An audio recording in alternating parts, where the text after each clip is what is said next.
All right, we're going live momentarily.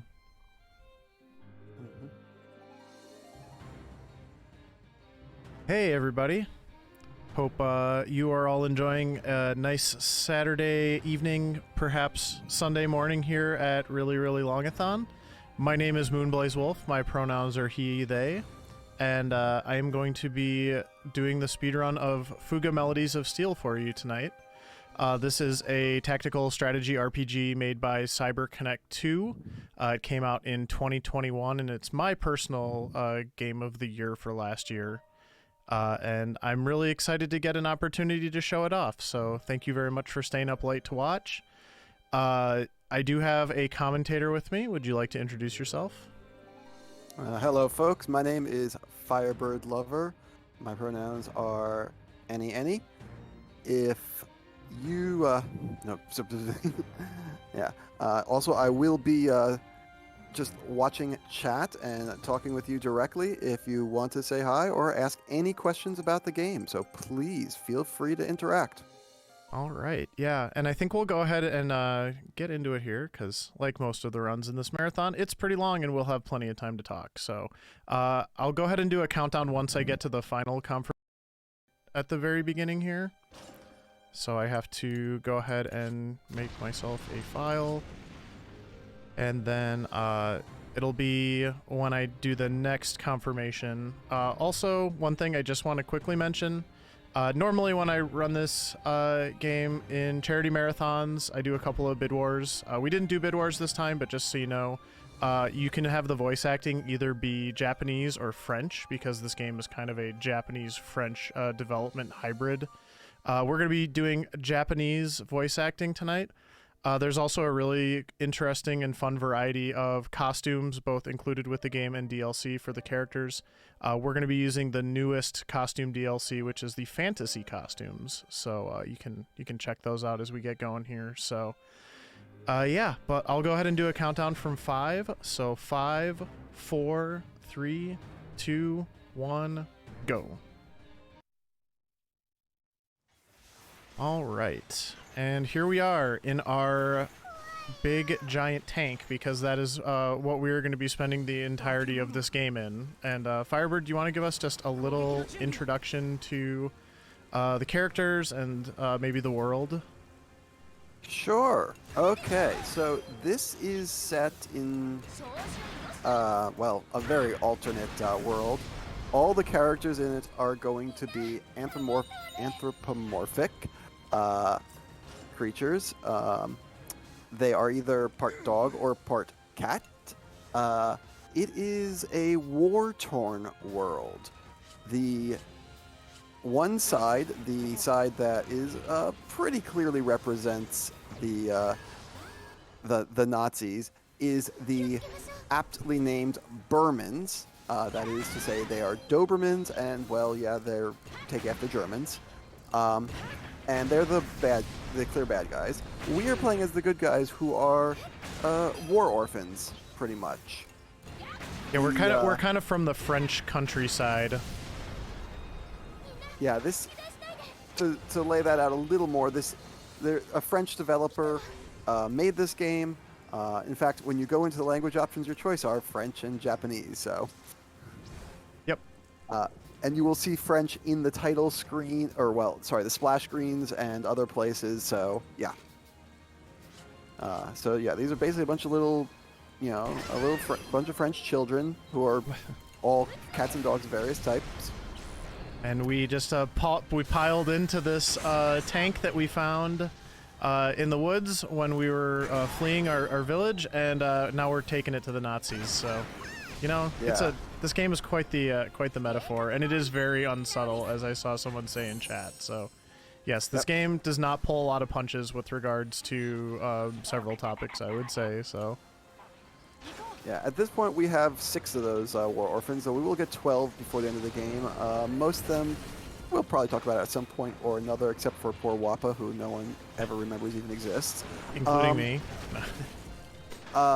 Right now, as I said, we're all the 6 we have sort of tumbled into this tank, and this is effectively a super tank. Yeah, Metal Slug's not a bad comparison, at least visually. It does remind me a lot visually of Metal Slug. But yeah, it's sort of a super tank. It's got some magic qualities. I mean, literal magic qualities. The most important of which right now is what we'll get into, sort of the basic mechanics of this game. Which is, in this game, you have 3 guns. And the way those guns work is they magically shift to be whatever is the best gun for the child sitting in the gunner seat.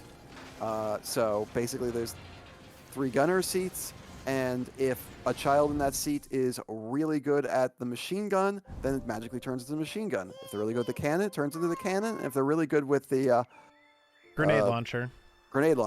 Yeah. Then it turns into grenade launcher. I thought they brought their own guns. I don't know. Maybe it's probably magic. There's way too much swapping that goes on in this run. It couldn't just be hauling them around to the 3 different turrets or whatever you want to call them. Positions. You won't hear me try to call out those names again because they are blue. The order I just said them in was so blue, yellow, and red are respectively, and that's all I'm going to try to call them. Yeah. But to add to that, every seat has a gunner seat and has a support seat. So the child sitting in the support seat gives a passive ability to the child sitting in the gunner seat. So basically, by combining children in certain positions, and if you could see my hands moving around, which I have no clue why I'm moving my hands around right now, because, this is audio, but still, basically, as you swap these around, you get different combinations, you get different benefits. So one of the main mechanics of this game tends to be swapping around the children, so you're getting the best combination of what gun the kid is using, what support they're getting, and what abilities that the main gunner has, because they all have different special abilities. Spells, skills, whatever you normally have in RPGs that are powered by SPs. I assume that means skill points, not spell points, but yeah. But I've never seen an explanation for that, so I'm not sure. And I do want to stress that right now. This game is unquestionably an RPG. This is a role-playing game. There is a story. It is a very good story. It's a very sad story. Get used to listening to this incredibly good music. It is very thematic. It tugs on your heartstrings. We're gonna listen to it for 5.5 hours, and it's just amazing the whole way through. But like I said, there's a strong story here, which unfortunately Blaze is gonna skip the entire time. For the most part, yeah. This what I'm doing right now is also kind of a tutorial about some of the like the village aspects of the inside of the tank, because the inside of the tank is kind of like its own little world as well. And so we were doing just a little kind of rudimentary tour there and learning some of the different facilities that exist in the tank. In each of the chapters, you get multiple intermission segments where you get what are called social points to go run around inside the tank.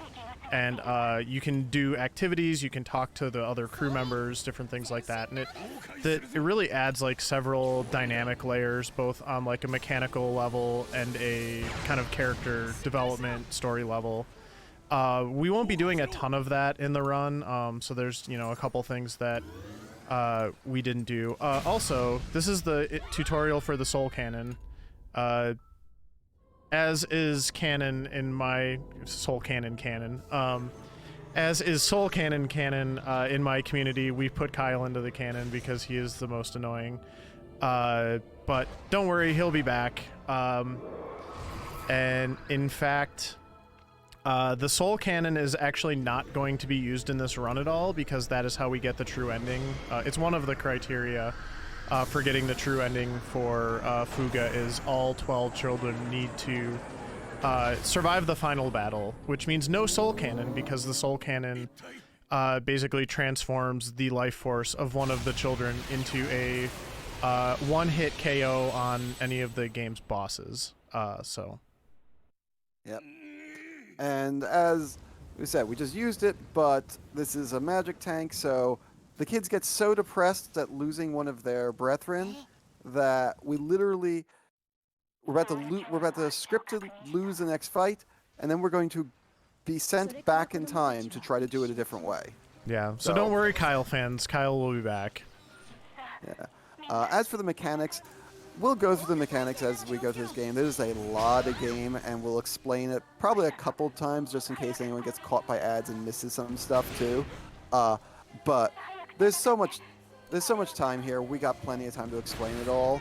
But right now, just going through sort of the very basic mechanics here. Like I said, each of these kids have different skills, and that's mostly how Blaze is going to be choosing what characters go where, is which skills are going to let us get through the game, most quickly. It's a speed run after all. Yeah, and this game really is like, I mean, I get to do all of the boss fights in this category, and the boss fights are very, very dynamic and interesting in this game, I would say. The other fights in between, the fights that sort of populate the chapter, we haven't really talked about the track yet. If you're paying attention, you'll kind of see me on this sort of track at the top of the screen here. That is kind of like the gimmick of the game the whole time. You're literally on rails on this track for the whole game. So there's a lot of, for lack of a better term, random encounters, and those get a little bit tedious, but a lot of the other boss fights and stuff are very, very interesting. But we're gonna be leaning on a couple very specific characters and characters that interact very, very favorably with each other, just to be able to push through tons and tons of damage in the most efficient way possible. And then the other thing is just the way the battle system, like the timing works. We'll talk about that a little bit more as well, but there's plenty that we can kind of abuse there. And we're going to start abusing our first relationship here, which is Kyle and Boren. They are going to be best friends for the rest of the run. And Firebird, do you want to kind of explain why we're pairing these two up? Sure thing. So, starting with Boron, he's going to be the main gunner in this game. I mean, he's probably going to sit in the gunner's seat, I'd say close to 90% of the game. The reason is that he has basically the best area attacks in the game. And since it's a speed run, we mostly don't care about our SPs. We burn through them as fast as we can. We use whatever items we have to replenish them as need be, but the important thing is to get damage out. Boren starts with a pretty good area attack, gets an even better one at level 12, and at level 30 gets the best one. Unfortunately, Boron's got one bad side to him. His accuracy is garbage. But Kyle has a support ability, and his support ability basically says, hey, Boron, your accuracy is now awesome. Yeah. Gives him a massive boost to accuracy. So basically, they just sit in that combination for the game, and there are going to be a lot of fights that it's literally just Boron goes, Boron uses a special ability, fight ends. Yep. That simple. Yep, and for anybody who's a fan of Fire Emblem Three Houses like I am too, we're kind of doing a dialogue game where you can get 1, 2, or 3 hearts. I mean, it's not super critical to maximize that, but you do want to do the 3 heart answers if possible to max out that social link. But yeah, so we sort of did that intermission proper, but we spent the whole time sort of dumping social points into Boren and Kyle. Now, the other reason you want those social links is they actually unlock what are called link attacks, and we'll see a couple of those in this battle. But basically, the social system goes all the way up to level 10, and there's 3 levels of strength for the support ability, which is kind of like the accuracy thing that Firebird was talking about, and then also just the strength of the link attack that you get access to. So this is our first boss. This is Pretzel. There's gonna be a lot of food names in this game. We'll get more into that later. Like I said, we got 5.5 hours, so this is plenty of time to talk about all the various details. But this is Pretzel. This fight is a little bit on the tedious side, only because we don't have a lot of stuff. You'll see that we're gonna already start doing a few of the things we try to do all game, though. Right there, we caught the boss on fire. That's something we do in a couple boss fights, because fire is just good, solid damage that ticks off every single round, and it ignores armor. You see that little number 2 next to the bar of the tank, and again, I don't know why I'm pointing at the screen, but that's armor. That's reducing damage. Another thing we're doing is every once in a while we're basically taking a shot to try to reduce that armor slightly. That's something we'll commonly do throughout the game. Yep. Do you want to talk about the color symbols a little bit too? Because that's another pretty important mechanic. Sure thing. Finally, we got those, and we just did it right now. Those little colored symbols on the bar. We knocked all 3 of them out by using the correct colored weapons against that portion of the tank. So that was originally, was it a red, blue, yellow? I missed it. Yeah, it's one of each. Yeah, so it's a red, blue, yellow. So you shoot it with a red gun, a blue gun, and a yellow gun, and that makes them all disappear. And when it disappears, what ends up happening is that portion of the tank gets thrown all the way back to about halfway to 2/3 down the initiative bar. Okay, halfway. It's a delay. And we'll use that to our advantage in various fights. Try to avoid taking damage, to try to avoid letting a special attack go off by the boss or the enemies.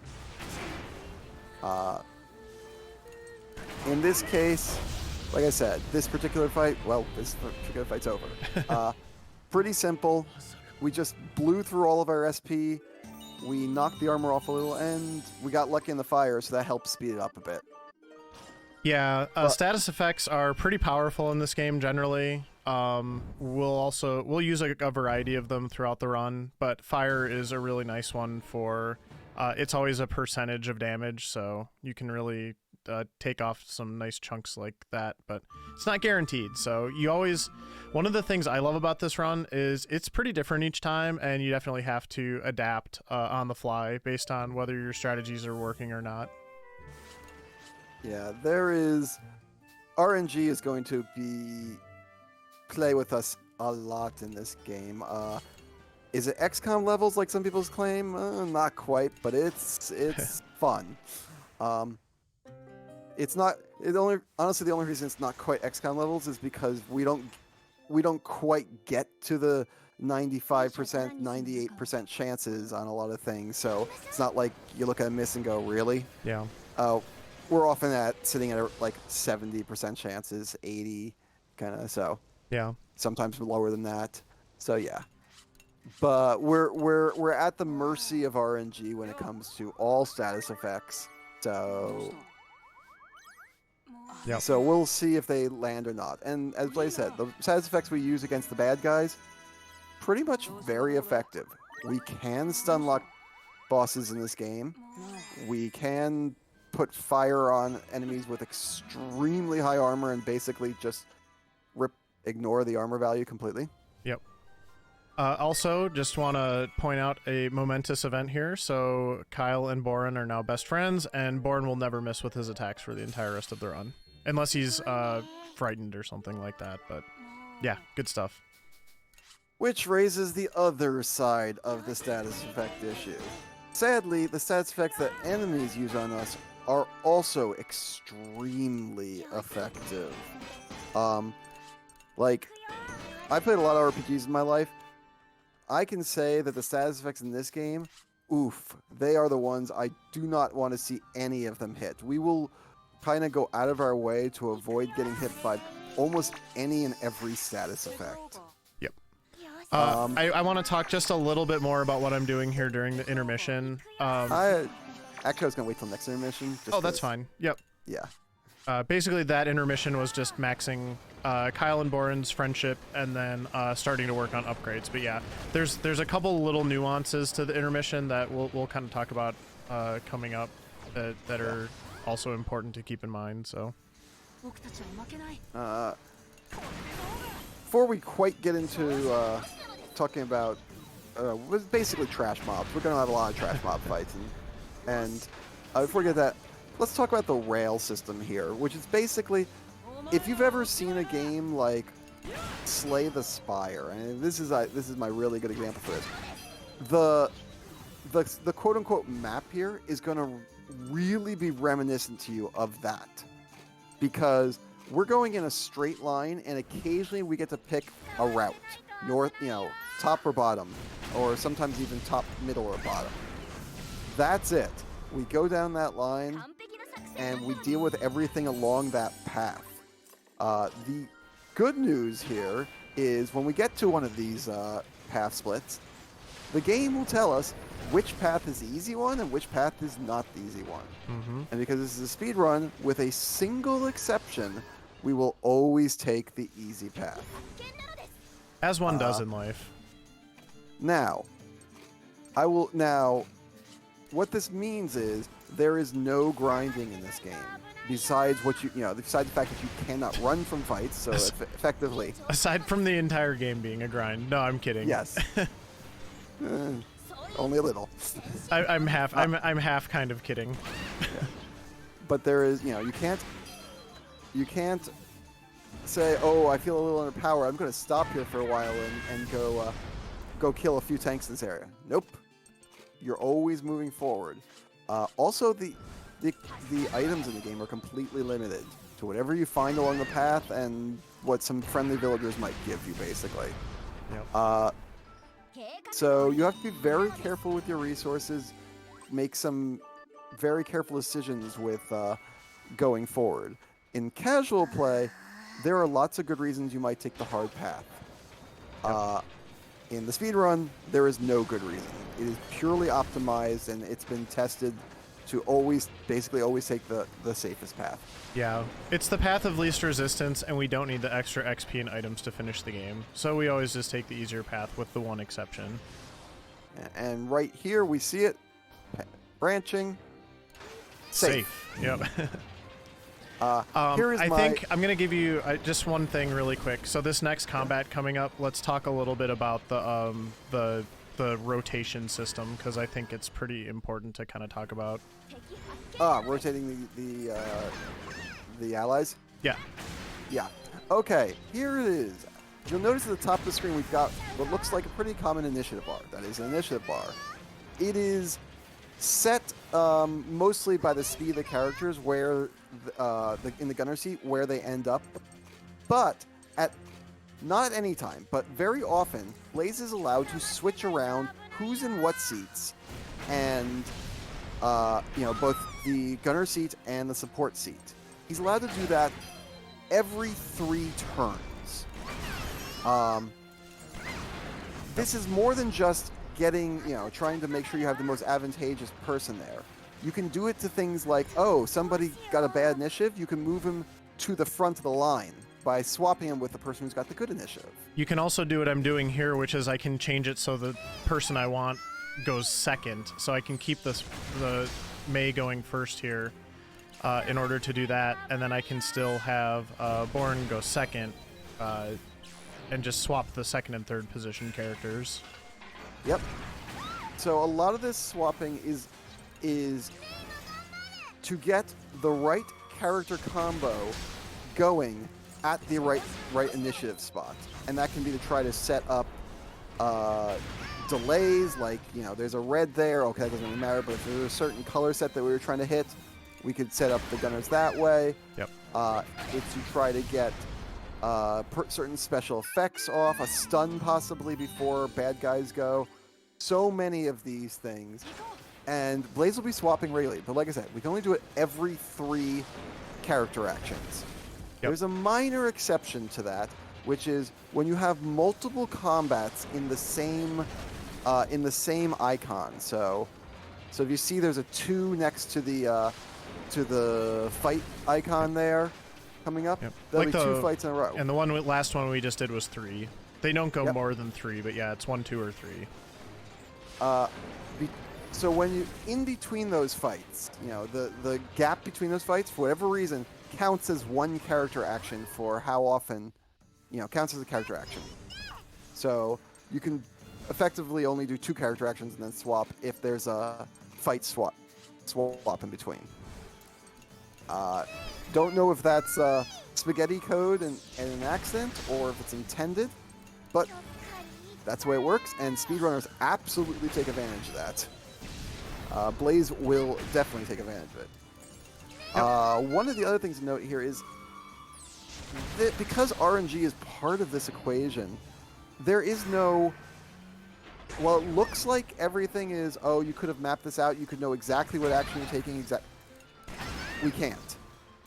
We might miss a shot, the enemies might do something we don't expect, etc.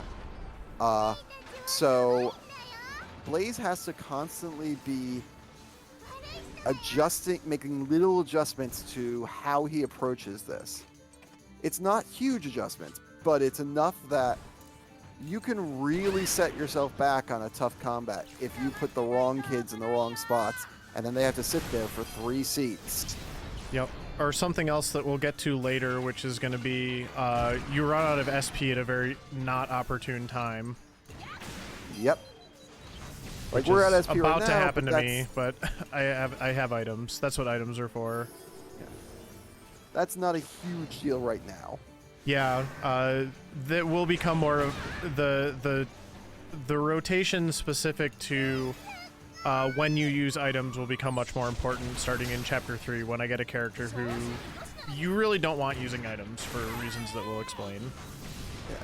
I mean, it may look like we took 850 damage because we didn't have SP, but we didn't. We were taking that 850 damage regardless of whether we had SP at that moment. Yeah. So, I mean, another important thing to keep in mind is you want to optimize the fights, because if you can keep the enemies from doing attacks, their attack animations are generally pretty long, and if you can either stun lock them or if you can defeat the correct enemy before it gets to do an attack, you're going to save a couple seconds just on those attack animations. So there really is a lot of optimizing that you want to do in the combat. Either to maximize damage or kind of manage your time. All right, here we're at an intermission. Let's actually really talk about intermission. So basically, there's a whole bunch of things. This is basically village management or whatever inside this tank. What Blaze is doing now is upgrading. Off to the left, we can go fishing.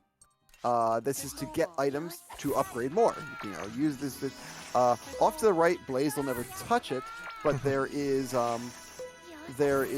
some cooking. There's a kitchen. Yep. There's a farm below the kitchen. I don't even think we go down there in the true ending run. Yeah. There's a farm to get food for the cooking. There are beds upstairs. We'll use them a lot later in the game. They basically you sleep in them and you gain bonus experience. You can also sleep off injuries. And then there's the room you go to the ruins. I don't think that's used for anything else though, right? Observation. You actually can look out the thing. You can look out the periscope, and that's kind of fun. Let's see. But so in casual play, you would really just take advantage of all of these options. In the speedrun, we are narrowing this down to we're going to talk to other kids to make social links. We are going to do a little bit of fishing because we're going to want to get our upgrades to make the tank better. But eventually we won't need to fish anymore. We'll just keep doing upgrades. We'll take advantage of the beds, and hopefully we won't use the observation to go to the ruins. But that's a little bit of RNG as well. We'll never touch the farm. We will never touch the kitchen. Nope. We might get to do laundry once. We will probably do laundry exactly once, yes. And those kids we'll never talk to. Sorry, Wappa.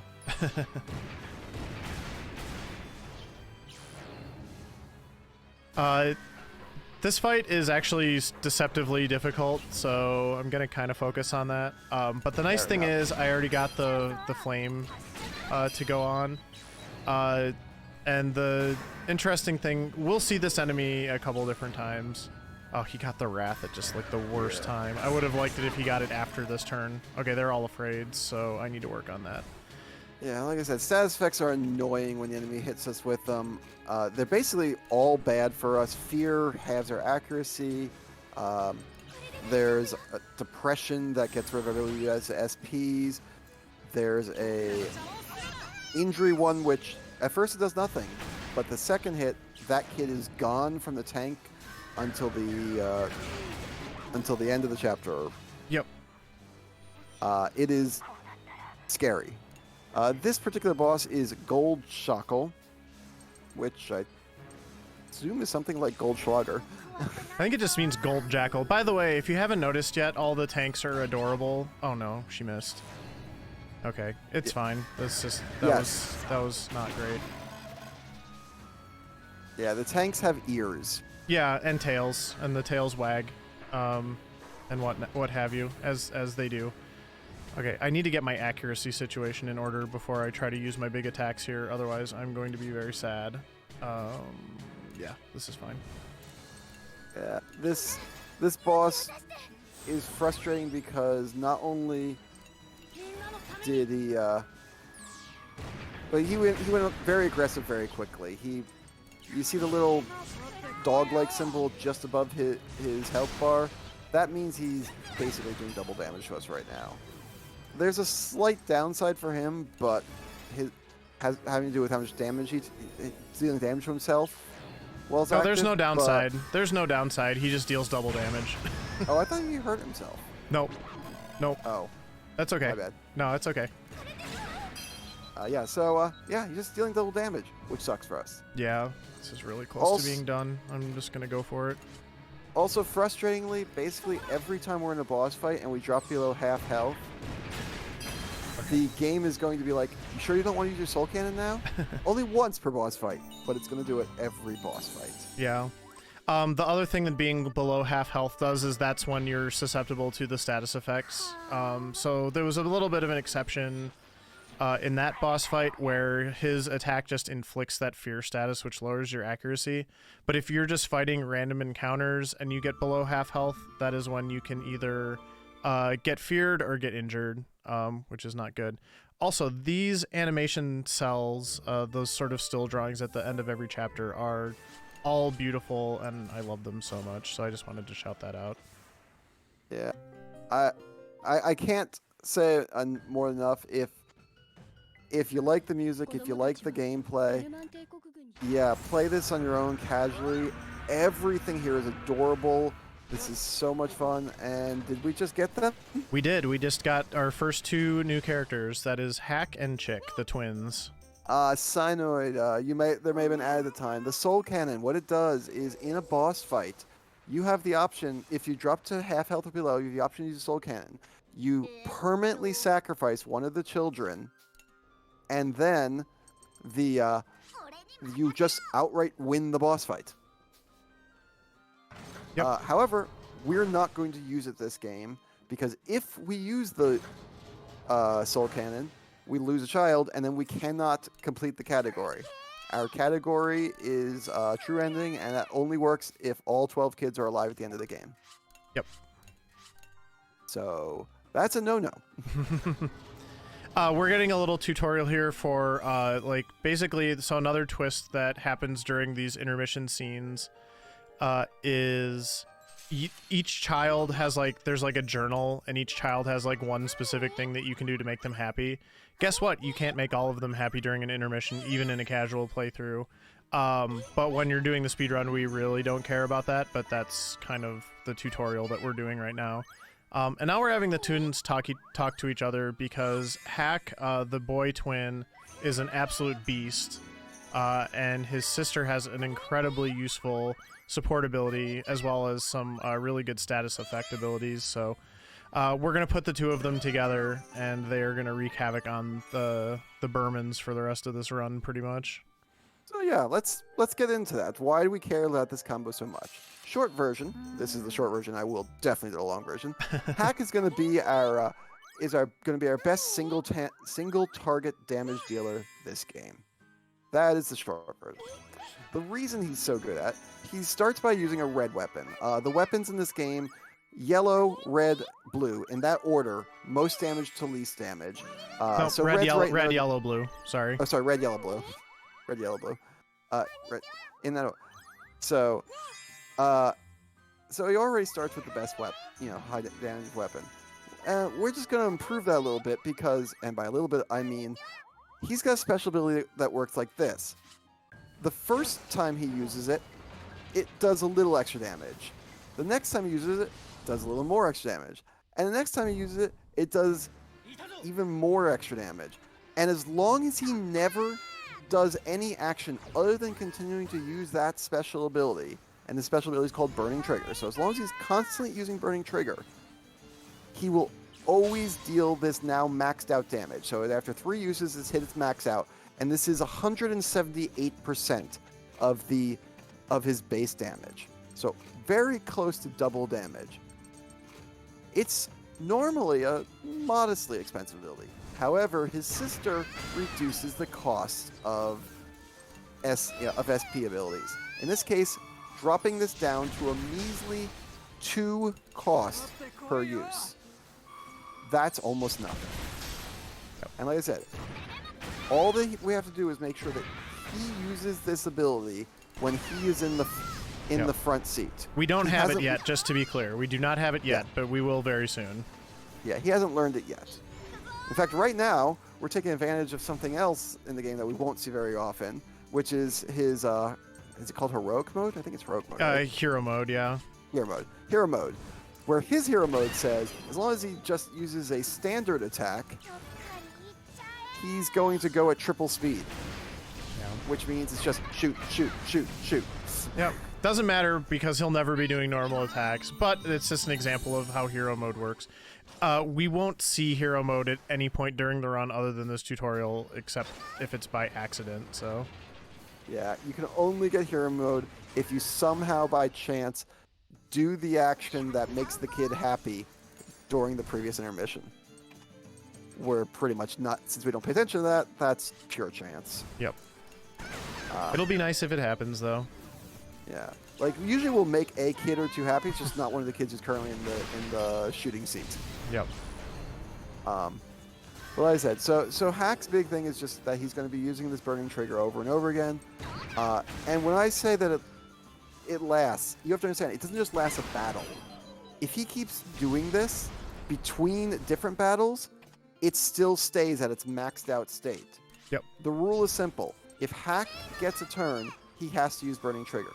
But Hack doesn't have to get a turn. If he's in a support seat, then that's fine. Yep. He won't lose his Burning Trigger while he's sitting in his support seat. Yep. As long as you don't pick any action for him other than Burning Trigger, he will not lose the bonus until the chapter starts over. Yep. So we're going to lean on that very, very heavily once we get it. Probably get it... I think we get it by the end of this, by the boss fight of this chapter, but it might be next chapter. I'll definitely call it out when I get it. But anyway, Hack and Chick are really, really good. Yeah, it comes very fast. Like I said, we're going to get it down to 2. That's great. And then a little bit later in the game, we're going to come up with another really kind of broken combo that kind of will make that even free to use at times. So that'll be fun. We'll talk about that when it gets there. But yeah, this is our, like I said, this is our main single target damage dealer for a while. And as you can see, Boron is still our multi-target damage dealer. Because, one of the things about this game, for example, is that flying enemies are supposed to actually be really hard to hit. That only one of the guns is supposed to be really good at hitting them. Yeah, Boron doesn't care. Yep, that is the trade-off, exactly. You either get damage or accuracy, you don't get both unless you're Boron, and you have Kyle in the co-pilot seat. Yeah, Boron's just going to use his special ability and obliterate that. Yep. So, at this point, we're now kind of into the killing mobs. We get experience from it, that's good. The only experience we really care about is currently on Boron, because he's the one who needs to get to the high number, 30. Yep. That's to get his best special ability. We're not even too worried about how quickly we're spending SP for 2 reasons. One, there's a lot of places during this where they just give us extra SP, give us extra health. And second, we keep picking up these repair kits that we drive over, and SP refilling kits, and there's a lot of them.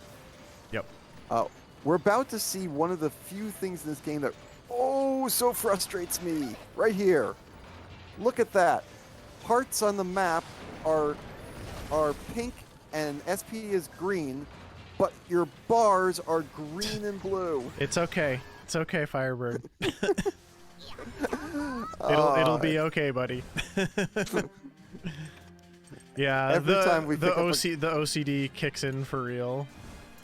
Every time we pick up a green note, I'm like, we're getting health, right? Right. Largest independent speedrun marathon. Oh, yeah, thank you, Nightbot. Did Nightbot have a question in the chat? Someone told it to say hi. I would actually argue just there's a comment from Silverhope13 that says hero mode is basically the game's version of Limit Break. I would actually, I mean, it's kind of part one. The ones that we'll really be using are the link attacks, which charge up over a much longer period of time, and I would say are a little bit more akin to maybe like a traditional Limit Break. Hello, Ruby. Yes, but now we just now we're in the fight mobs thing, and we're kind of into our, so that we're not quite at our end game. This is what we really want to see group yet, but you're kind of seeing how this is gonna go for. Ruby says good luck. Thank you, Ruby. I'm looking at chat also, by the way. How this is gonna go, which is pretty much that once he picks it up, it's going to be Hack using Burning Trigger. It's going to be Boron using whatever his area attack is, what his best area attack is. Yep. At least once in most fights. And then when you see those armors appear, when they're actually a number higher than 0, somebody using a piercing shot. Who uses the piercing shot? That'll depend on who's currently got the best pierce. Yeah, it's whoever our best blue weapon user is, our best machine gun user, will typically be in charge of destroying armor. That is going to change throughout the game. Yep. In fact, the game is even going to temporarily take away our best one late in the game, and then eventually give them back. No spoilers. You're foreshadowing. Foreshadowing's different. Foreshadowing. Yes. Yes. Okay. This is important. Ruins. Oh, we desperately need specific items from this ruins. This is a sort of a mini game. It's a kind of fun little mini game. It's completely different genre-wise than what we were doing. It's a side-scrolling game with a little bit of timing and some shooting, and like this is. But what we're hoping to see here is 8 crystal dust. If RNG's with us, we go in here one time, we get 8 crystal dust, and we are done. I don't think I got the pattern where you get 8. Unfortunately. Yeah. No, I got the bad one. I got 2. Yeah. So RNG that just was not what. Yeah, so what that means is crystal dust is a component that is needed to upgrade the reactor, which governs how much SP I have. I need that, so during this intermission I'm going to be doing the ruins again using the observation room until I get 8, so hopefully it'll only take one more time, but yeah, you can get it in one try, and I just did not. During our first practice, Blaze took 4 tries total. We don't talk about that run. That was a bad run. We'll see how this goes, though. Also, right now, oh, go ahead. Actually, it doesn't matter for now. I was going to change characters, but it doesn't matter for the observation deck. Actually, I'm going to go talk to her first, too. Oh, yeah, that's a small note here. Whichever character you're using for actions in the... you're being... Make sure you keep at least 15. That's fine. Yep, I knew I was gonna max them out before that, so this is more efficient. Yeah, whichever character you use for use for actions in the tank, that character is getting a little bit of bonus experience. So for the most part, we use Borin for everything. Yep. Whoops, I observed on accident. There we go. It's weirder also how we're in a bona fide super tank, and everything we're fighting hits an order of magnitude harder than we do. Yeah, there's a lot of... Ooh. That was close. Yeah, it was a little close. That's okay. That's why I bring 3 children. Gotta have a couple spares. There are a lot of little odd things about the way this game plays out. Also, story-wise, the super tank, we literally just fell into a hole and fell into it. You know, because RPG tropes are going to be RPG tropes. Okay, I did not get. I'm short 2 still, 2. I believe. Yeah, that's what I counted. That's what I counted. I saw you get 4. Yep. So I need 2 more. And the most annoying part is I have to run all the way back up there now. Yeah, I don't have a good explanation for why the machine gun is the thing that gets rid of armor. Just that it's the weakest weapon, so they made it the armor-piercing one, pretty much. Like I said, it's hard for me to remember it's a machine gun sometimes. It's blue. Oh gosh. The big scary rat is there. Okay, there's my 2 crystal dusts. I'm gonna just quit out because that's all I need. Also, note we're getting these results. And I just got Burning Trigger, by the way. Oh, nice. Yep. We're getting these results at the end of this, and we get results at the end of every fight. Those results have a slight effect on how much experience we get. For the most part, they're meaningless. They just take time. It's my theory that they're actually covering up a little bit of load time in the background. We might get some interesting words there. No need to call them out. Just... One thing I do want to mention just really quick that happened towards the end there, I did fail one of my upgrade attempts. The nice thing, I guess, in the grand scheme of things, it would be pretty catastrophic if it worked the other way. But you only lose your action points. You don't lose like the materials if you fail like a craft or something like that, which thank goodness. That would be very unpleasant if you lost like all of your materials as well. Hey Hotbot, good to see you. Hey Hotbot. Alright, so now I'm gonna start spamming Burning Trigger. You're gonna get very, very used to seeing that message pop up on the screen. You're also going to get very used to hearing him say his catchphrase, ba, too. Ba, ba, ba, ba. Yep. Pretty fun. Big fan. I forget what he says in French. It's a little different, obviously. Because this is the voice acting. It's these little sound effects when you, like, do different things. It is always a kick to me to see a game where almost everything is in English except these splash screens which are in French, and then all the little kids are speaking in Japanese. Like, okay. Also, just to... It's charming. It is charming. Ah, perfect. And as you can see, all S's got us 1.5 times experience. Like I said, it's not a big deal. We're going to get like 1.2, 1.3. Yeah. Other times it won't matter. It does not. There is technically, you know, the experience is a little bit routed out, but not tightly, and it won't affect that in the least. Yep.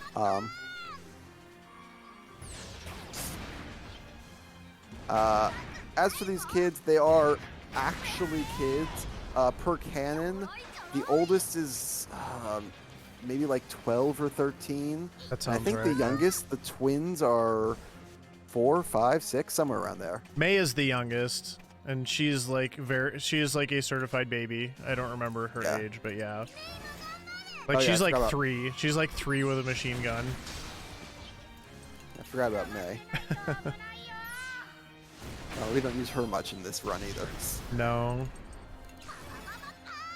She's doing good work. She's doing good work now. because she's the best armor shredder that is not Kyle, and therefore attached to Borin at the hip at all times. And she's about to never see the light of the tank again. Is that 3 in people years or cat years? That's a good question. Yeah, they don't explain that. But another nice thing, just really quick about Burning Trigger as well, that ability that Hack is going to be using for basically the rest of the run now. It actually also has better accuracy than a normal attack as well, so it's better, it's more damage and more accuracy. And Blaze says that it's going to miss a lot more than we wanted a to. major RNG point in this run is how many 90% Hack misses, and boy, I'm going to probably curse a couple times if he misses some really important ones, and he will, but it's okay. Yep. He's trying his best. He's 8. Be nice. One of the other reasons that we're really loosey-goosey about spending our SP and honestly, and sometimes our hit points, is because just before you hit the boss, you always get a massive refill of both SP and HP. Yep. Like, the game's like, and here's the boss, and here's a huge heal. Yeah. Okay. I mean, it's like if you're playing an RPG, you get to use your cabin before the boss, and I get it. I mean, that's the friendly RPG, and the non-friendly ones you get to use it after the boss. But that's the symbol. That's the sign that a boss is coming up, is you get a save point. You play friendly RPGs. But yes, definitely in this game. This one is very systematic. There's a beginning, a middle, and an end to each chapter, pretty much. So especially when you speedrun it, you get pretty accustomed to the patterns, and you start to look ahead. You look ahead on the grid to like see what's coming up, and oh shoot, like I'm not getting a heal for a while. I better use an item soon. Something you might have noticed when we rolled over there was some stun ammo and flame ammo. It's some very nice toys that we basically will not touch until almost the very end of the game. There is a very specific fight very late in the game that will be throwing almost all our ammo at.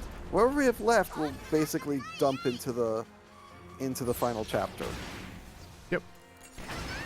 But that's, like I said, that's far into the future. So for now, we just collect it all. The items we do use regularly at this point, and we'll be using throughout the game, are simply the heals and the SP heals. There are characters that can use skill points to heal the tank directly, and there's one who does it very good, and we'll use her occasionally, once we pick her up. But a lot of times, it's really just the most efficient thing for healing is just use one of the healing items. Anyone can use them. As long as it's not hack, there's not much cost to it. Yeah, that is the trap you can very easily fall into in this game. Is if you set things up so that you absolutely need a heal or you need SP, and hack is the character to do it, you just lost your burning trigger, and it sucks. But thankfully, it's only 2 actions to. Yeah. Basically 2 actions to get back to full burning trigger. Yeah. Still annoying though. Another action it's worth mentioning that we have, and we have not used it yet as far as I know, but since there's a boss fight coming up, we might use it soon, is we do have a defend action. Defending's for suckers. No, there's a couple boss fights where I should probably defend. Yeah. Defend action will have the amount of damage we take, and that can be a big deal. Yep. There are bosses specifically who can deal... who have attacks that can deal like 90% of our health, assuming we're at a good upgrade point. If yikes, for some reason we haven't upgraded well, who could actually one-shot us from full health. Yeah. Without defending. Yep. What's your favorite game in the Melodies series? There's some good entries there for sure. This game is actually part of a series called Little Tail Bronx, which the other games are Tail Concerto and Sola Torobo, which you may have heard of. They are also making Fuga 2 and 3. It is going to be a full trilogy. Oh wow! Against all odds, because this game lost money for the developer, but it is a labor of love, and they extended the good graces to the developers to continue making the trilogy. If you enjoy this game and you think you would like to play it, please go buy a copy. It is out on every platform, and the developers, you know, would really appreciate it. So. All right, so right now our goal is to get these, all of these upgrade levels to level 5. That's sort of our big goal right now. The reactor being at 5 already is great, because that's how much skill points we have, is based on our reactor. Yep. So that's maxed out for now. Yep. And I will be able to do another level of armor at the end of this too. I quick checked before I came to do some scrap fishing. Because I want armor is our health. Yep. And I'm just gonna save myself an extra just in case I fail the first time. Ooh, or I can upgrade my machine gun if this works too. Nice. Better. Yep. Alright, good stuff. And I believe I have Shell Festival now. That was... Yeah, was that level 13 we went to? I missed. Because it's then 12. You definitely... Shell Festival's at 12. Yeah. Okay, so Shell Festival is like the second tier Borin, just destroy everything on the screen attack, so that's really nice to see. Alright, so our newest boss is Tilzer and Grobian. If there's any food pun there, I don't know it. But that mech has a mustache, and that is ridiculous. What is going on with that? So this is a case where we saved a link tack intentionally. That's not uncommon for boss fights. And we're going to try to use it immediately for a couple... That's exactly what we wanted to see. Yep. Besides that does a lot of damage, if you're lucky, it'll break armor on both enemies. And it did. That should make this... Honestly, that alone should take probably like a minute off this fight. Like, boss fights can just be a pain in the butt if things don't go well. And it's RNG like that can get you a lot. Also, we got the fire on the copter. Yeah, that's a little annoying, though, that he did the stealth thing. And, yeah, they're doing a lot of damage to me already, too. But, anyway, this fight's going to go very quickly, so... Because that's on why we fire. have healing. Yep. And there we go. We get the please use your soul cannon. Yep. It's like, just so you know, if you really want to, you can sacrifice a child. Let's see here. I want him going next.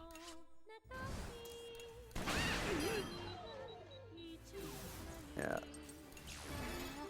This is going to be a lot of Shell Festival. Yeah. It's not too bad a drain on the HP. Burning Trigger, we're using it just because we use Burning Trigger. But as you see, healing items are pretty effective. Yep. I think the minor ones do... The minor ones heal like 25% of your health, and then the great ones, I think, heal 50%, so... Oh dear. Yeah, that was definitely 25. Did want to get them down before they did that, but it's fine. Afraid's not too bad, but that's annoying. I'm just gonna get rid of it right now.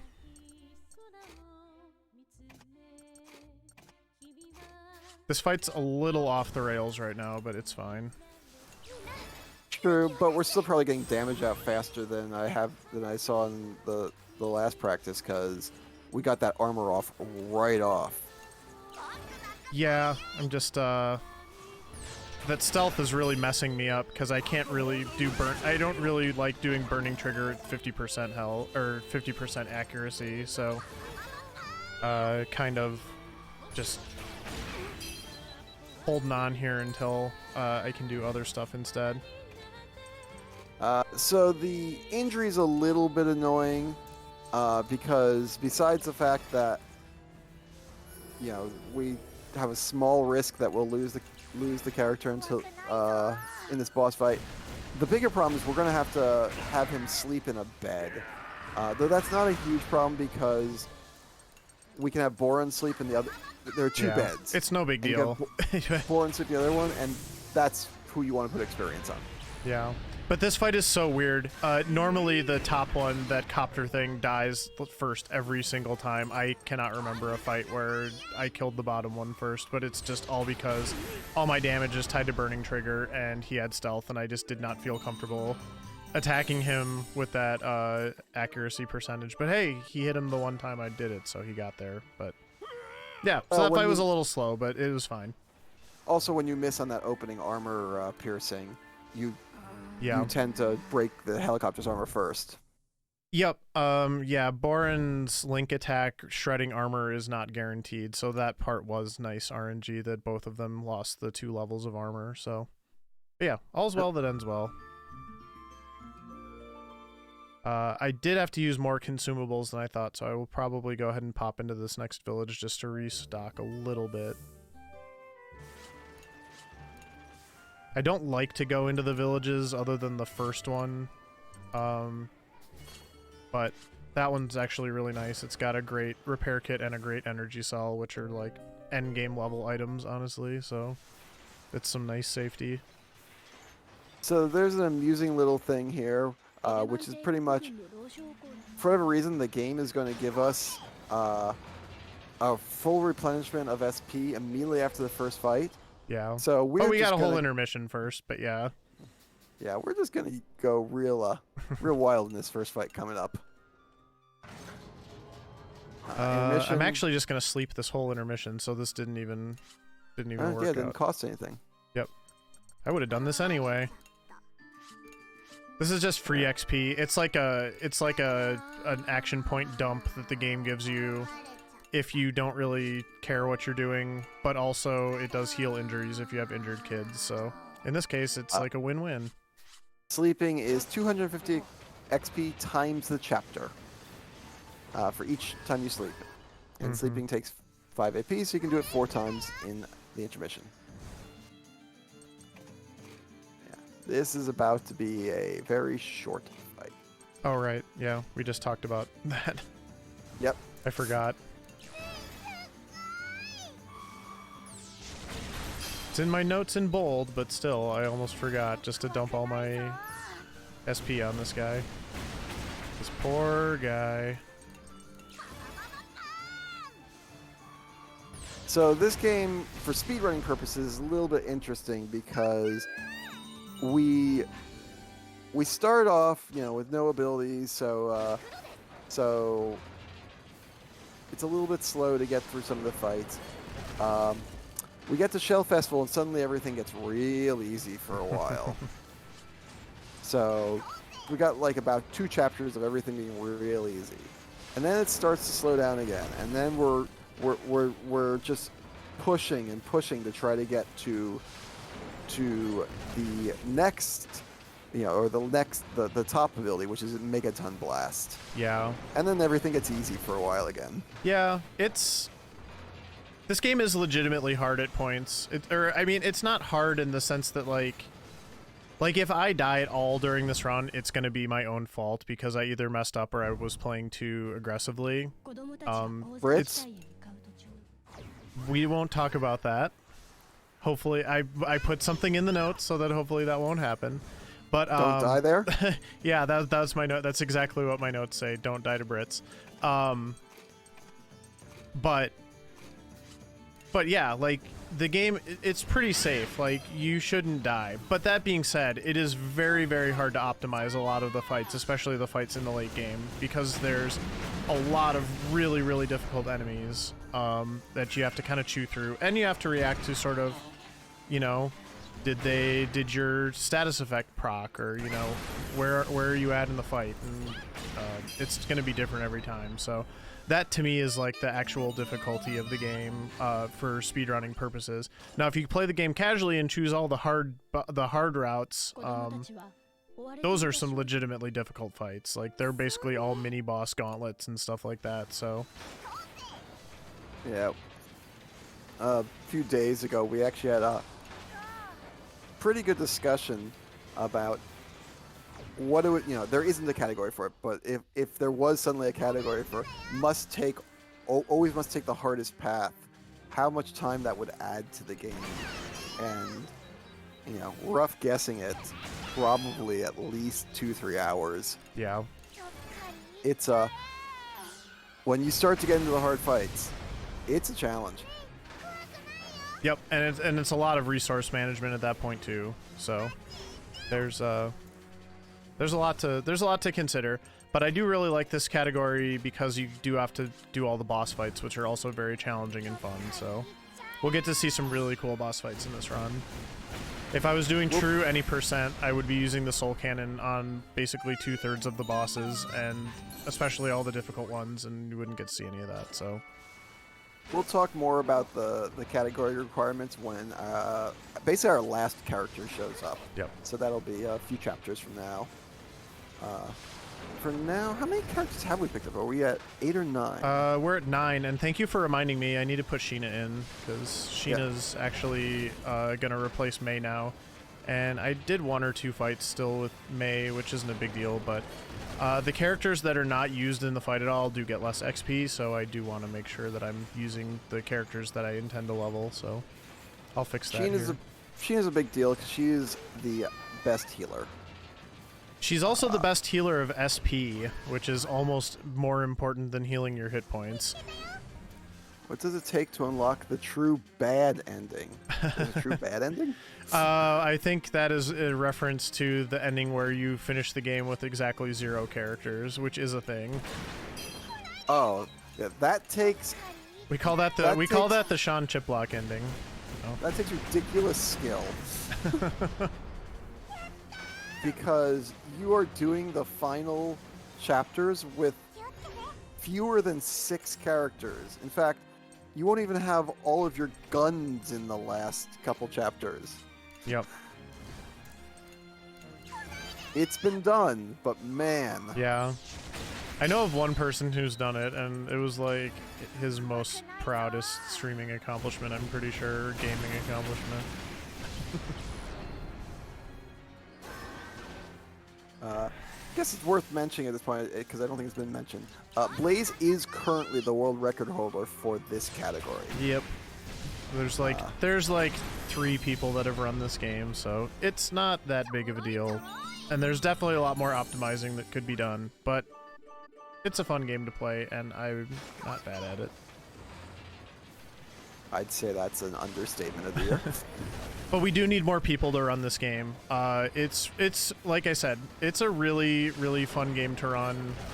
There's no short category unless you want to do New Game Plus with everything maxed out and stuff like that. And I'm personally not a fan of New Game Plus speedruns just in general, but that is definitely a way to cut the time down. But for New Game, any percent that I was mentioning earlier is like 445, 450, and then this is, 520-ish, for a solid run. All right, now what am I doing? I already slept. I guess I'll do some more scrap fishing. I mean, do we have everything at level 5 yet? No. Oh no! What am I doing? Sheena. We have Sheena now. Sheena. We have Sheena now. Sheena needs to go talk to Socks. Okay, no big deal. Yeah, and apparently that one scrap fishing got me an upgrade, so cool. Nice. Yeah. Yeah, like as we were saying, Sheena's the best healer. She also has the most amazing link attack where it attacks everyone. I think all link attacks attack everyone, but yep. And afterwards you get like a 50% SP heal. You get 35 back, yeah. I believe I believe that one is a fixed amount, but it's still quite a bit. Well, I thought it was percentage. It's still very good. It's still very good. I don't think it's percentage based. Yeah, you get a ridiculous amount of SP back. It can be a lifesaver in the right battles. Yep. So yeah, she's our queen. She also has the other ability, which now lets us do something very cheesy. It won't happen a lot, but if she's sitting in the support seat, and whoever's in her front seat makes a normal attack, will regain 2 SP. If you remember right earlier, Burning Trigger only costs 2 SP. So... No, when it's maxed out, you get 3 SP back. Oh, that's right. You get an extra one. So yeah, even better. Yep.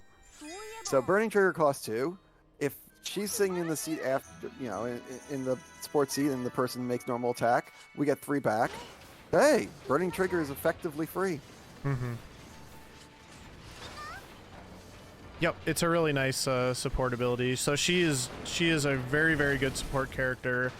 She also learns, so right now we only have Piercing Shot 1, which gets rid of 1 layer of armor. At level 17, she will get Piercing Shot 2, which will get rid of 2, which 2 is better than 1. So there you go. And yeah. Not much more to say other than that, yeah. Once we get a Piercing Shot 2, we'll be using a lot of Piercing Shot 2. Yep.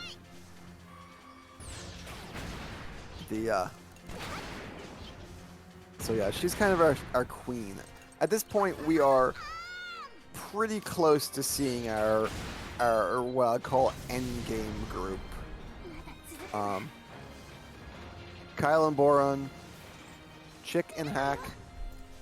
Though I guess it's the other way around. Boron supported by Kyle, Hack supported by Chick, and then whoever is currently the best armor piercer supported by Sheena. Yep.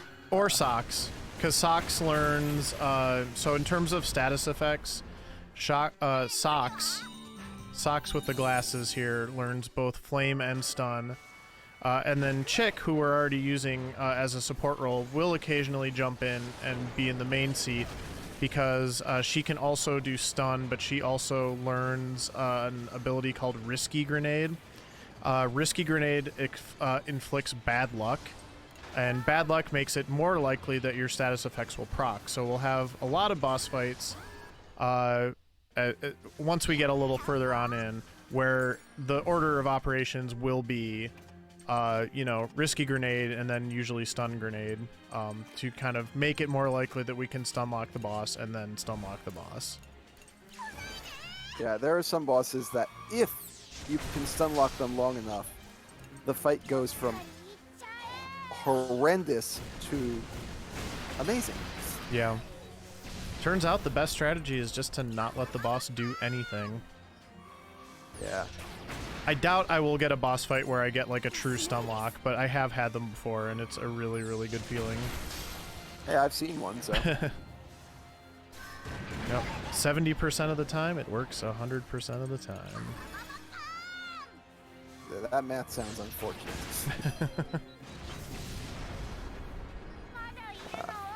Out of curiosity, because I've never even, really cared that much about it, but I'm just curious. What does Wappa do that we're so ignoring the poor guy? Wappa actually, I believe, increases either damage or crit rate. That does not sound particularly impressive. No, but it does actually have a certain upside potentially to the speedrun. But I think that the RNG trade-off is just not worth it. And poor Wappa also has bad hair. And is generally annoying, and I'm pretty sure also a little bit stinky, so... Oh gosh. See, we drop below 50% and then we immediately get a status effect. Very unfortunate.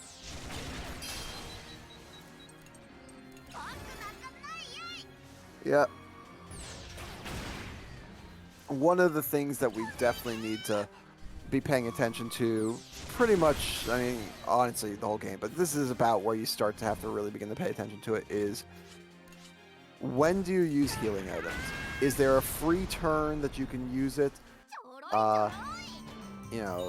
to now, even if it's maybe not critical now because you know that a later fight's going to be rough and you won't have time during it to do healing?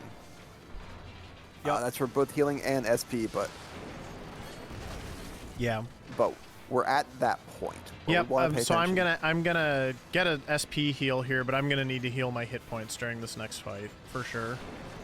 Yeah. Because otherwise, I Hit just point. risk taking on more status effects, and that can really bog you down. So we don't want that.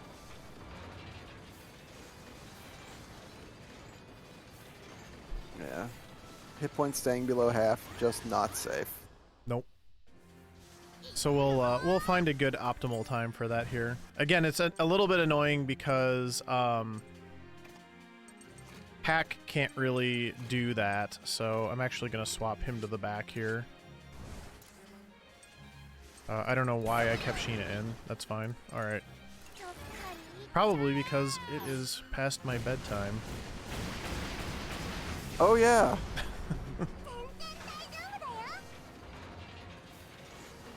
We'll be just Yeah. fine. Where are people watching from right now? I'm on the East Coast, so it's alright getting to loopy time. We'll just do the repair kit here.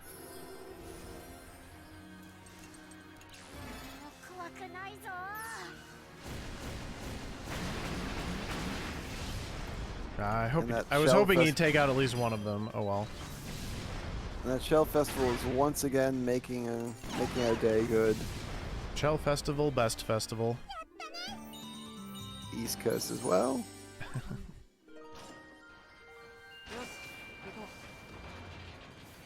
Yeah, there's one more fight before the boss. My HP is still a little bit low, but I think this fight will go pretty fast. Yeah, as long as this fight goes fine, we should be getting basically a full heal. France. Mm-hmm. Oh, Oh yeah, this fight's Vietnam. fine. This fight is fine.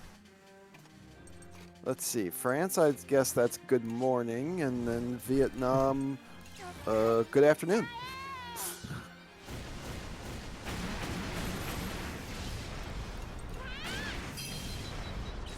And this is actually the formation I want to start the next boss fight too. Actually, it's a little off.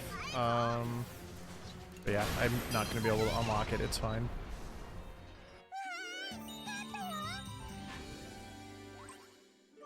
Oh yeah. Oh, and I forgot Hanukkah starts. Wait. Did it start at dusk? I think it started at dusk. No, it starts at dusk tonight. Right.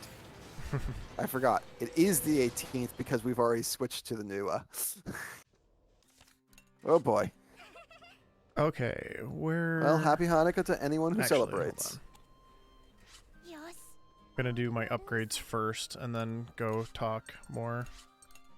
Okay, I should be able to get everything to level 5 here, which is... Yes, Brewski, I agree. I Really just ahead had of to where- remember for a moment that I'm already in the Sunday because I'm on the East Coast. I'm staring at my time and my date and getting it all confused.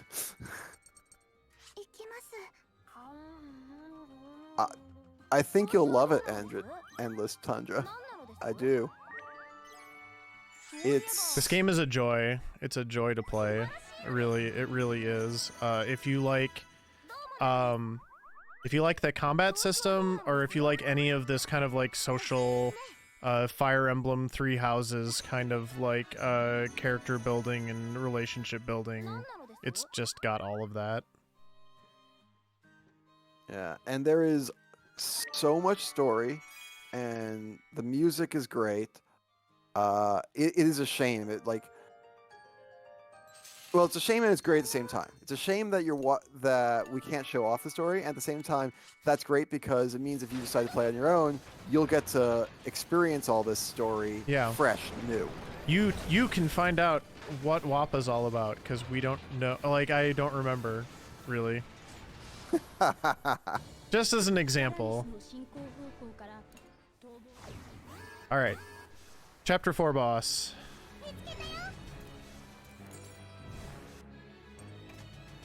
Boy, this is Lorelei? Laura something. I would say Lorelei, but it's not spelled that way. I don't know.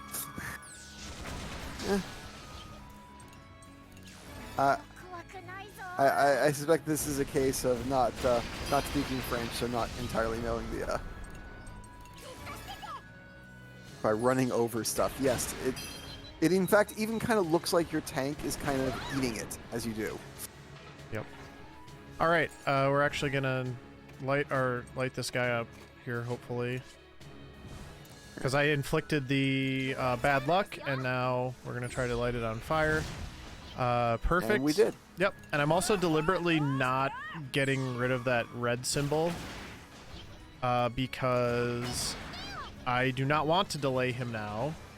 I want him taking his actions and taking damage, and then I want to delay him when he pops open for real here in a second. Yeah. A lot of the bosses have sort of two modes to them. The one mode is usually kind of defensive, like right now, 6 armor is very defensive. Then the other mode is blows us up and gains ears in this case. Hold on. There we go. I'm like, what child do I want now?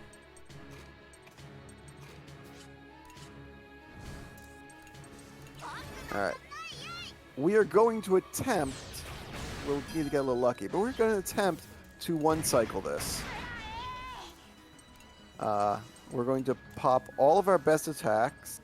So it's going to be our link attacks and our burning trigger, basically anything to get as much damage as possible. The goal is going to be, if we're lucky, to beat the bad guy before he closes back up into that shell.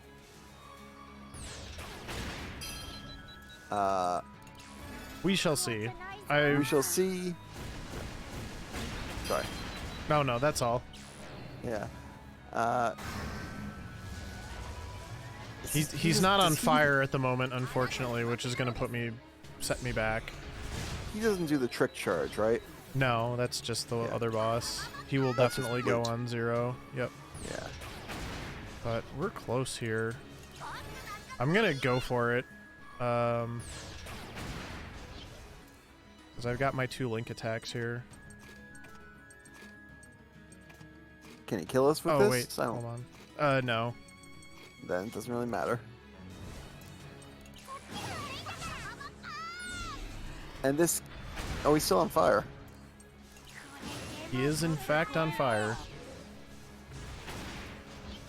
Alright. Oh. He's still got one more turn, so I'm pretty sure I got this.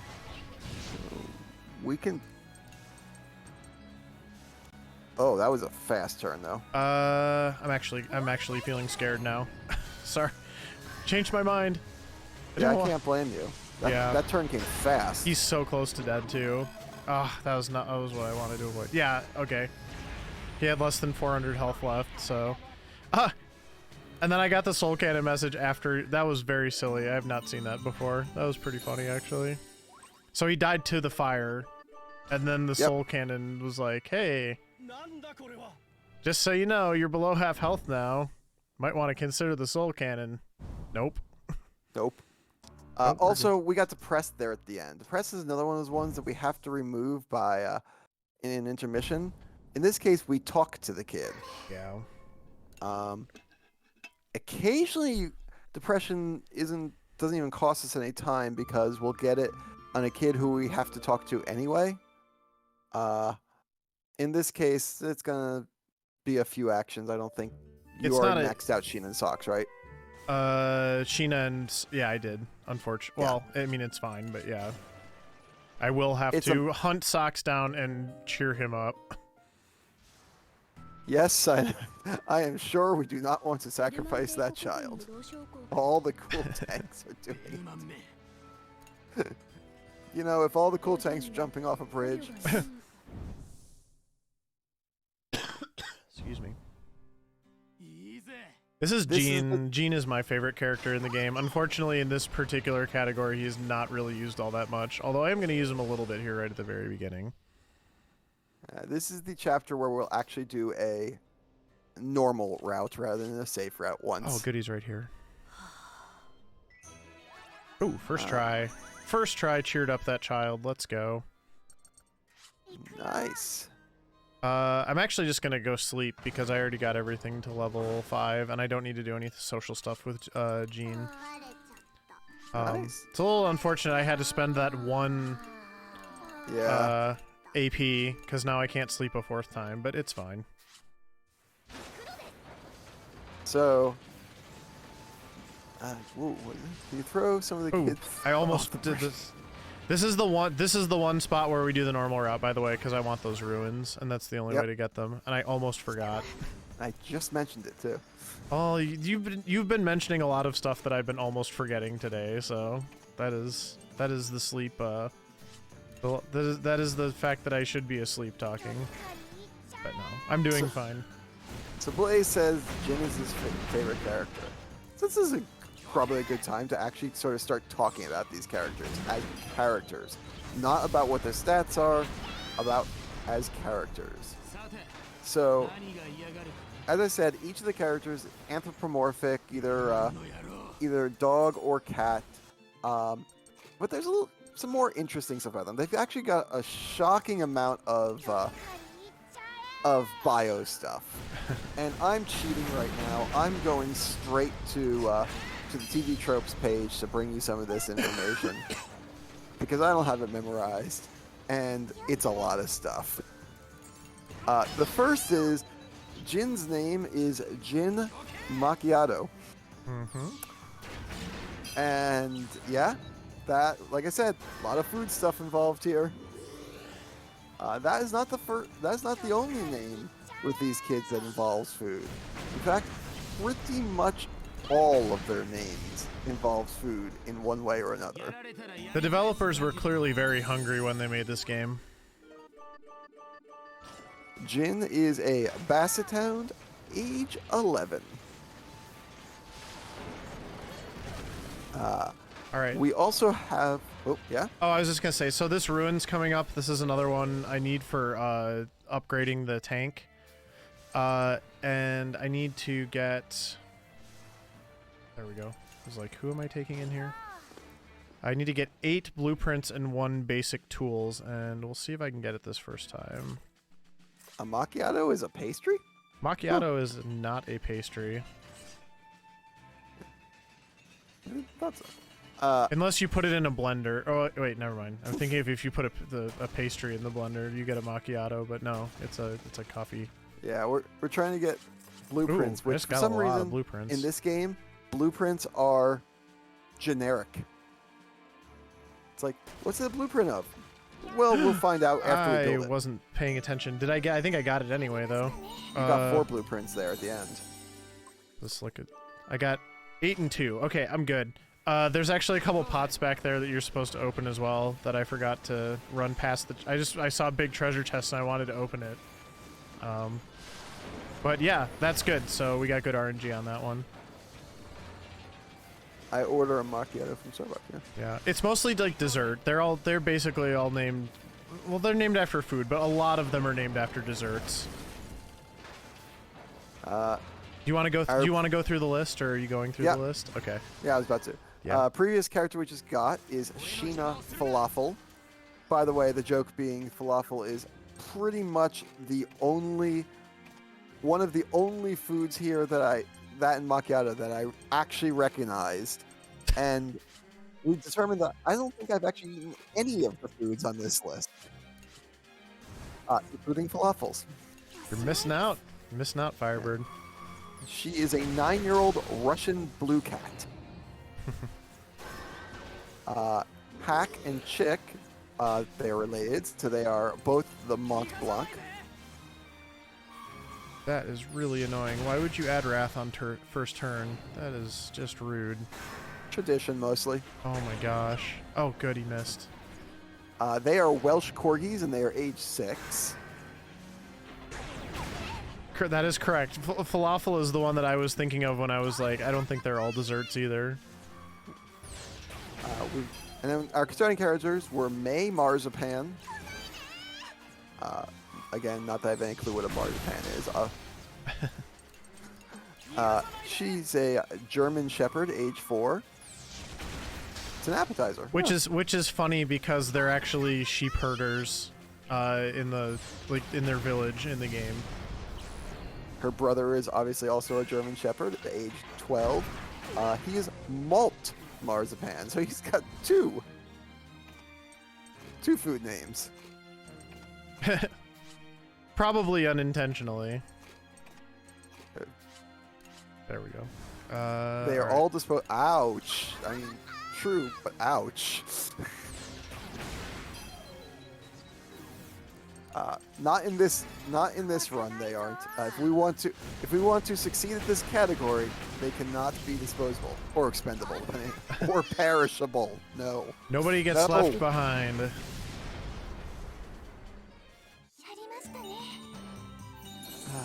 Yes, perishable's the best joke in all the food names.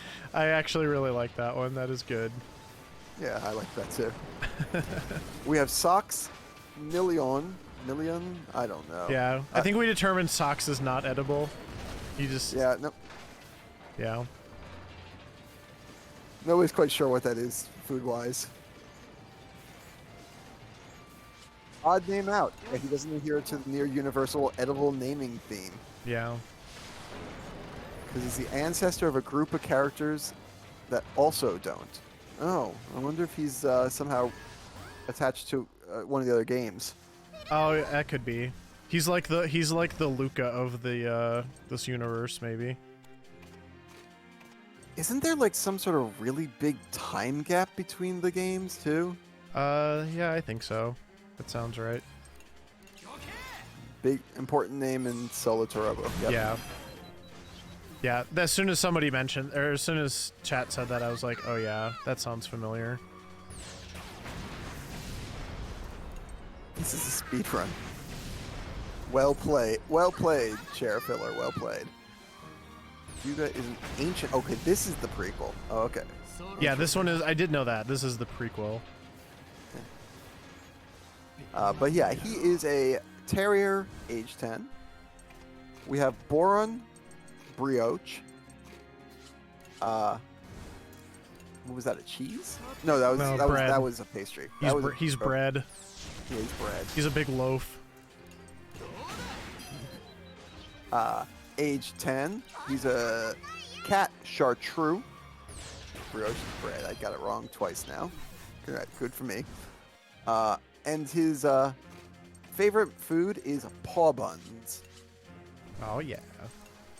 That will be a plot point at a point in the game. And not an important plot point, but a plot point nonetheless. And finally, for now, I have not mentioned the two characters that we haven't got. Well, I'll do one of the characters we haven't got yet. We've mentioned by name a couple times, but I'll hold off on the last one. Is Kyle Bavaroy. I don't speak French, so I'm probably pronouncing that. I know poorly. the end is pronounced "wa." It's like Bavarois or something like that. I also don't speak. Yeah, let's just stop. Let's just stop while we're ahead. Someone in the in chat is actually French. I feel like they could help us here. No, that's let's just we'll continue feigning ignorance. Also, Cat Abanesian, age 11. And like I said, we've mentioned WAPA a whole bunch, so I don't mind. Who? Exactly who. Type of cream used to fill pastries. Ah, that makes sense. That's what WAPA is? No, that's Bavarian cream. Oh, wow. I just feel dumb. Okay. Now WAPA is WAPA Charlotte. Charlot? Probably WAPA Charlot. Yeah. It's French. Probably Charlot. And now I feel like that's wine, but I'm probably wrong. Either way, he's a spaniel, age 8. He's not. She. WAPA's female? Yeah, you didn't know that? No. WAPA is kind of a tomboy, so I'll give you a little bit of a pass. WAPA. She. This is just a testament to how we do, like... Wait, we don't even have WAPA yet. Yeah. No. We don't have WAPA. We will not really acknowledge WAPA.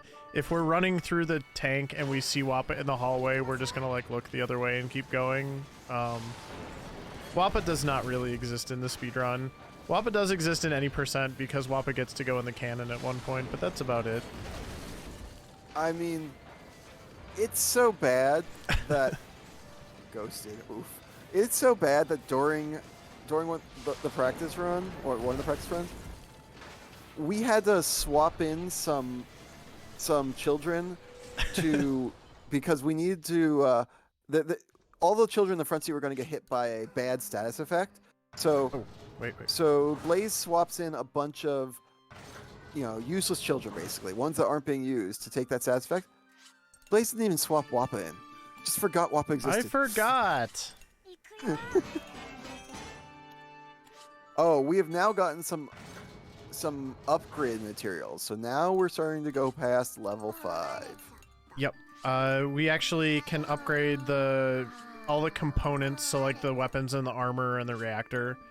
Those can all go up to level 10 now. That is the highest we will get them potentially in the run. We don't upgrade, or technically it's called expand. We don't expand the workshop beyond level 10, so that's why we spent all that time in that last ruins, is to make sure that we were able to do that. Oh my god, that's the wrong swap.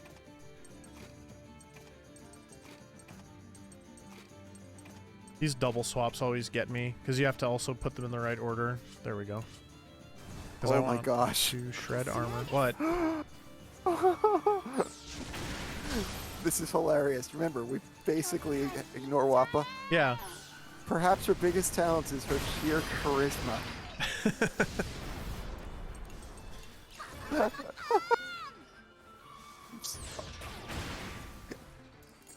Sure. Well, I guess so.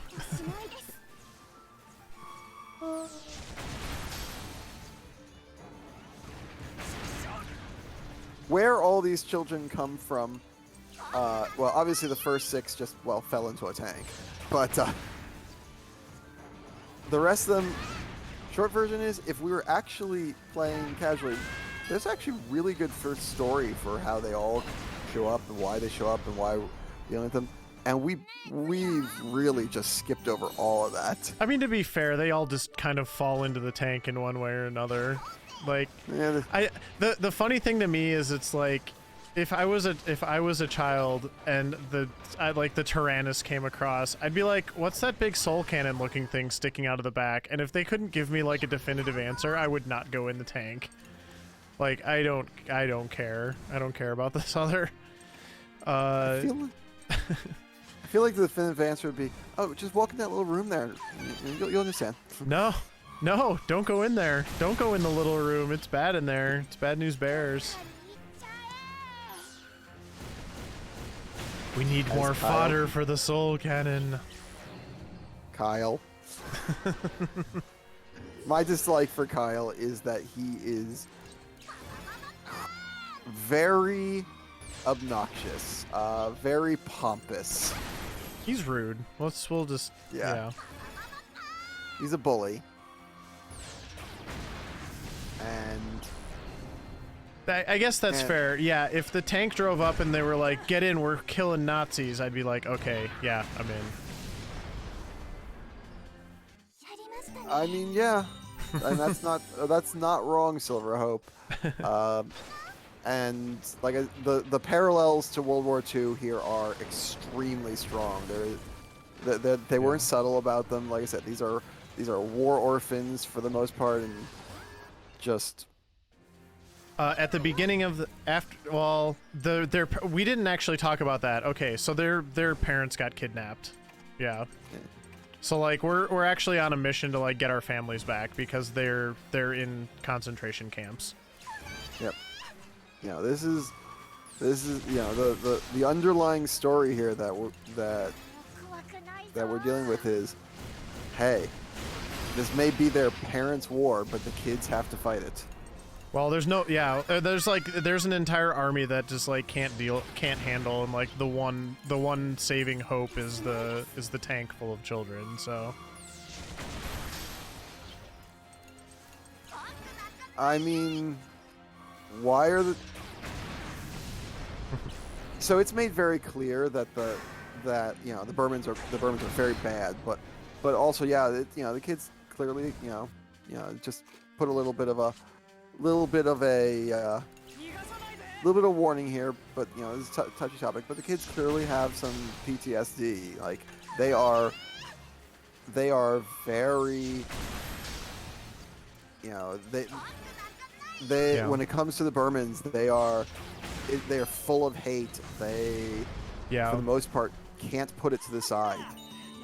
Yeah, I would say the game handles a lot of that stuff with a pretty frank, like, realism that you don't really see of in a lot of games that, at least on their surface, are about, you know, children or child characters. And it's not that they're not kids, but they're kids living through this, and it is portrayed in a very believable way. So, yeah, they definitely nail it on, you know, sort of how you would maybe expect, you know, children in these scenarios to act or whatever. So, oh yes, it's a very big contrast to the art style. yeah. Someone earlier compared this art style to Metal Slug games, and I think that's a very apt comparison, both in the tanks and in sort of the portraits. Yep, and I totally agree with that too. I am going to run out of SP here if I'm not careful, so let me think. So here's where you see one of those strategic swaps to make sure that the right person is refilling SP. I need you to do it, and then swap you. There we go. That should work.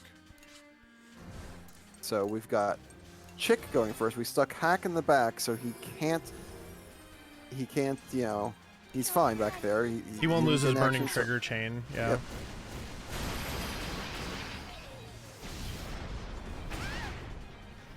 Yep. Then we have the person who needs to use all that SP, and then we have the person who's going to use Piercing Shot because we still got armor to get through. Yep, and I'm just gonna maintain this formation. I'll bring Hack in after Borin goes here.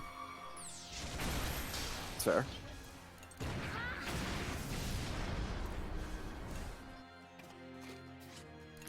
And then we got another strategic swap. Also, we didn't mention this. Burning Trigger has a very, very fast reset time. So after he does it, often Hack will take another action, maybe just back to back, and even if not, usually before all the other characters have gone. Yeah. Yeah, it's got a really, really fast cooldown. That's a really good point about it as well. And now I'm going to get all my SP and HP back, so I'm fine. But just to get through that fight, I was going to run out of SP for the skills that I needed, so just had to figure out how to make that work. Tank is a bunch of 2D layers. That makes sense. Mm-hmm. But yeah, that's, you know, but like I said, while visually this looks a lot like Metal Slug, in terms of how it approaches the subject matter, that's very different. Metal Slug is very, very jokey, very, you know, very much just, you know, having fun with the setting. It's a war setting, but it's just having fun with it. This takes it a lot more seriously. And the music there is one of the big differences. This music is all, I've said it before, this music's gorgeous, but I couldn't speedrun this game if I wanted to because the music just tugs my heartstrings too much. Mm-hmm. Like, if I had to listen to this I'm going to listen to it 5 hours straight now, but if I had to listen to 5 hours straight multiple times in a row, I'd be bawling. Hey, it's something I've always said though about speedruns is if you're gonna speedrun a game, especially RPGs, you got to make sure you love the soundtrack because you are gonna hear that music so much. You'll hear it in your sleep, so make sure you like it. I'm gonna hear Hack in my sleep. Bum bum bum bum.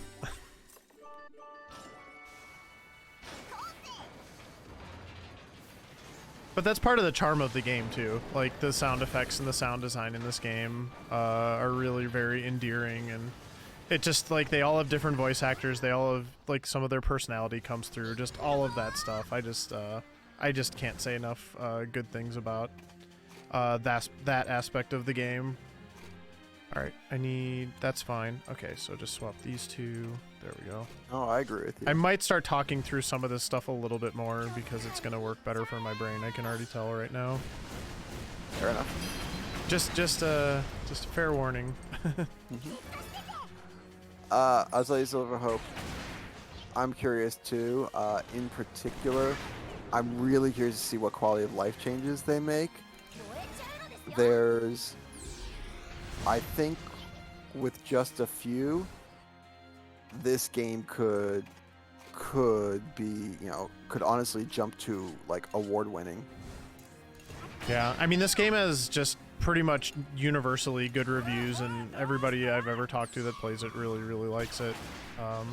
It's just one of those things where we just need more people to play the game. Mm-hmm.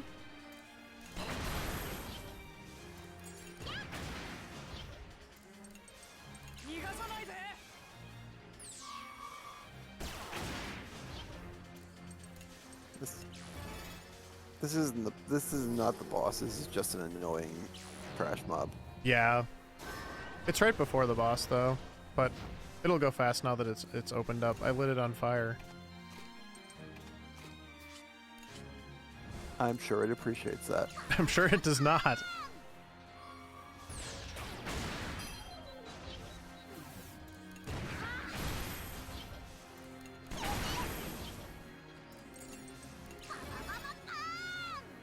This is something that Blaze has noted a lot, and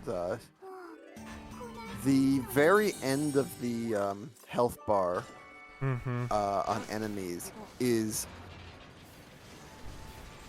tricksome. The way I would describe it, yeah, you kind of brought it up. The way I would describe it is like once the health bar gets down to 10, like there's no difference between being at 10% health and 1% health. So you just like, a lot of times it feels like that last bit of the health bar takes forever to go away. And on the reverse side of that, it can look like it's got more health left than it actually does too. Yep. I'm just gonna wait on that and rest 4 times, I think. It is, like I said, it's just tricksome there. Ethics moral system plan for Fuga too. Isn't that interesting? Oh boy. Hack's in trouble if there's a moral system. That boy ain't right. So behind this was behind Tail Concerto? Yep. Yeah, exactly. Tail Concerto and Solo Torobo are the other 2 games in the series.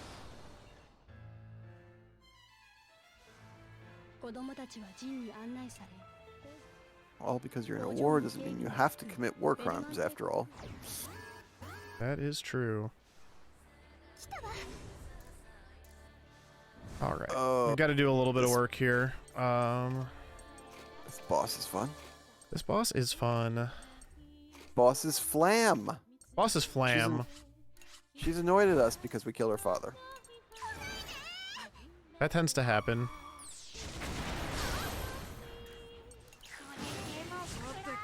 To be fair, her father attacked us with a tank. Yes. So I always open with Boren's Link attack there because it completely takes the tower out. This is actually really similar to that Chapter 1 fight. But yeah, we already took the tower out. It's going to drop down and kind of do that thing. I've already got the Risky on it, so I'm actually going to take just a second here. I'm going to finish shredding the armor, and then I'm going to try to get the stun lock going. This will be the first time you see us try for the stun lock. We got, what, a 70% chance to... I believe it's 70% chance with the bad luck, yeah. Yep. So let's see if I can keep this up here. All right. So stun, you'll basically just see it not move on the track. Oh, I can't. Okay, just attack, I guess. I'm like trying to, I'm trying desperately to get my actual damage-dealing children back in. That is not what I meant to do. I want you going next. There.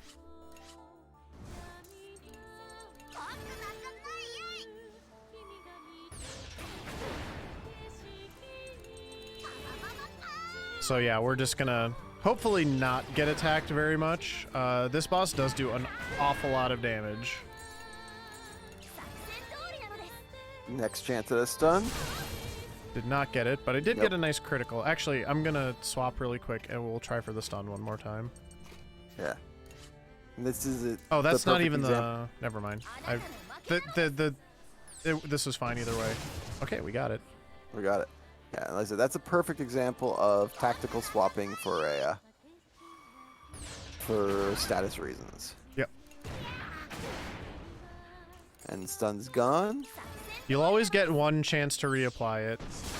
Did not get it that time. But we can do this. We can do this again.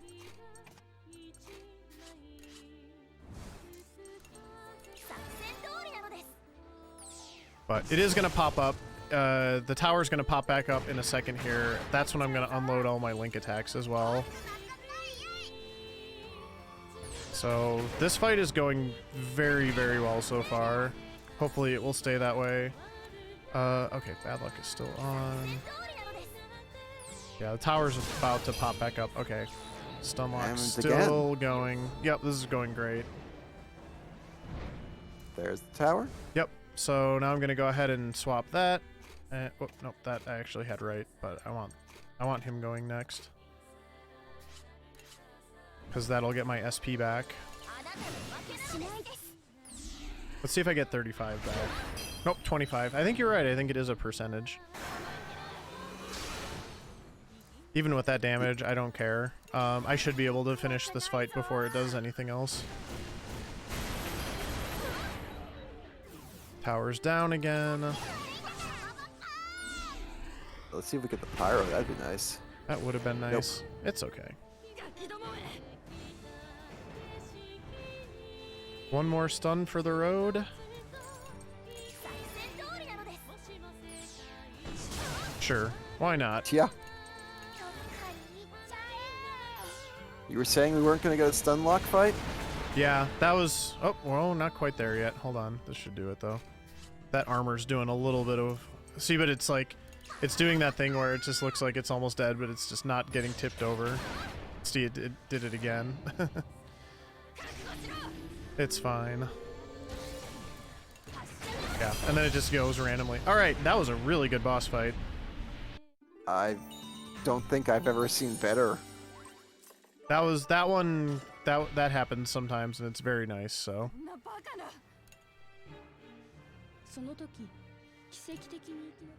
Yeah, it's the combination of yeah.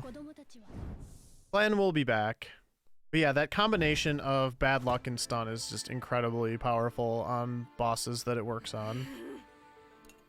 I hope I see Fuga during the daytime in the EST next year. Believe that's possible. I believe that is actually possible. This run was supposed to originally be tomorrow afternoon, but it's fine. Here, I'm gonna go in the village, and we're gonna do. I'm gonna do the one time I'm gonna actually go and do this like bartering system because I want to get rid of all of my low tier stuff that I don't need anymore. Yeah, anything that says rusty, we don't want to have anymore. We're gonna just turn it up into the tier above it. Yep. What that should mean, yeah, a little bit of cross your fingers, is that we can get a whole bunch of upgrades real quickly. Yeah, I should be able to get a couple more out of this. It's not a huge thing, but it just doesn't take that much time. And sorry, just wanted to make sure you can actually downgrade stuff too. So I wanted to make sure I was on the right one. All right. The best part is I looked at used battery and patched up and went, I don't actually know which one I think is What's the difference between a used battery and a patched up battery anyway? See, she just fell into the tank. I tell you, they all just fall into the tank. And now she's going to live in a treehouse in the tank. Because, yeah. You know, every tank has a treehouse. She does like to hang out on the roof and boss people around. So that's part of why we never see her, is she's always up on the roof.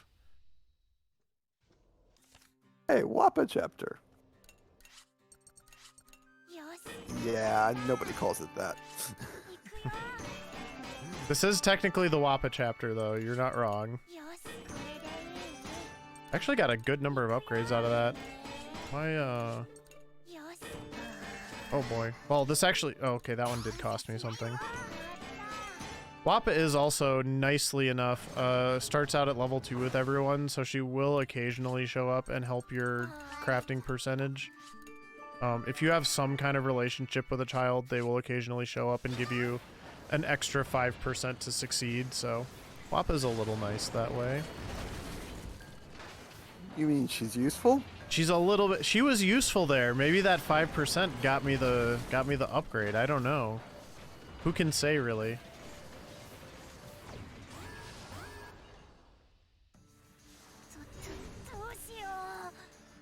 Alright, I need to get my house back in order here. Well, I guess it was kind of just those two. The house was mostly already in order. The house was very much in order already. Well, that's what happens when you have a boss fight that doesn't go off the rails. Yeah, no, that one... Yeah, that was very nice, for sure.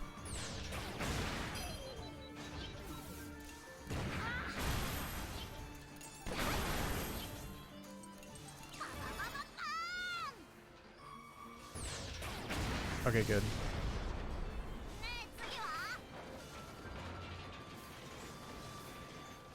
Oh, this is my favorite.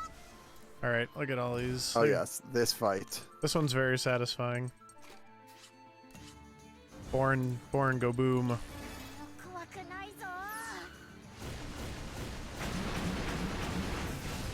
I love the simultaneous explosion.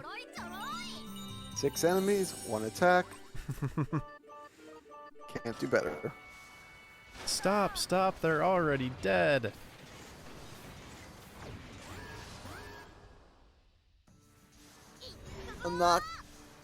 Not quite yet, Silver Hope.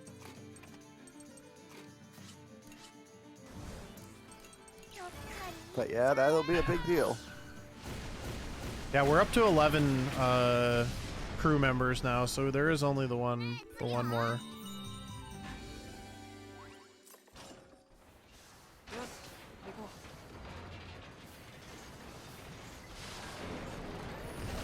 Yeah, barely noticed that red-haired girl showing up.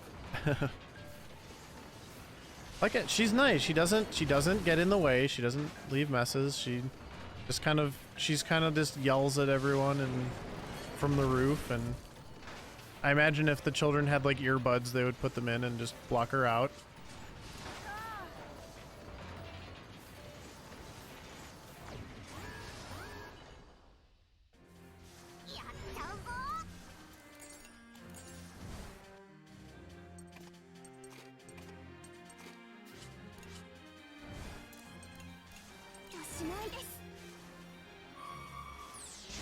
I do need a do a check here. Sheena's got to be getting close to level 17, which is where she gets the piercing shot 2 as well. What makes this route fastest? Good question, Softman. Honestly, the main thing that makes it fastest is that we're using character combinations that on average deal the most damage fastest. Obviously, that's a big deal. We're taking the safe route every time, so that's the... Almost every time, yeah. Almost every time. Which means we're going to get more boosts to our... Oh, different paths on the screen. I see. Oh, sorry. Okay, on this particular path, what made it safest was there was 2 battles, one of which was only 1, one of which was 2, and they are probably easier than the battles on the south side. It's going to mainly be the difficulty and the number of enemies. It also, if I saw right, had better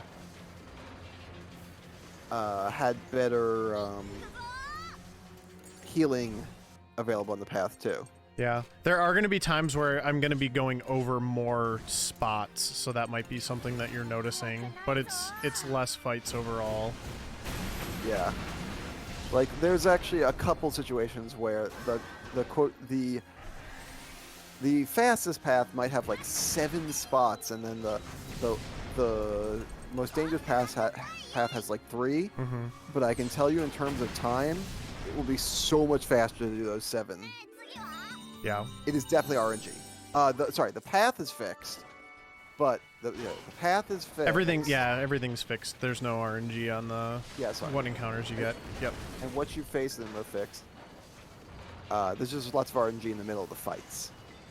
Yep. And if a fight's pretty hard, RNG starts to kick you harder and harder. Yep. Yeah, a lot of the routing, when this game first came out, there were definitely some people who picked it up and started speedrunning it right away. Punchy is the one who most notably comes to mind. There's been a few other folks as well. When I first started running this game, I used a lot of the route notes from when Punchy ran this game. I made a few improvements that I do feel confident in saying were improvements because they did lead me to get world record, which were including the ruins in chapter 5 so that you could upgrade the workshop the second time faster, and then also just generally increasing the amount of stun locking that we tried to do in the boss fights. And this route used to use, the speedrun used to use Jin a lot more as like kind of your, I guess I'll call him like the 7th character. You'll see what I mean. Once we get Brits, who's our last character, it'll mostly be Brits and Sheena, and then Born, Kyle, and Chicken Hack, which is like the combinations we've had. But Jean used to kind of be like the 7th character that the run used originally, and I switched that to Socks because he has Stun Grenade earlier as well as Flame, and I felt like those were more important abilities to be able to use on the boss fights. So I'll toot my own horn for a second there and just, you know, say that I helped the speedrun in that regard. Shoot away.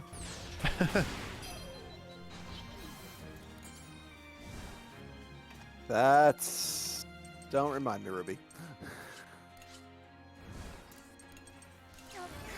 This is the last of my SP, wow. You can go to bed anytime you want, Ruby. Blaze and I can go to bed anytime I want? Okay. No. I'm doing fine. For now. Ruby. Good night, Ruby.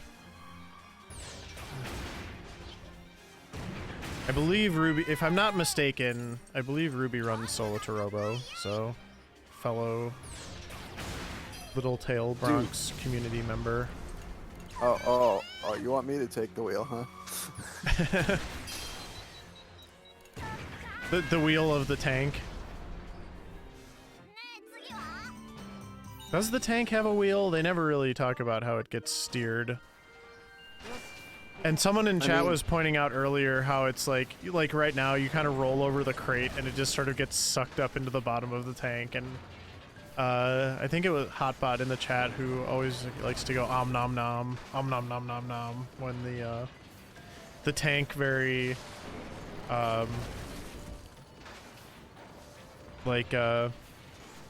cartoonishly like ingests the supplies. Yeah, exactly. I think we figured it out. The tank is actually a mimic. Well, that explains a lot. Yeah. Oh, hey, there's laundry up there. I just noticed that for the first time ever. Alright, more upgrades. I should not have done that one first. Okay, good. Didn't cost me. The grenade launcher is a little bit unique in that it borrows from the supplies that you use to make the machine gun and the cannon. So I generally like to do the grenade launcher last, because it can actually like keep you from upgrading other stuff that... I mean, we use blue and red guns a lot more than the yellow guns, so if I have a choice, I generally want to do the blue and the red first. Yeah. Starfish mouth, yeah, that's probably accurate. Like, is there someone at the bottom that's just kind of like grabbing all this stuff as they roll over it? Like, who is that person? Yeah. He was due for one. That was only a 60%.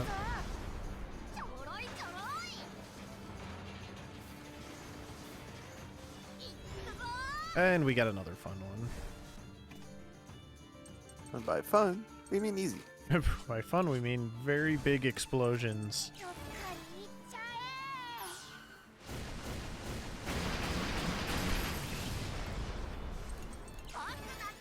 Oh, he left one behind. Boring. Slipping, man. Alright, so Sheena does have Piercing Shot 2 now as well. Just making a mental note for myself. Good.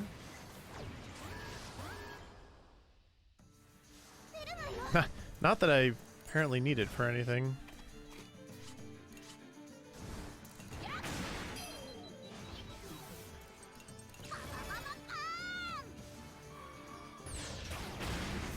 Bum, bum, bum, bum.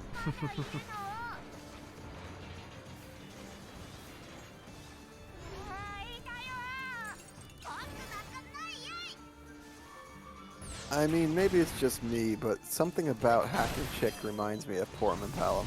Yeah, absolutely. They have big Porum and Palom energy. Porum is basically vibe checking all the enemies. Yeah, that's accurate.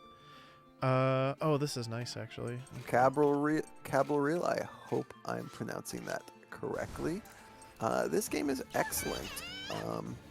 It is a RPG set in an alternate universe with very unique. Does Porum have cry? With very unique mechanics. There's a lot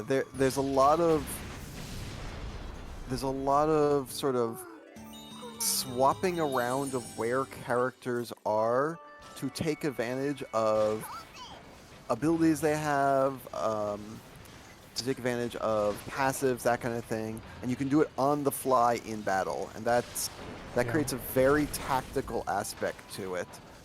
It also has a strategic overlay.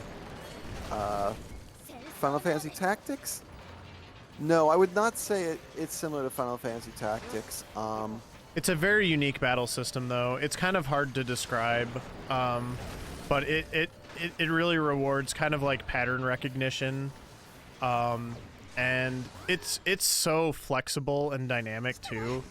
I'm kind of leaning on all of like the best combinations of the children for the speedrun, but if you played this game casually, you would find different pairings that you would like, and you would find things that worked really well. There's characters that we're not even going to use in the run that are perfectly fine and would definitely be, you know, if that was a character that you identified with, like, you could just use them in your casual playthrough and have a lot of fun with it, so. Yeah, I think I'll say that no, it's not Final Fantasy Tactics at all. Not that style of game. In fact, I say this as someone who loves tactical games of that nature. Yeah. It's more of a strategy game, I would describe it as. Well, like I said, I think there's a lot of tactical aspects to the fighting, just a different type of tactics than most people are used to. And what I've noticed is people who enjoy Final Fantasy Tactics tend to enjoy this game, even though they're different battle systems by a far margin. You're just talking about me, aren't you? I love Final Fantasy Tactics. I mean, that was not a comment made seriously. But I do love Final Fantasy Tactics. More power to you. But like I said, there's also this strategic overlay that it's a bit of base building. I've heard. I'll give you here. Will compare it. I'll give you Fire another. Emblem. That was what I was just gonna say. Go ahead. Yep. Though it's actually not the game that immediately comes to mind for me, but you know. Yeah. So just to finish your thought that we both had with our one shared brain cell, I think the vibe of this game to me is very, very similar to Fire Emblem Three Houses. And if you liked Fire Emblem Three Houses, you will very likely like this game because it just has a lot in common. Just in terms of the social aspects, the kind of the crafting systems and some of those other things. The intermission system is kind of like running around the school, like you do in Final Fantasy Tactics. So there's just there's a lot of similarity there, and the characters are just very endearing in a similar way as well, I would say. Yeah, I'm trying to think. Like, that base building aspect, I've actually seen it in a number of games.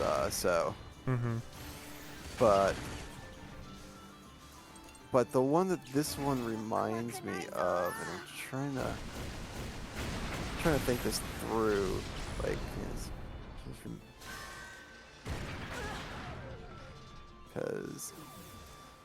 because you know, I almost there's even a small part of me that almost wants to compare it to XCOM, because there is a limit that you know you have time units and a limited amount of stuff you can do.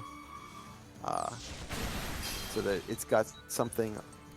Yeah, I think when I say strategy tactical, I'm kind of talking about that kind of strategy, game. So. But I think the game that most reminds me of is Regalia of Men and Monarchs, which I don't know if anyone's played it. I have not heard of that game. This is the first I'm hearing of this. Fair enough. Like I said, that's what the intermission very much reminds me of, the base building aspects of that. The strategic aspects of that. I gotcha. But still looks like a great game. Sorry about the ads, and in case you can't hear that, if you have any questions, ask when your ads are gone. Oh, I can't switch now. Okay. Yeah, we're in the last little gauntlet of this chapter, so the fights are getting a little bit more annoying.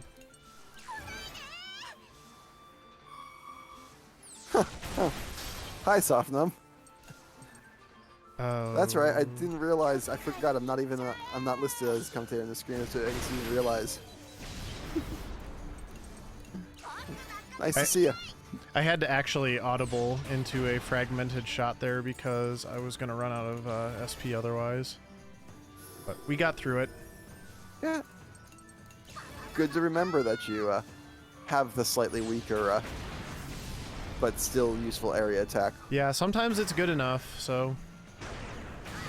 And it's not Blaze's only option. There are a couple other area attacks at disposal, not counting the link attacks, but they're there as well. Yeah, I get that, Sofnum. I'd love to be napping too. Map time. Thankfully, I think I just hit a second wind, but. Talking about tactical games will often bring me to a second wind. Oh, yeah. Oh, look at that. You got your hero mode. Ooh. Yeah, for whatever that's worth. Yeah, Silverhope mentioning Tactics Ogre, which I have been playing, it feels like, for the last 17 years or so of my life since it came out a few months ago, or like a month ago. I swear, does that game ever end? Has anyone actually finished Tactics Ogre? I'm not convinced. Doesn't your brother speedrun it? No, I'm talking about the new one that just came out, the Tactics Ogre Reborn. Oh, Tactics Ogre. Because I keep playing that game and there's just more battles. I'm not convinced it ever actually ends. Oh, yeah, Ogre battle. That's the speedrun. Estimate 17 years. Yeah, I really don't know. You've said no. Tell us your opinions on Tactics Ogre. We would like to hear them. Yeah, I don't want to say bad things about it, but this is a family-friendly stream. I only played the original on PS1, and I just got extremely frustrated by some bad design choices and you know, but that's not, you know, it's not to say it was badly designed game. Just there were some design choices that really frustrated me, and eventually I just rage quit at a certain point when I got to affect almost a soft lock battle. So, but yeah, I remember playing for a while, and just a lot of battles. Game just went on and on. Yep. Okay, this is our first battle with the giant drill. This thing is annoying. This is a garbage fight. Yeah. Wait, is this the boss? Yeah. Oh, I should have Yeah. done 2 just in case I miss with the link attack. Oh well. Yeah, this is Rubizal. So this is a garbage fight, and as in the tradition of all RPGs, this boss, we will then see a slightly lesser version of it as crash mobs later on. Yep. And we're gonna try to get the stun lock going here. Yeah, that drill that looks like it's really scary and can deal a lot of damage is really scary and can deal a lot of damage. Yep. It also injures my characters. Yeah. We let it attack us. At full health, we are going into critical and getting injured. Maybe if we block, we don't go into critical from full health, but ugh, it's just all bad. Okay. Okay, we got the stun.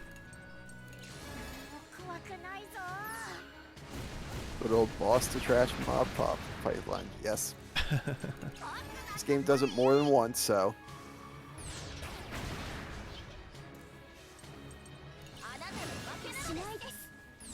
The difference between bosses and trash mobs is enough that it doesn't act.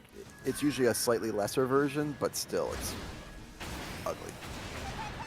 I wasn't going to be able to keep that stun lock up, so I just went ahead and let it do that because it's almost dead. I wanted the SP instead. Huh. I thought that would deal more damage. It's Do you have mostly block up? no, it doesn't do a ton of damage, but the injuries are kind of annoying. Oh, there's something. I don't think we've seen this yet. Oh no, I forgot that he did this. Oh well. Well, That's now I weak. have to deal more of... now I wish I hadn't used my link attacks. Oh, that didn't last very long. That's a shame. Well, he's about to be dead, so... But yeah.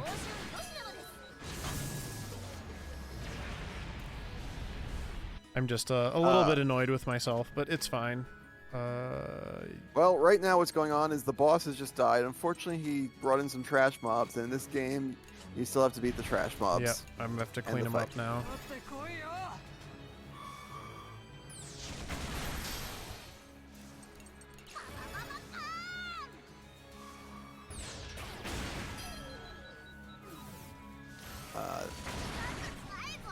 It's not a The big enemies deal. aren't that much of a threat, but we're low enough on health that they could start doing some status effects just by getting us down to critical. Yeah, No, I'm still once above again- half health right now, so... Yeah. That's no longer true. I'll heal up after No. this just to be safe. We can't use the soul cannon. That would end our run. I mean, we'd finish it because we're not going to just stop 2 hours into a 5.5 hour run, but it would. One end the does category. not accidentally use the soul cannon. Yes. There are multiple steps involved. We'd have to tell whoever our current restreamer is to please change the category. No. We'd like not to do that. I have saves. I would just reload. The ending is worth it. Okay. So that took a little bit longer than it should have, but we're still through, and that is the end of Chapter 6 of 12, which means we're halfway through the run, except the second half is a lot longer. If So we're not only yet we living- would. If only we were going to be done in 4.5 hours. Wait. Oh, you mean total? Yeah. I'm like, we're not going to be done in 4.5 hours? What? We need to discuss this now. Yeah. Total, not from now. All right, we are coming into Chapter 7. There is a lot going on in Chapter 7. We are going to get our final character. We are also going to fight what is, in my opinion, the most challenging and annoying boss in the game. Oh yeah. Lootworth is gonna suck. I mean, he's a cat who thinks he's a dog, so there's already a lot going on there. Kind of a lot to unpack with that chap. Well, finding Feline, basically, I'm just referring to the fact that we're in the true ending category. We cannot sacrifice children. There must be 12 children at the end. Yep. Heck, we only have 11 right now. But we'll fix that soon.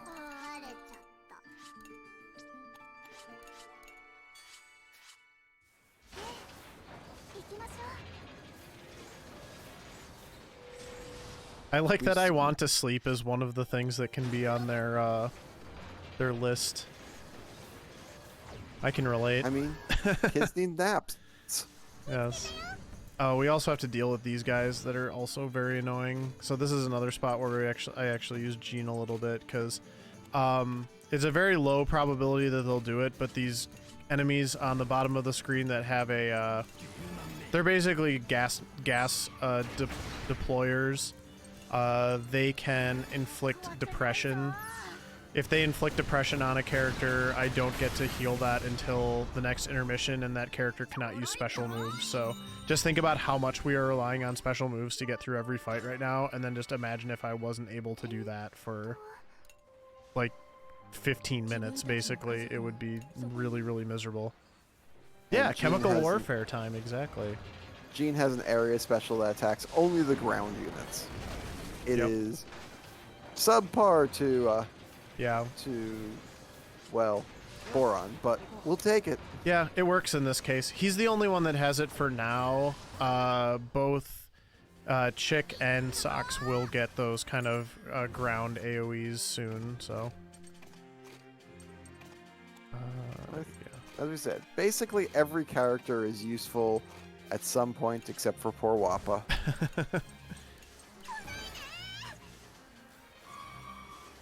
Like, even Kyle is useful.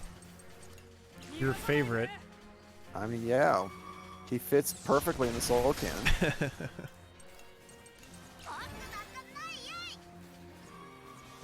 I mean, no, he gives accuracy, so, you know, give him his due, but... Yeah, and he shreds armor like a boss, so...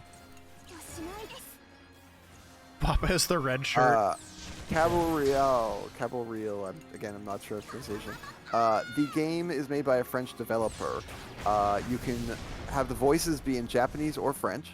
Those are the only options. Some of the splash screens are in French. Yep. No, it's not. It's not made by a French developer?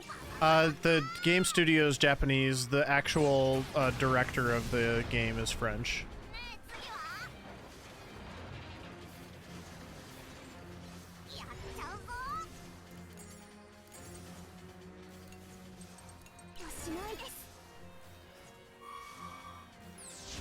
They are speaking in Japanese right now because I have the Japanese voices turned on.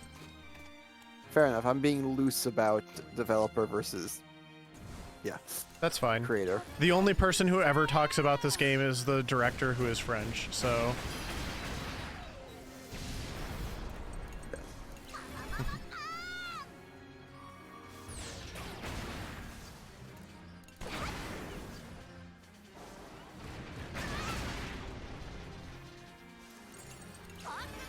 Wappa is useful for Soul Cannon, please. We'd have to remember she was around. It's a collab between the different CyberConnect studios. Okay. That also makes sense to me. Yeah. Because they make a lot of other games.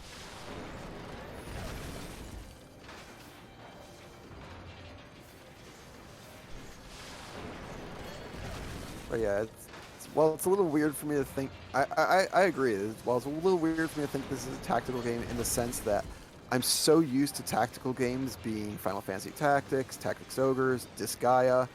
Never heard of it. It's awesome. Play it. This still is exactly what a tactical game is supposed to be. It is a tactical compared to strategic is all about making the decisions now based off of information you just got. And when there's constantly changing information, you have to make the right decision in the moment. I know it's a tactical game because it makes my brain hurt. Thanks for reading our messages. Makes me feel good about it. Hey. Hey, I got time to read chat while we're like rolling between battles and encounters and spots on the map. So yeah, definitely really excited to be a part of Really Really Longathon, and definitely happy to chat with y'all. So it's a tactical game because we have permadeath. Interesting way to look at it. Well, sure. I mean, it's self-chosen permadeath, so that's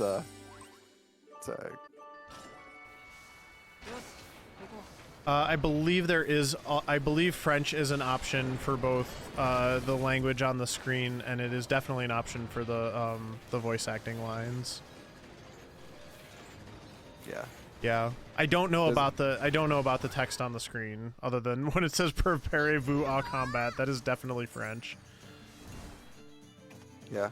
I think I saw that there was a French text option.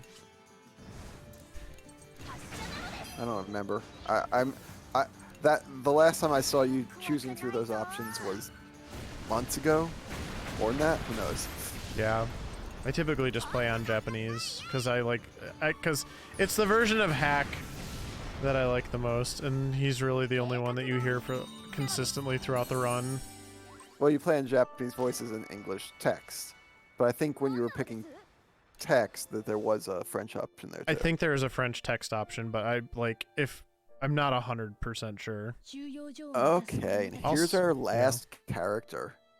This is Brits. Brits, as you might notice, is a German Shepherd. No, he's a Doberman. Okay. Sorry. He's a Doberman.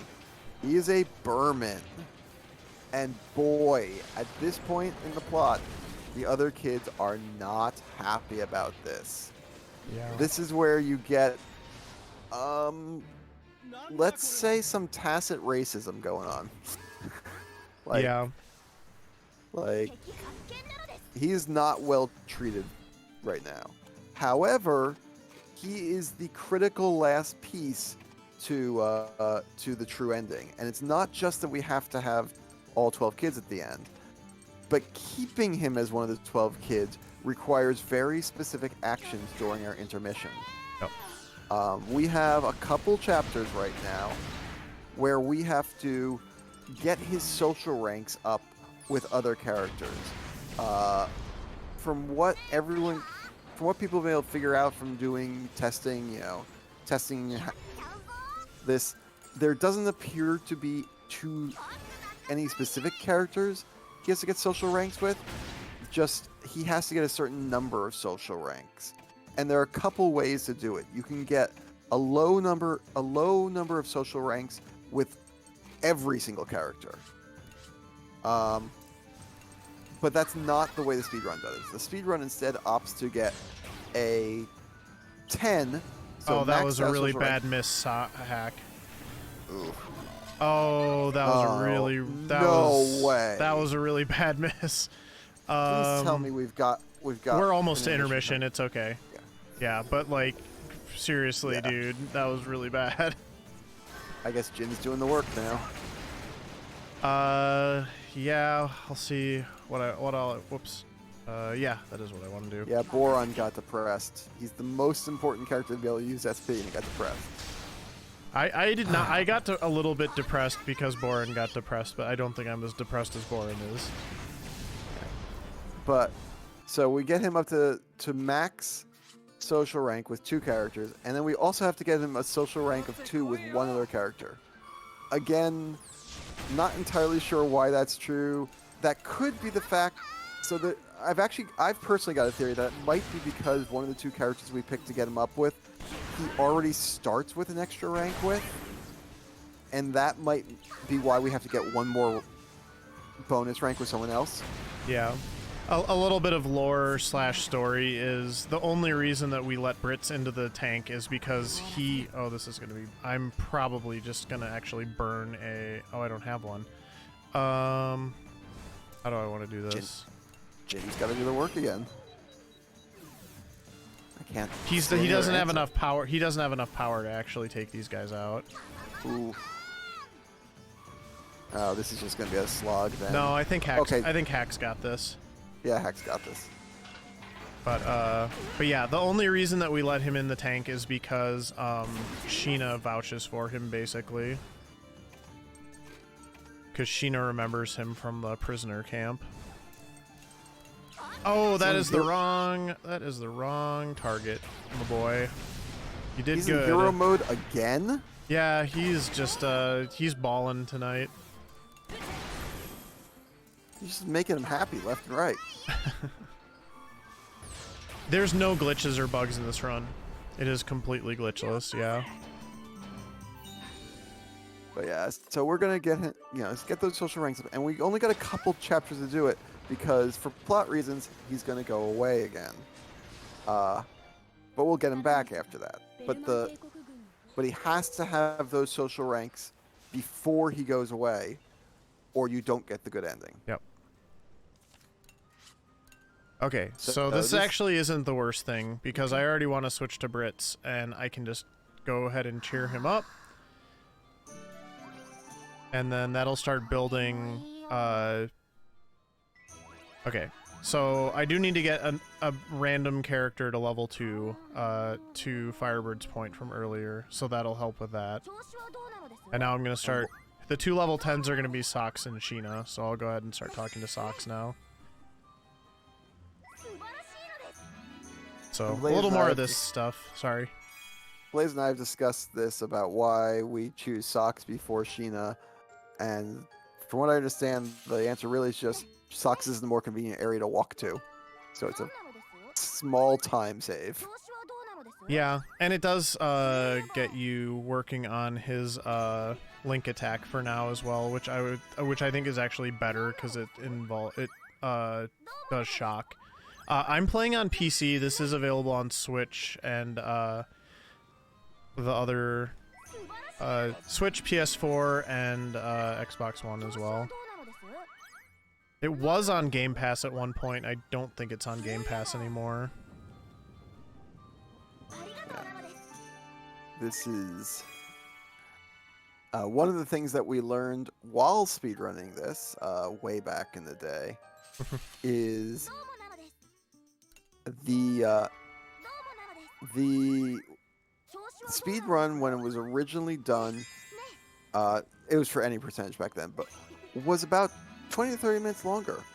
And we suddenly realized that if you change the FPS, and we to be fair, this was only a me thing. Like, everybody else knew this. It was my fault. But, yeah, go ahead. Proceed. You change the FPS, you suddenly gained 20 to 25 minutes of time back. It wasn't quite that much. It was a while. It was a bit, though. I want to say it was more like 10 to 15 minutes, but I don't remember for sure.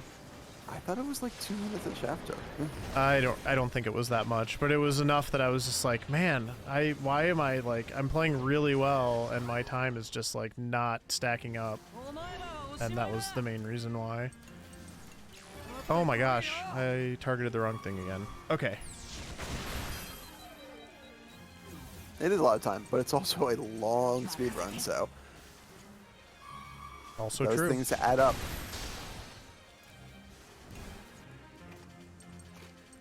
All right. Get back in there. Boring. Got some work to do. Make up for lost time.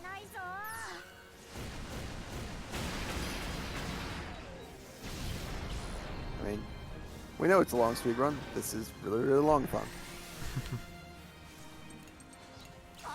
Casual run, probably take about 25, maybe 30 hours. I think my casual playthrough where I went through all the hard routes was like 25 hours, yeah. That sounds about right.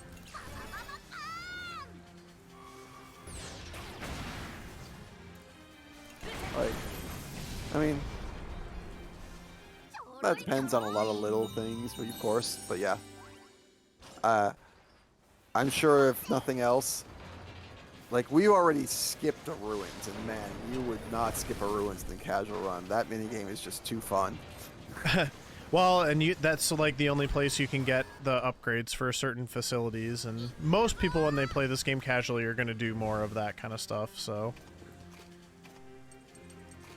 Let's see here.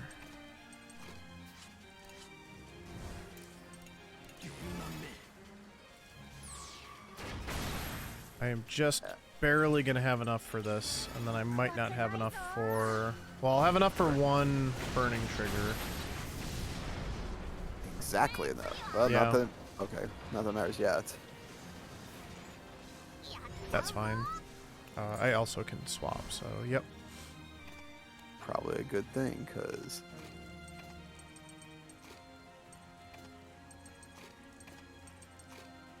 I have to do a lot of swapping, though, just to make sure this works right. So we need Brits to go first. He can use the item. I get more SP back after this fight. So, and I'm unfortunately going to have to wait for a couple enemy actions, but nothing I can do about that.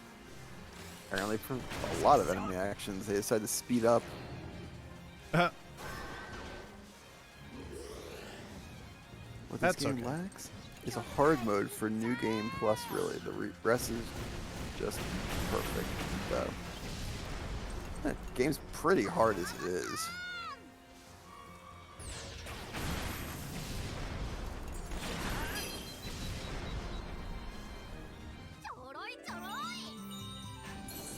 I never ran out of items particularly to the point that I thought the game was overly difficult, but it does have its moments for sure.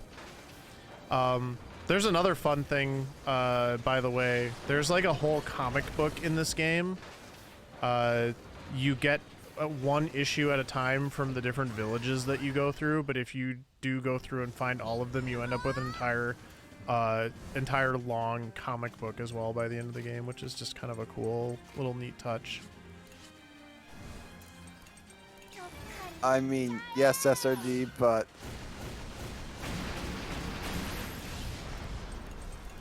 like I said, we know one person who's ever pulled that off, and it is an event. I think you're better off trying to look it up on YouTube than do it yourself. Yeah, it's quite a spectacle.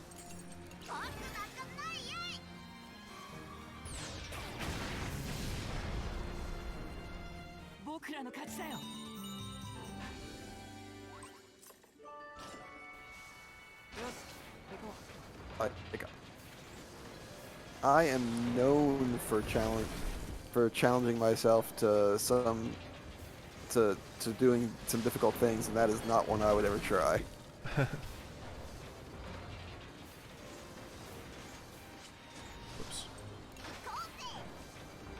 Yes, safe.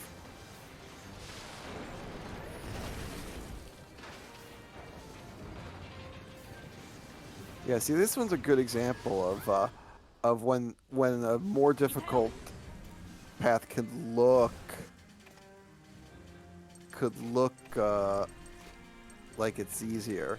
So the top path looks like, you know, hey, it gives you healing and SP back. Yeah, but that's a purple fight. A purple fight is basically a mini boss. Yep. Or a gauntlet of mini bosses.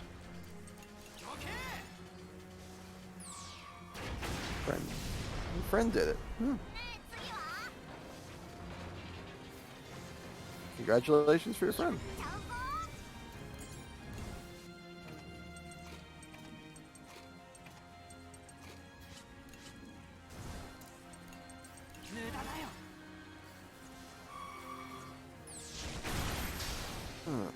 I don't know about you, but it is coming on stupid o'clock over here. Not quite to stupid o'clock yet. But we're moving along at a really nice clip here. I'm actually really happy with how this is going so far. Although we are about to get to Blutwurst, and I could just be like not nearly as happy after that is done, so we'll see. Blue Horse is a disaster because of something I mentioned a bunch earlier. I mean, I can disaster for a couple reasons, but like I said, we're waiting for Boron to get to level 30 to get his final ability. We won't have it by Blue Horse though. Mm-hmm. So we're pretty much. Are you kidding me again with your missing at 90%? Sorry, you're good. I'm just annoyed at this small child right now. So we're pretty much at the worst point in terms of our power level has been falling since we got Shell Festival. Yeah. And it's going to skyrocket when we get the next one. But we don't have it before Blue Horse. And Blue Horse is just a really hard boss. He cheats too. He is not to be trusted. Yeah. The only exploits we're doing is we're really just optimizing. I mean, Boren's inability to hit stuff normally, and we're shoring that up with Kyle so that he never misses, and that is pretty much abusing the game systems, I would say. But it's all above board, so. I think the only thing that might potentially count as an exploit is that one sort of free quote-unquote action you get between fights. I disagree. That is still part of the game system. I still think it's spaghetti code. Nope. Nope. If it was a bug, they would have fixed it. It's fine. I mean, you say that, but I know games, tactical games, where there's been a slight mistake, something that was effectively a bug, and players love it so much they do it. Yeah, we're not going to fix it, we're going to keep doing it in later games. I don't like calling stuff. I don't like putting that on the developers unless I know for sure, and in this case, I'm pretty sure it was intended. So okay, that's my take on that. Fair enough. Well, if that's not, then yeah, then I'd say there's nothing that I'd call an exploit. Yep. The game is very good at what it does, or what it's trying to do. Ooh, that was a lot of smoke that just came out of the tank. They might want to look into that.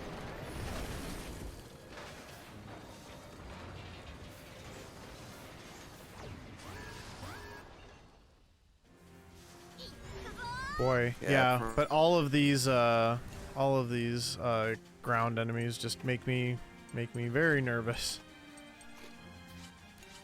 For my favorite tactical game, the Skya series, in the first game, they have fully acknowledged there were basically two bugs that the players just loved so much they let them stick around. Good night. Finding feeling. One is the ability to throw diagonal. It was never intended. It was just that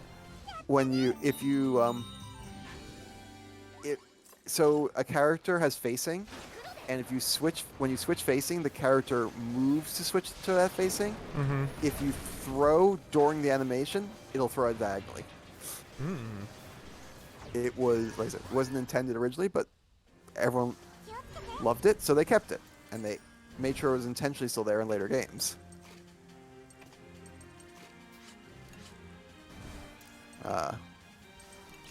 And the other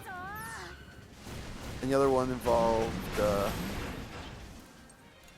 Oh yeah, so if you move a character, have another character take an action, you can then go back to the original character you moved and cancel out their move, and they'll go back to as if they'd done nothing, even though after the move they could have done some sort of basically assist in the position they were in.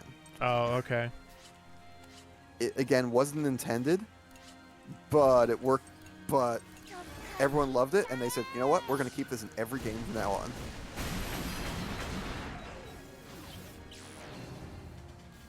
That would have been nice to get rid of one of those two. Oh well.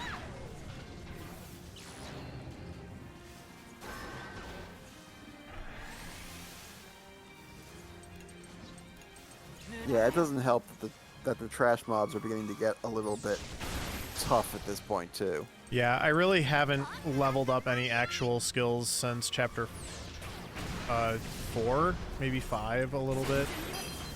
But I've just been sleeping since then, pretty much during all my intermissions. Sheena got her break 2 armor ability. Well, I just mean in terms of yeah, I know what you're talking about. Yeah. Like actual upgrades and stuff. Yeah. I've not really done any of those since chapter 4. At this point, all we're just getting is levels from fights, and that doesn't keep up with the fights when you're not doing intermission stuff to... Hey, we got our first ass rank. Nice. Is there no splash damage? The only splash damage is on... I mean, I guess it's not really splash damage. Yeah. There is area damage on certain special attacks. Yep. I wouldn't call anything splash, though. No. Splash damage would be a cool mechanic in this game for maybe for Fuga 2. Maybe on cannons they feel underused. Whoops. Oh, I'm way behind on my upgrades though.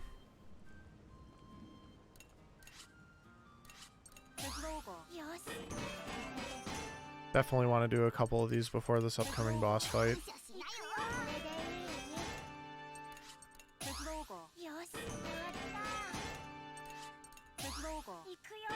This chapter's a little fun because we have competing.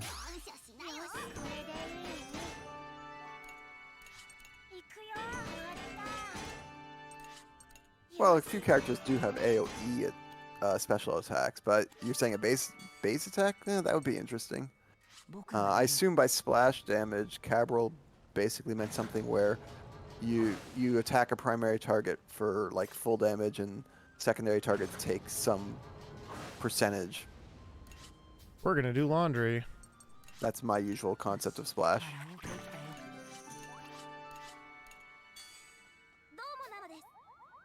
And then hopefully I can finish getting this one to level 10. Yeah. I would, like I said, I would think if Fuga 2 is going to do something like that, cannons are probably the weapon to get it, just because they're a little bit. Okay, we got it. Unimpressive right now.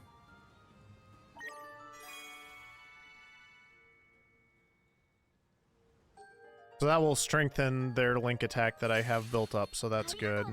And then I'm just gonna quick run upstairs. And or I'm gonna go downstairs because I forgot how elevators work, as opposed to ladders. And he's got that little heart bubble for Sheena, so we can at least do this to get this out of the way for next intermission.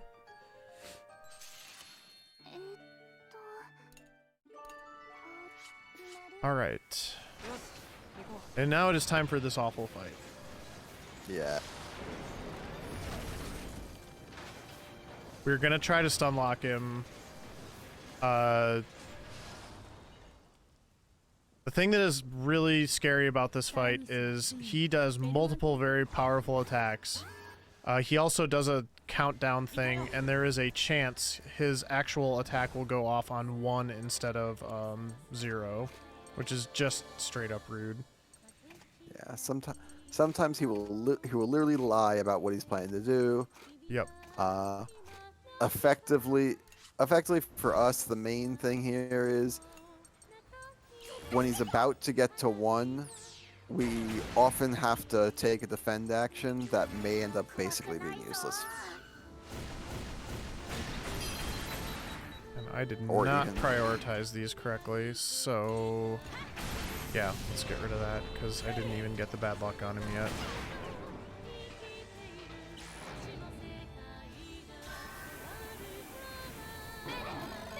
That is not great. Okay. Need to do this.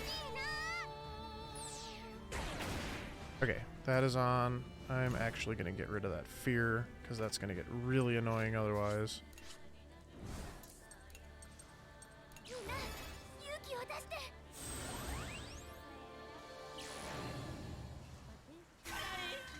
I'm not really losing anything right now because I'm kind of just waiting for him to open up anyway. But like, I'm already... Oh.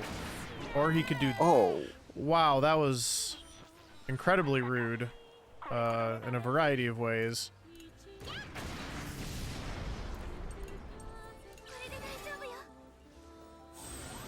So that was because I dropped below half health. Alright. Whoops. Yeah, we would... If we got hit by... So it's not happening now, but if we got hit by this attack right now, we'd just be dead. Yeah. But we're gonna try to stun lock him now. Oh, that went as poorly as we could ask. So not only did we not stun him, we lost the bad luck. Oh, we did. Okay. And then we just randomly got the stun on the low percent. Okay, cool. Hold on.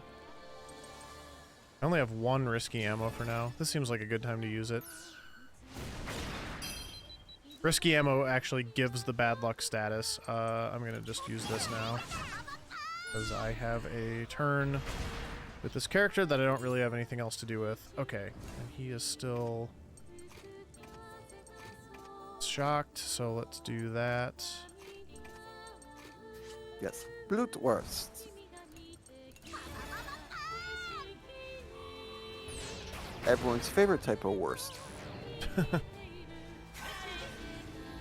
He also has so many hit points. Oh my god! Oh my gosh! All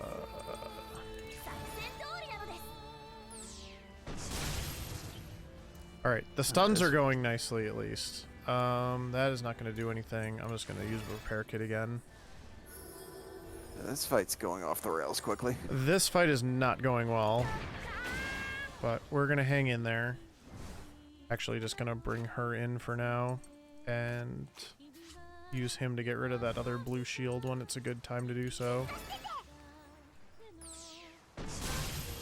I'm getting a lot of crits, so that's good. All right, he started his countdown. This is the scary time.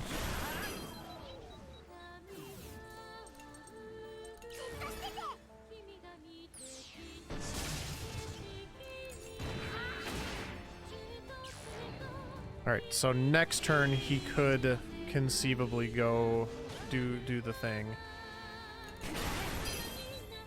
And I don't have any way of dodging that, so we're just gonna put in some garbage characters for the moment. Here, let's put what's her name in. Oh, he didn't go. Okay. Makes sense. Yeah. But he is going to go next time, so let's use this to kind of prepare for the really bad attack.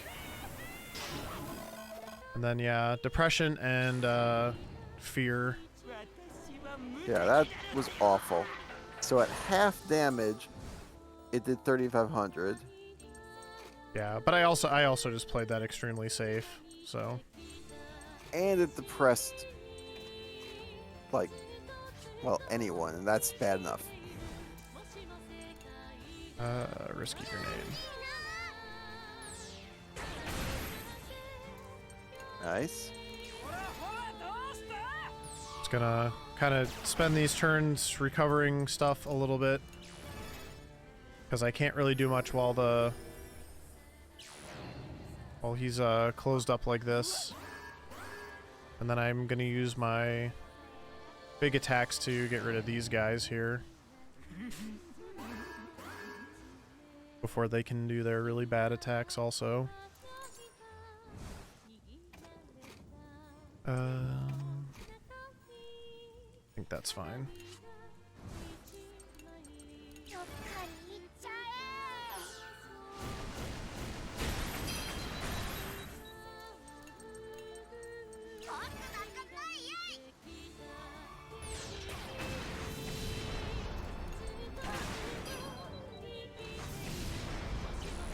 Okay, now he's opening again.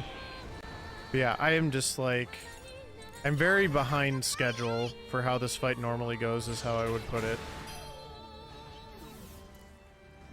Okay, Let's do this. Let's try to get that stun lock going again.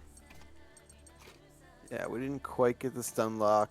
He put out some hefty damage earlier that got fears on exactly the wrong people. It's not surprising. Yeah. There we go. Stun grenade. Okay, there's a stun. Now he's into a stun again.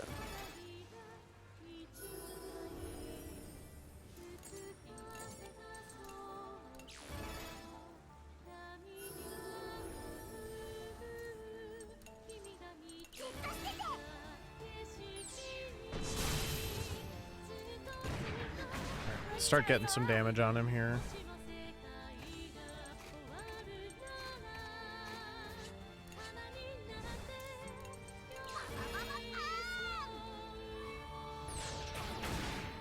I swear his burning trigger's really low for some reason too. Damage or It feels like the damage is really low. Probably just how it'd be sometimes.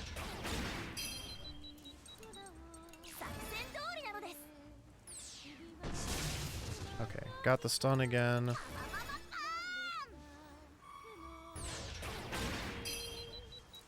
glad you're enjoying the run, Carol. Sadly, we can't take our time too much. This is a speed run.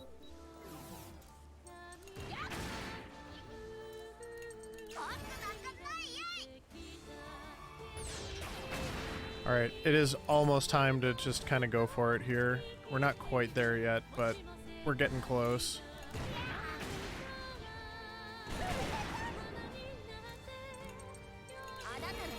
So I've got 2 more link attacks.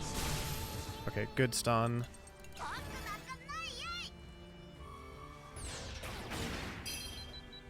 Alright, let's go for this.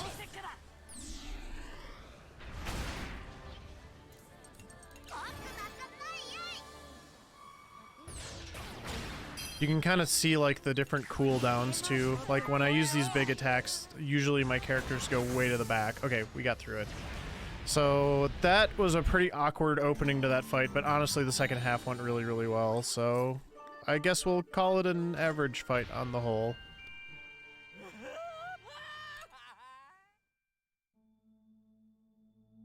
You want to use burn or stun. You don't want to use both because if they're stunned, they don't get turned, so the burn doesn't proc.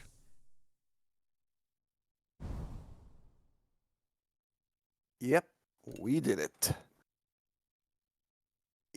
I think there is at least one other boss that I consider worse than that, but I absolutely accept that in the running for worst boss of the game.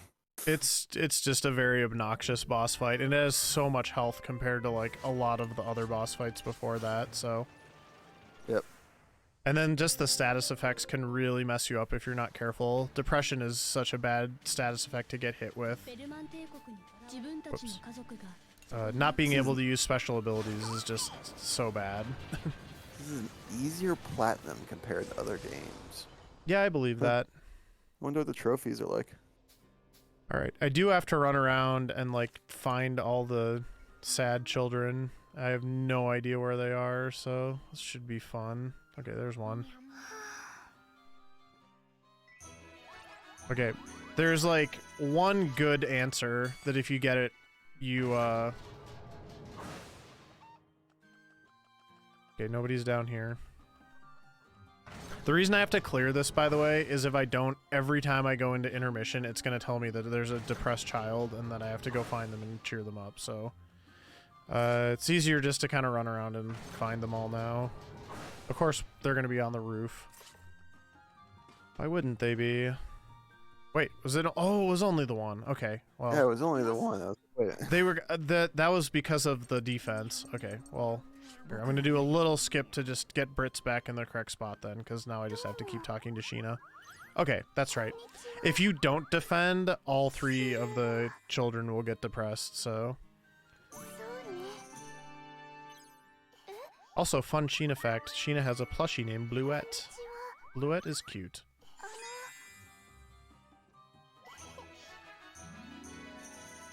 Yeah, we defended against depression and it worked quite well.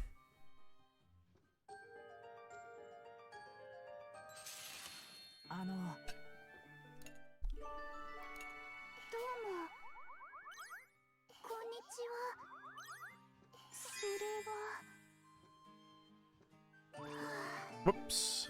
That's fine. Sheena has the weirdest answers, because most of the children you can just kind of like tell them what you think they want to hear. That one I was just going too fast. Sheena actually, like, she's too smart for you.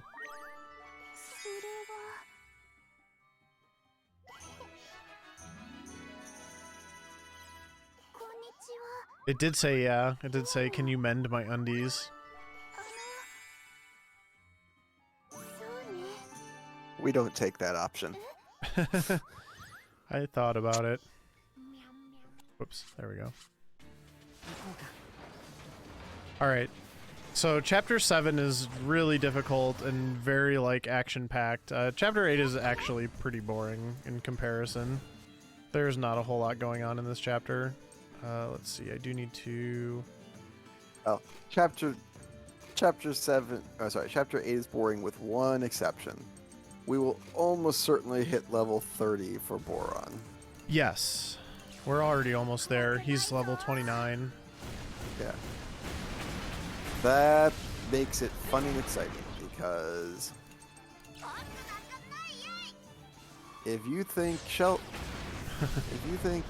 Festival hits hard, just wait. Oh, I'm 28. I thought I was 29 already. Okay. Well, anyway, I'm gonna have it really soon. And I am gonna have to find Sheena and finish up my social stuff with Brits at the beginning of the next intermission, because that's not quite done yet, but it's almost done. And then Boren will be the other one I talk to.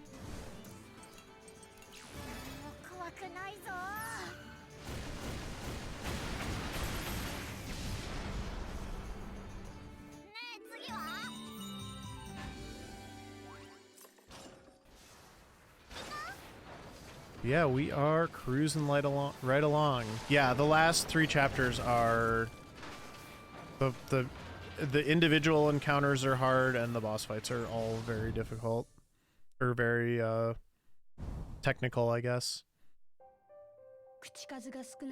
The big underlying thing of Chapter 8 is the children start getting very suspicious of Brits for no reason.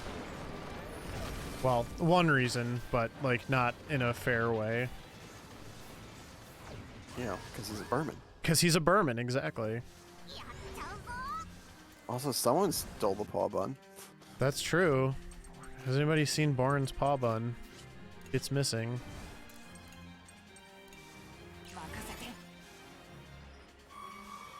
Fun fact. Oh, go ahead. Oh, yeah, in terms of pure mechanics, unfortunately, there's just not much left to, if anything, left to talk about in this game. Like, what you've seen is what you will see for the rest of the game. So I hope you've been enjoying it. Yeah. Which isn't to say the game doesn't have interesting higher level mechanics. We just don't get to them in the speedrun. Yeah. I mean, if it were at all faster, this would be, for example, a perfect time to be messing around with farming and with cooking and getting some temporary buffs that, you know, would make some of these fights a lot easier. It's not at all faster. It doesn't matter.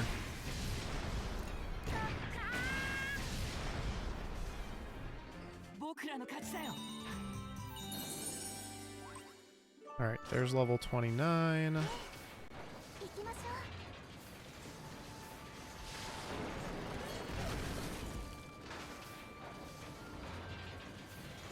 A lot of the fights in this chapter are all like one encounter also for whatever reason, so I don't know. It's just a little bit of a reset chapter, I guess.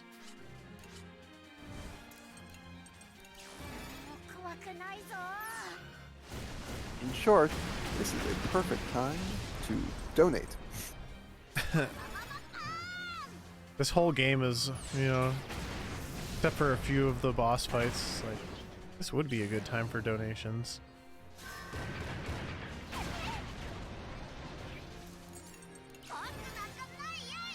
I don't know anything about it, but I'm assuming something called Open Medicine Foundation is a wonderful charity. Yeah. I believe they're raising money for fibromyalgia research, if my memory serves me correctly.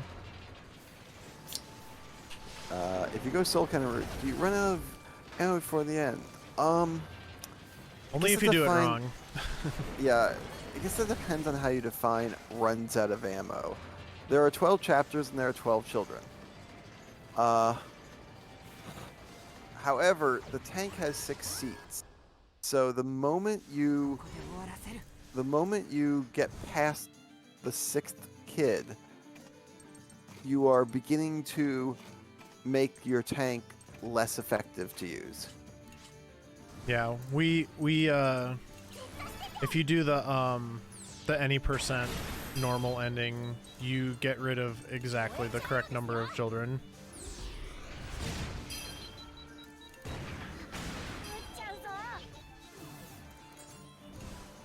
Also, I literally just responded to someone who said that they're watching without audio, so I should probably type that response.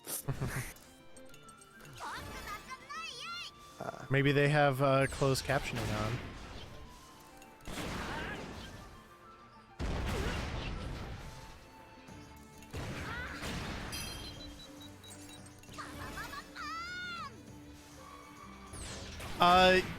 It's a little bit so you're missing out on a lot of XP.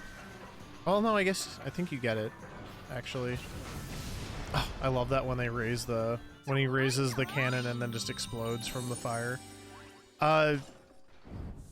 There's definitely, you're more constrained for sure in the any percent category, but I honestly haven't done it in a while, so I don't remember a ton about it. I do want to go back and play it again at some point though, because I don't think anybody has really run it since we made some of the changes to the true ending route, and I'm pretty sure some of those would carry over nicely to the normal ending route as well. Are there specific bosses it'd be easier to just nuke? Yes, yes there are. When do we do that? For example, Lootwurst. Yeah. Yeah, we do not mess with him. Would be a lot easier to just nuke.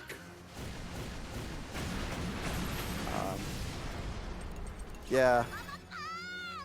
Yeah, both Flan fights, Lootwurst, both endgame fights. And then, I think there's one, oh, the Lorelei, the domed thing, we use it on that also. So, and then you fight the other bosses.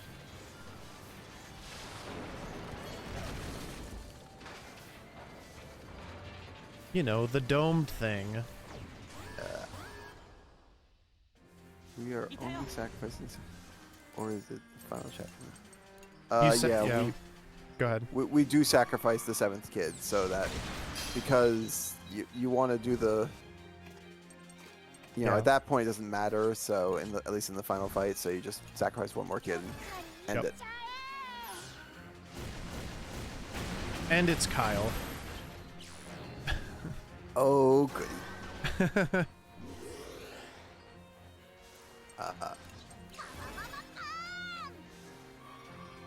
It's a good serious time save too to be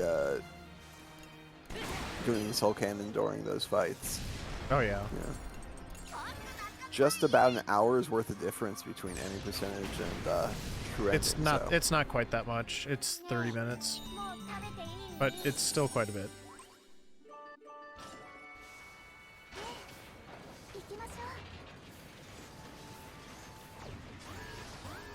Because you still have to do the boss fights long enough to get your health depleted. Yeah, that part sucks. Yeah, you don't just get to walk into the fight and do the Soul Cannon. That would be too easy. There's no way to self-harm in this game. Nope.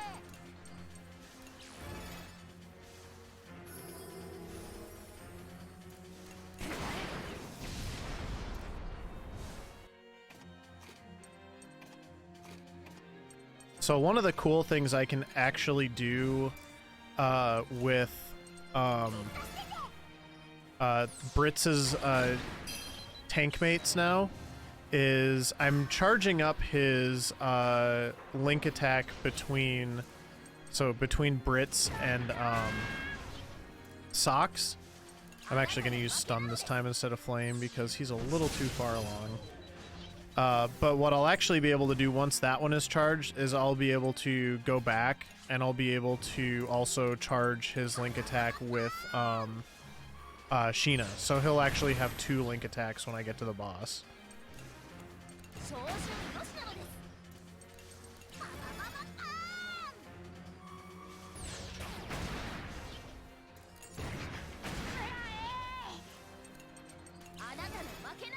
Our upcoming boss may have one of the least interesting names for bosses in this game. I don't even know what their names are. It's not what's on my notes. But they're very not memorable.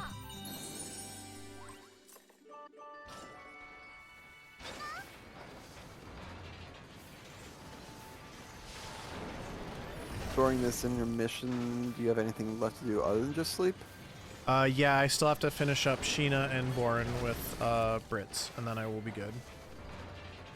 Then I can start sleeping. Yeah, you'll probably get your 30 and your... Yeah. I'll definitely get it by the boss. I think you might get it at the end. If you sleep, I think you might get it at this intermission. It's possible. The Lost Paw Bun. This is the most important. Here, I have to talk to Boren. He's right here. Most important plot point in the game. Okay, so we got the 2 there, and now I just have to find Sheena. Hopefully she's just up by the beds. That would be easiest.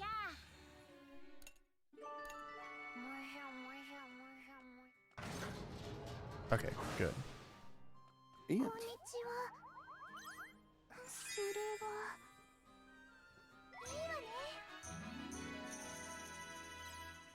okay, good. And I have 15 AP, which is exactly enough to sleep 3 times. So that worked out very nicely. All right.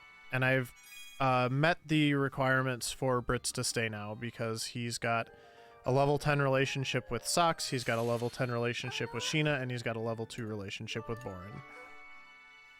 And I don't actually need to change characters to sleep, so there we go. Yeah, I'm not going to get it here, but I'll get it by the end of the chapter. Yep. Short by a few thousand. Yep. Doesn't really give you a good sense for how much more numeric XP you actually need, but you can usually tell pretty quickly. I'll be right back. I'm gonna take Sounds take good. 5. Okay.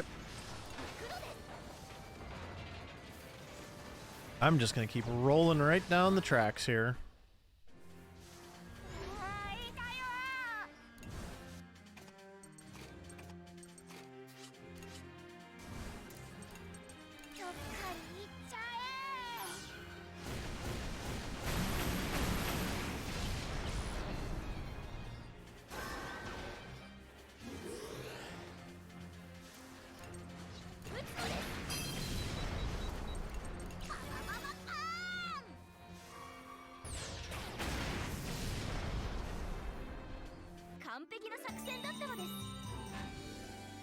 So once Boren gets level 30 and gets that Shell Festival ability, I actually will just quit out of any intermission that I go into where I don't have to do any upgrades.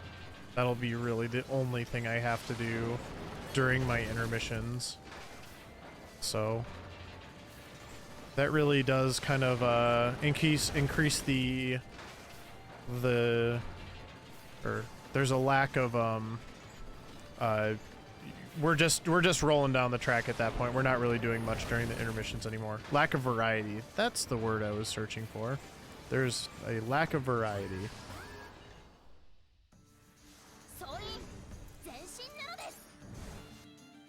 All right, so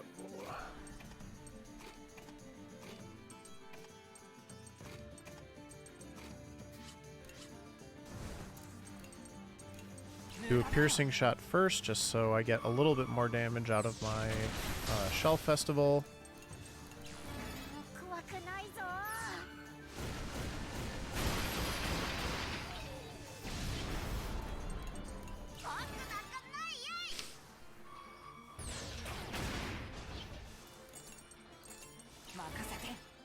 Oh, that is fun. I just looked out my window and there is white stuff on the ground. Oh gosh, you too, huh? Yeah. So I've gotten almost 2 feet of snow in the last 4 days. There's so much snow here. You have quite a bit more. I have more, yes.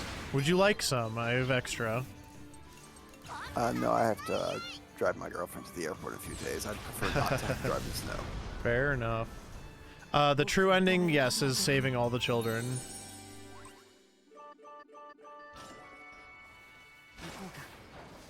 And we're currently in Chapter 8. We did meet the requirement now for Brits to stay, so he won't leave when he does his thing where he goes and runs off, So he won't leave when he does this thing where he leaves. Yeah, so he'll only leave temporarily. He'll come crawling back afterwards. Since I'm here to Arizona, that would wouldn't last long, that's for sure. Let's see here.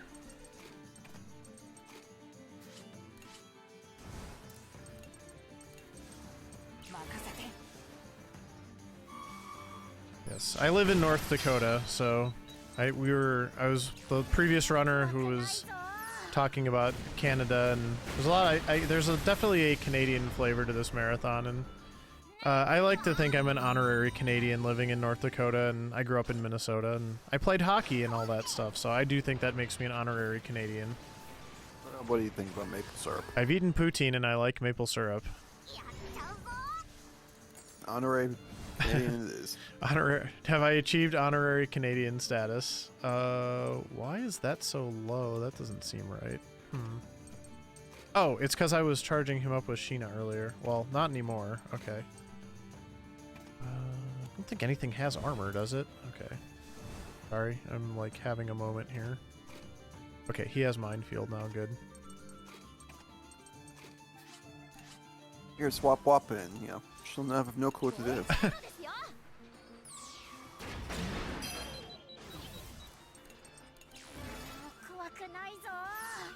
Minnesota, yeah. You're my next door neighbor. Oh boy, and I'm living very dangerously with my SP total, so... Put the delay on here and then I will take care of that. Yeah, that is very dangerous. I also like to live dangerously. No, Mr. Bond. I expect you to die. Minnesota, yes.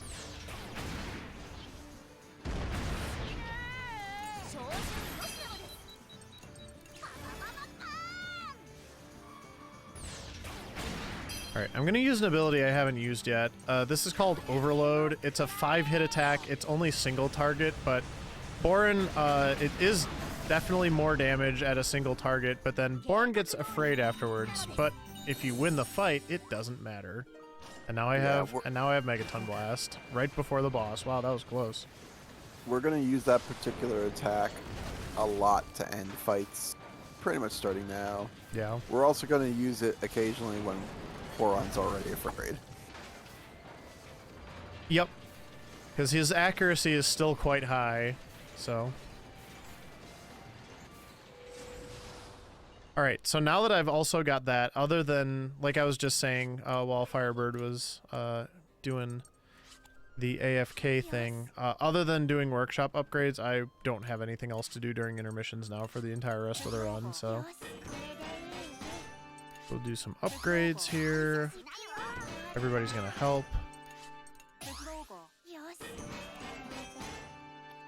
Alright, and back to battle with me. For the easiest boss fight in the game. I'm not kidding.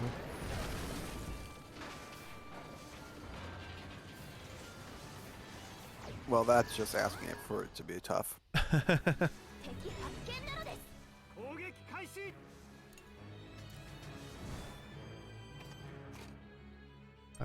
Yep, I want that. And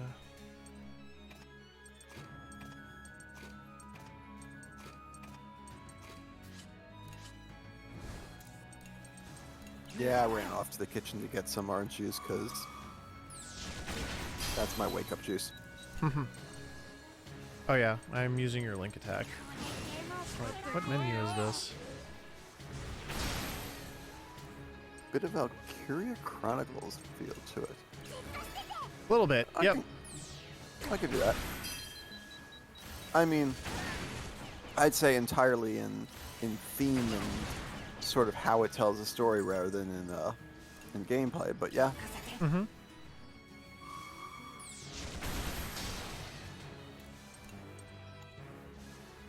Individual unit skills.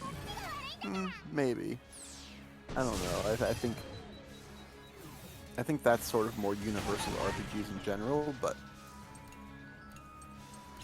again, I think it's also just like the military aspect of the game, I guess, for lack of a better way of putting it. Definitely has that feel to it. I'm with you. All right, let's get this guy going.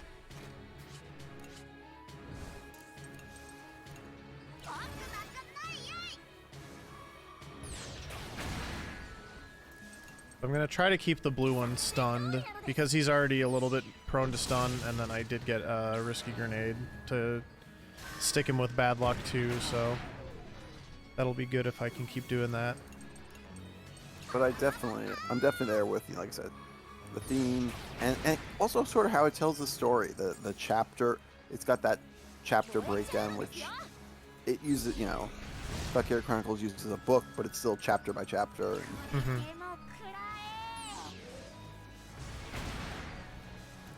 And the backgrounds. The backgrounds look a lot like the backgrounds in Valkyria. Which I guess makes sense. Well, I was going to say based on location, but if I remember right, this is supposed to be roughly in France, and that one's, based on the map, looks like it's, I don't know. Oh wow, that was a huge crit. Okay, that I usually don't kill them both at the same time like that. That was actually pretty amazing. Well done. Yeah. I think Eastern Europe was roughly where. I don't know. I'm not entirely sure. Fair enough. They're different kinds of games. I do think there's probably a lot of people who like Valkyria Chronicles who would also like this game. Holland, yeah. I think I agree with you, Brewski. I think it is roughly Holland. Is Valkyria Chronicles any good? I would say yes. It is a bit of a hybrid between it's a bit of a hybrid between real-time and turn-based tactical. It is. It has some sort of grand strategy elements to it as well. It's got. I'd say it's got almost like two different. It's clearly a first-person shooter. I don't think I buy that. I get where you're coming from. There's first person and they're shooting. I like this argument. I get where you're going from, and I even appreciate the joke, but no. Like I said, there's this kind of multiple strategic levels to it, which is kind of interesting. I would recommend it, even though it didn't hook me, but it's still. But I have very specific tastes, and Valkyria is not a first-person shooter. Again, it's first person at times and there's shooting. I mean, it's a first person shooter, just not simultaneously.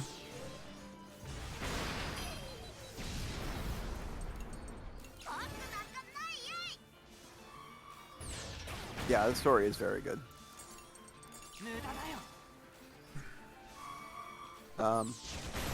If I remember correctly, the original Valkyria Chronicles is great. Valkyria Chronicles 4 is great. You should avoid the middle games.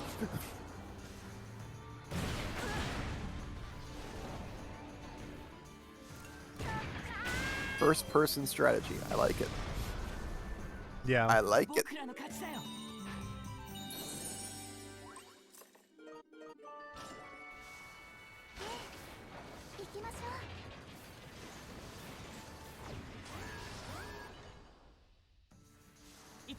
All right, more fights like this, please. 3 was, I think that's slightly misspelled, but I assume that was more solid than 2 is what I suspect that was intending to say, roughly.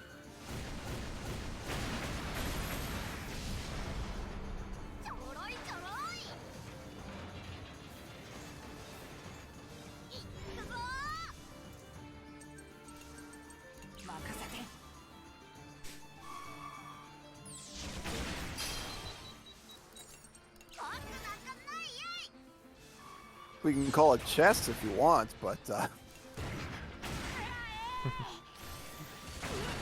Commander strategy. Nice. I mean, I think it's not really a problem if you're interested in the series because I think only 1 and 4 are available on PC. I think so. I actually have the original one on PS3. I think that's where I got it.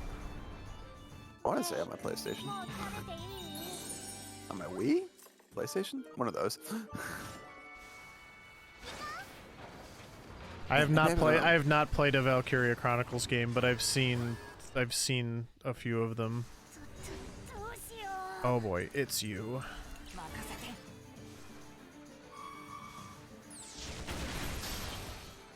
All right, time for stunning.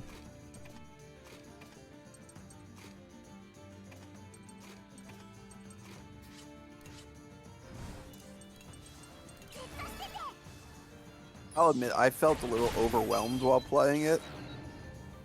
And that's something saying that given that I play Disgaea games and love them.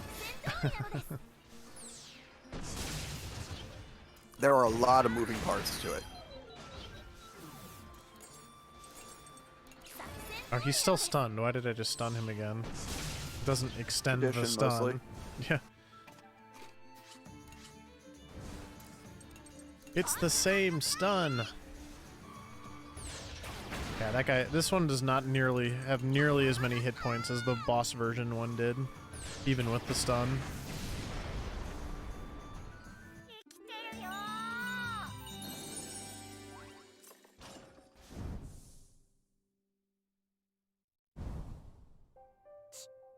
All right, so now suspicious of Brits Part 2.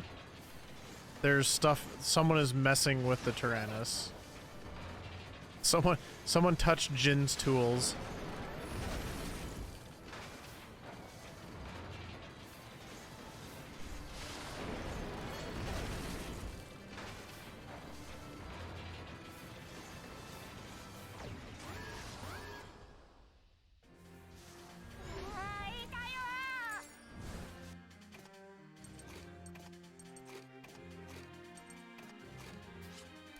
Jin is pissed. Jin always seems a little bit annoyed. Yeah, he's very gruff. That's how I would describe Jin.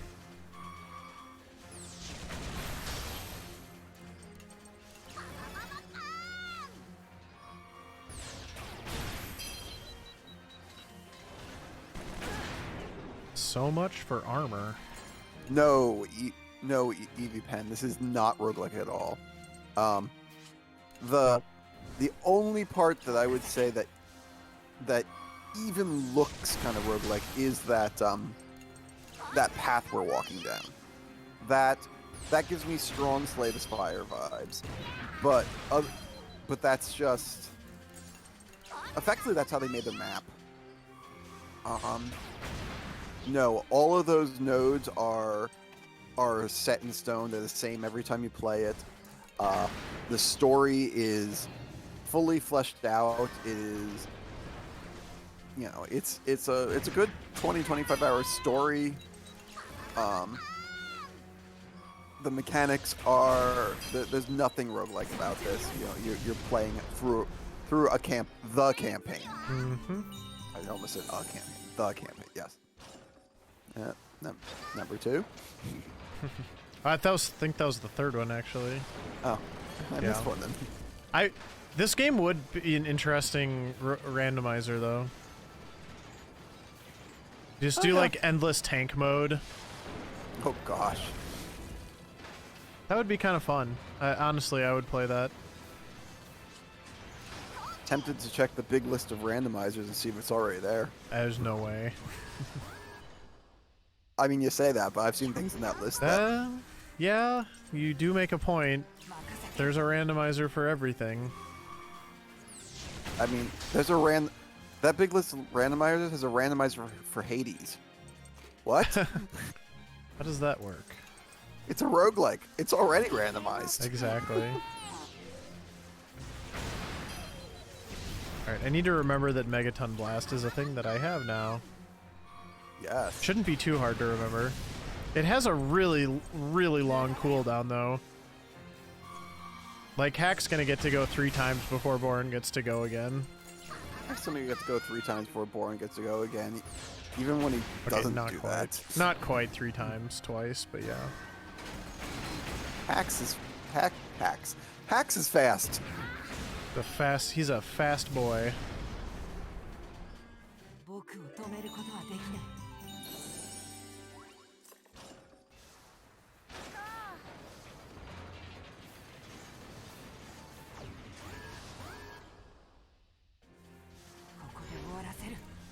I mean, don't get me wrong. I kind of appreciate that that some of the things on here have been randomized that should never have been randomized. But it still kind of blows my mind some of the things that have been randomized at this point. Sure.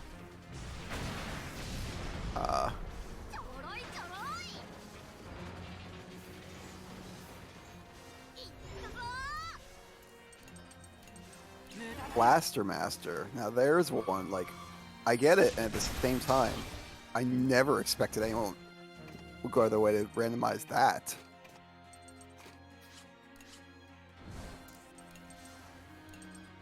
Captain Comic. Are you just reading a list of randomizers at this point? Yeah, I'm reading off some of the ones on here. I am out of SP. Ooh. Not a great time for that. Hack's turn. I mean, it's not great for this fight, but... Well, just hope I can get my stun lock going now.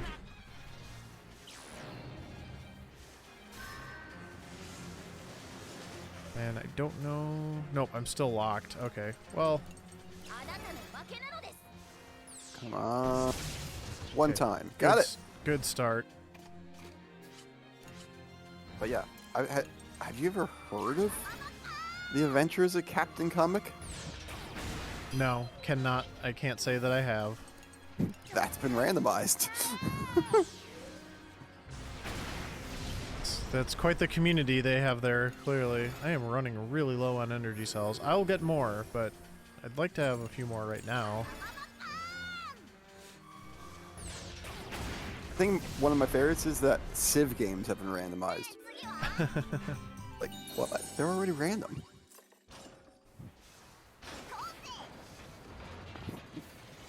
I guess it's just not random enough for some people. I guess.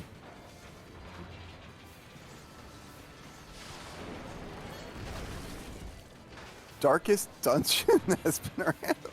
Again, it's already so random. What to do?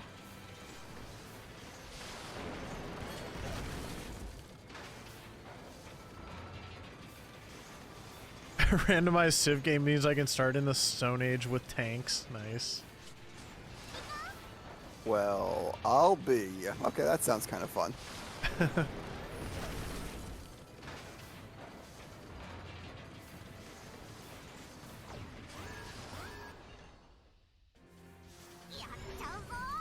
All right, I was like, I don't remember who's in my party at this point. Okay.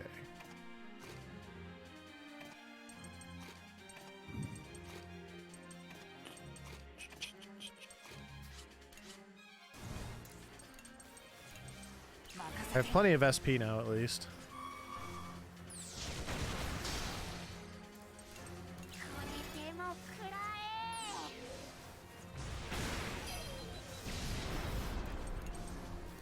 My favorite, Kid Icarus, has been randomized. I would have guessed that one. Need the male leads in my Civ games.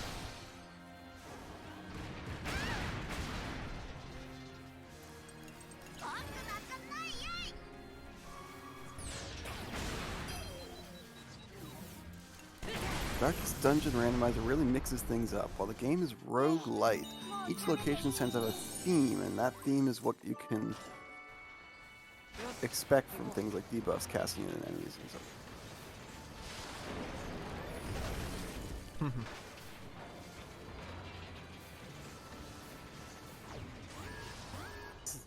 I like this. This is a very knowledgeable community. Oh yeah.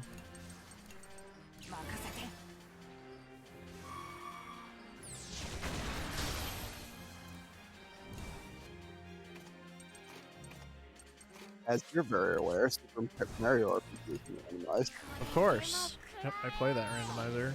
It's a good one. You.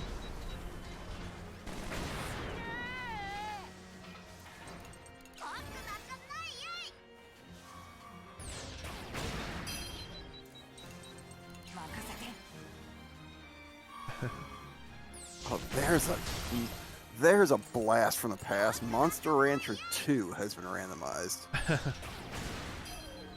I played that game years ago. Started checking every single CD I owned and seeing if it made a special monster. CD? Yeah. Oh, you never played the Monster Rancher series, did you? No, I guess I'm missing some context here. So it's this weird series where you basically breed monsters and fight them. But to make a monster, you take the game out of the it was on PlayStation. So you take the game out of the PlayStation and you put any CD you wanted into it. Okay. And it would read the file on the CD and would make a random monster from it. But some CDs had been specifically saved into the memory of the game such that if they recognized that you put it in that CD, it made a special monster. Oh, really? So, like, do you know an example of one that made a special monster? Not off the top of my head. I know. I think. I want to think. I think it was like Metallica was one of them. What was this? Apparently a Barney sing-along CD got a super rare monster for them. Okay. And then there were some CDs that could accidentally get you a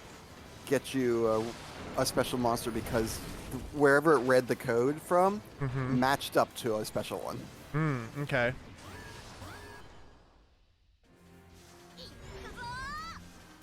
This looks like a good fight for me to use a link attack. But there, I've got a lot of time to rebuild them still. But there is a list out there somewhere of all the special monsters that were ever found. Okay. Nice.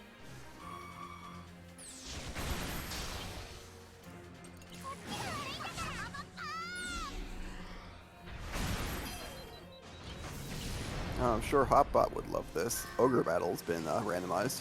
It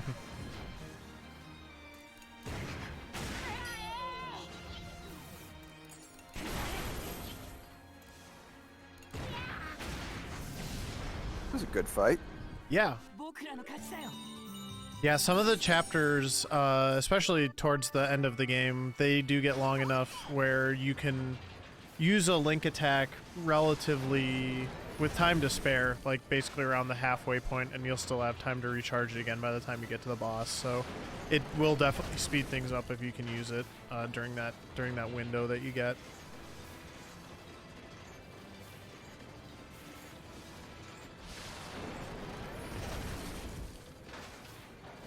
They were specific, Brewski. The ones that were clearly specific, like, yeah, they were clearly specific. They had special names and like they had special special visuals that you only got for that monster. Yeah.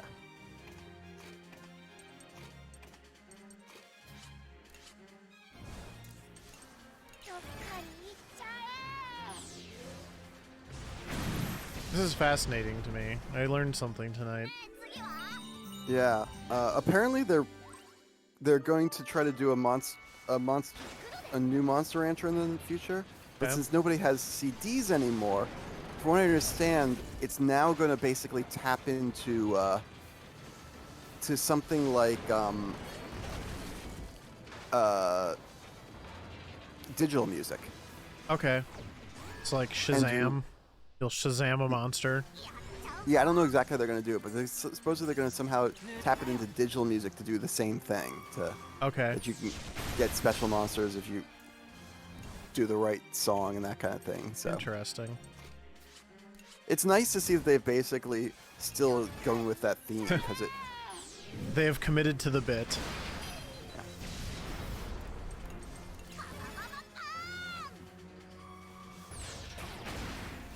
I mean, it was hilarious to watch kids who were playing this game who'd be like, you know, who would be borrowing their parents' CDs of something that they would never listen to otherwise. Just To get a see good what monster they got, yeah.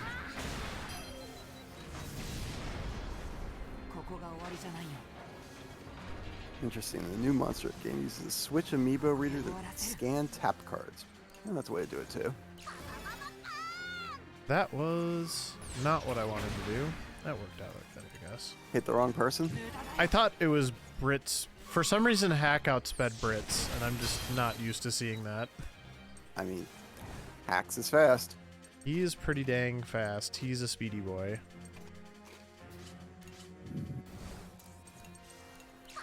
Hopefully he will take this copter thing out at least. Alright, now I look smart. Like, yeah, I totally did that on purpose. Oh, here's another amusing one. Spelunky 2 has been randomized. Again. This is a game that is a roguelike. It's already pretty darn random. Mm-hmm.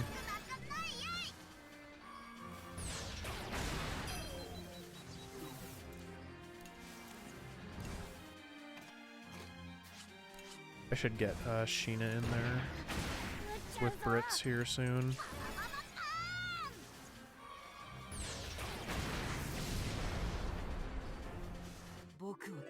But sadly, I don't think I saw Fuga on this list. Oh well. Oh well, not Anybody yet. wants to make a Fuga randomizer, let me know. I will play it.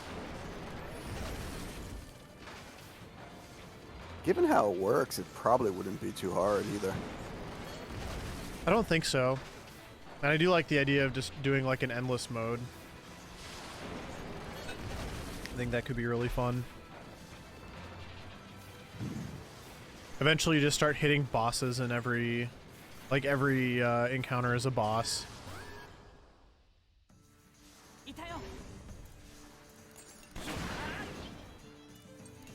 So basically, Fuga Ancient Dungeon. Yes.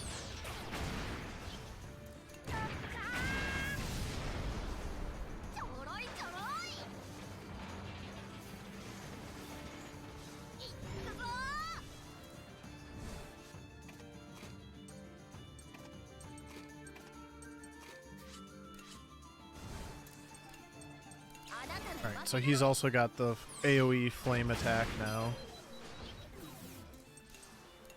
Sox does.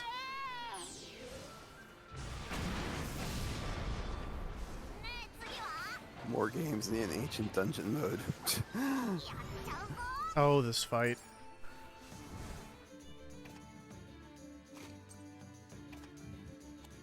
Well, in case you don't know, The Legend of Zelda just got an ancient dungeon mode.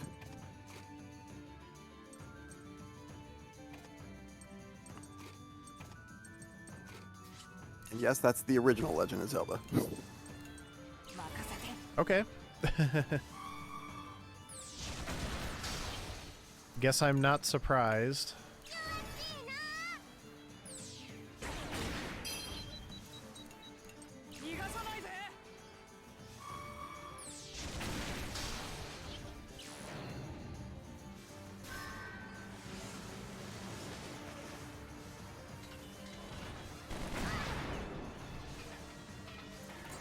This level is just... The mobs in this level are just awful. Yeah, this one in particular. This is a really nasty fight. Yeah, that's fine for now. I want to stun you. I want to set the other one on fire. Because that one can take some turns. That's fine.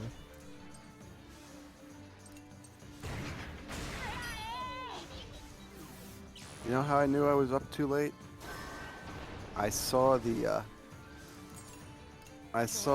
Austrian streamer that I follow start streaming. That'll do it. I was like, oh. They do a... Good morning, everyone. Yeah, she does a morning stream on Sundays. Yeah. Ooh. Story checks out.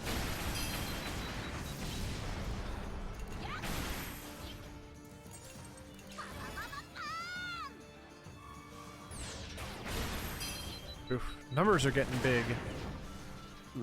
Ooh, on both sides. Unfortunately, their numbers are getting big faster than our numbers are. I don't know. I'm hitting a lot of 4-digit criticals now, so that's pretty good. Huh, BBS.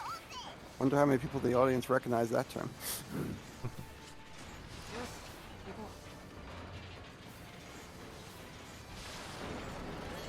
Alright, we are rolling right up to the Chapter 9 boss, which is the second fight, the rematch with Flam from earlier. It is roughly the same fight. Yeah, there's a little bit more armor, and I don't know. I think about, other than that, I think it is actually about the same fight, so. Kingdom Hearts? Are you asking if that's randomized? Kingdom Hearts absolutely has a randomizer, yeah. Yeah, I think there's like 8 randomizers for it, and or sequels.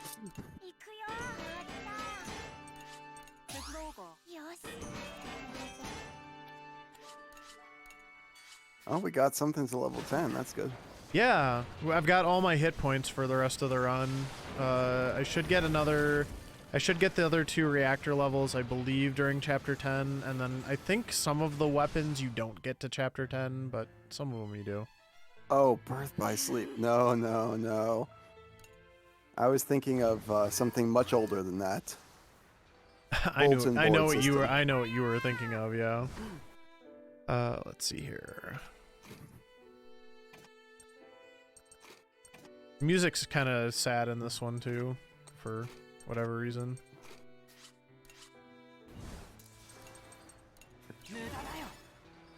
But yeah, basically the same strategy as when we did this boss fight in Chapter 5? That sounds right. Yeah, we're gonna knock the tower down in one shot. Hopefully get some of the armor on the bottom part too, which we did. I should have put chicken, and I forgot, so that's fine. We'll just layer on a little damage. But I do want to get my stun lock going. Again, hopefully. Oh yeah, that's right. This battle can't possibly go better than the one we got in Chapter 5. It went pretty damn well in Chapter 5, yeah.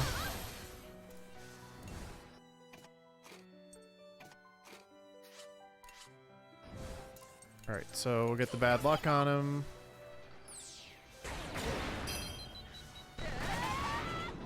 And then... stun lock? Alright. Got a stun.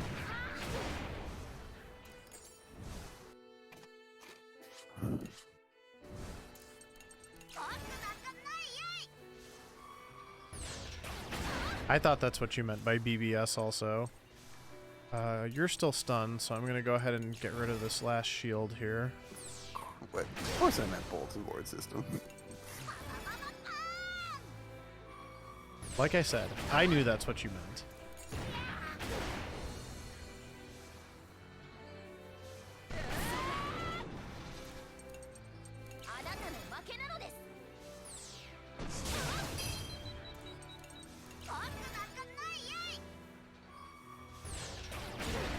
I'm gonna go ahead and use a healing item here.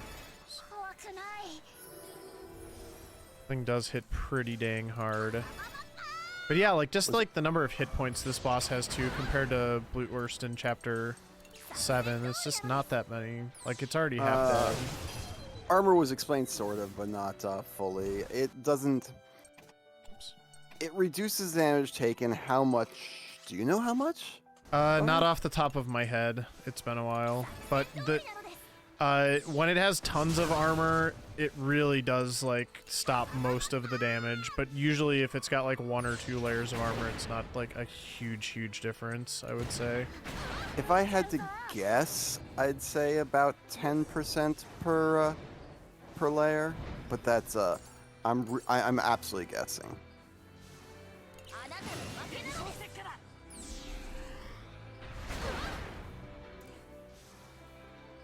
Let's see here.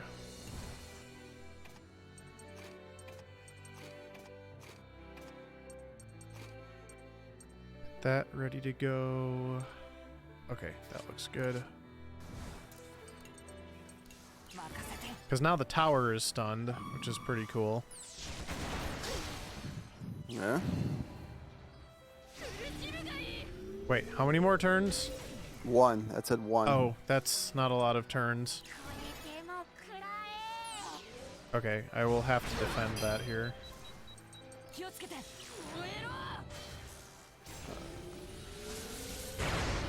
Was not a lot of heads up. Okay, that's not a big deal.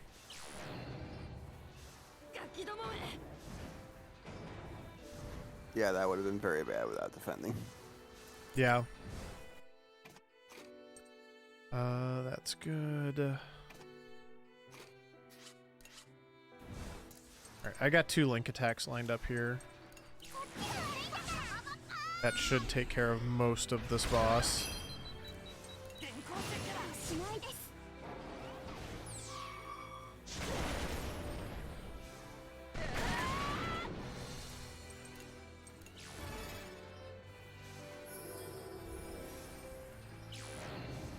That should be the last item you have to use in this boss. Yep. Yeah, just doing a little safety heal.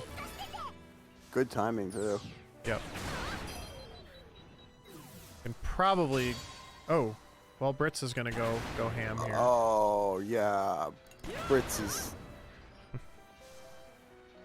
Brits is going to be doing some damage. Alright, good job. That was actually a really good fight. Wasn't as perfect as the first one, but it's also like a longer fight, so I am very happy with that result.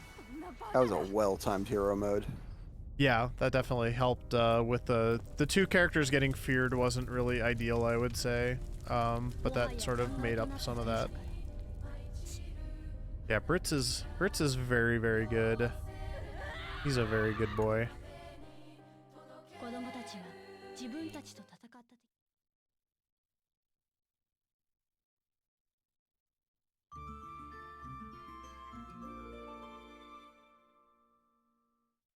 All right, and we are in chapter 10. We've got 3 chapters to go. Cruising right along. Cruising right along. That's about as much of it as I can do without getting copyright struck.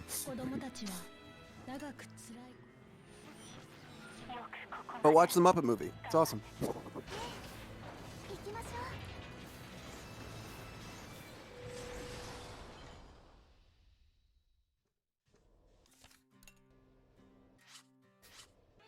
Back to battle.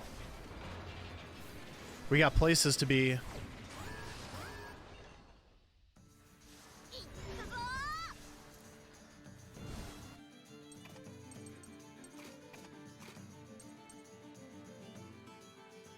This is another one of these great situations in the map where it's like, this could have just been these two battles could have just been a double red node rather than two singles, but whatever. No, it's because these battles are really hard.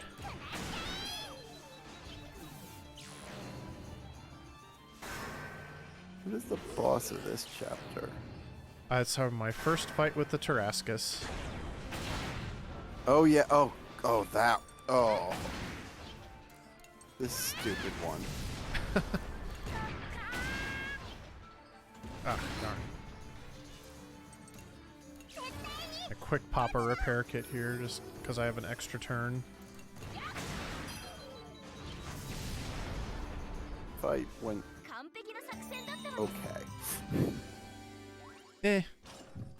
At this point, there will be some fights the game throws at me that are definitely, like, I'm just gonna take some damage, so... Yeah, I know. They're just kind of rude. This is another one. Let's see if I can get shock on these. Nope. Let's see if I can get fire on these. I'll honestly be okay with that too. Okay. One of them is on fire. Perfect.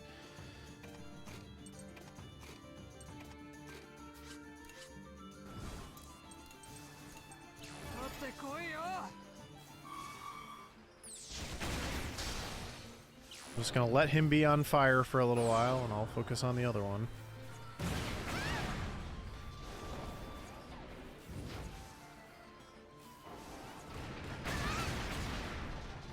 Yeah, the Tarascus, the boss of this chapter, is like... It's like the evil version of my tank.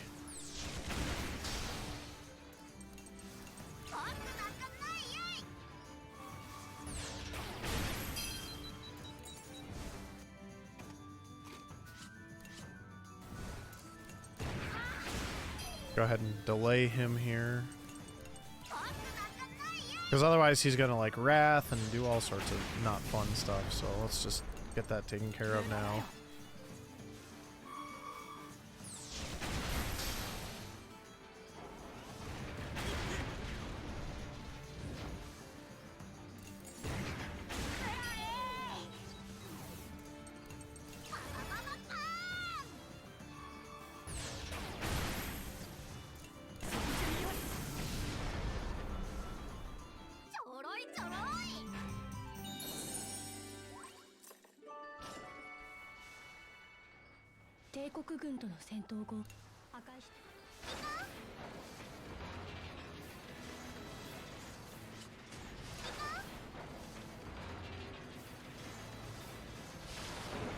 Yeah, there's this little plot point there where Brits finds a letter in the rubble after that second fight, and we find out later on that that is basically a hostage letter regarding his family that I guess a Burman general like sent so that they could try to convince him to betray the Tyrannus, so...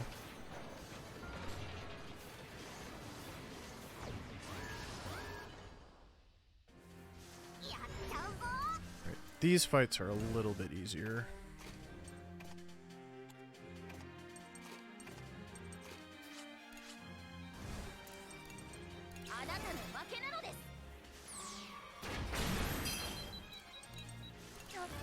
Tarascus, based on actual mythical creature. I mean, I would think it would be based on the Tarrasque, but I thought the Tarrasque was actually a. You've heard of you've heard of a Tarascosaurus Rex, right? But the Tarrasque was made up by Gygax. I thought that was just his invention.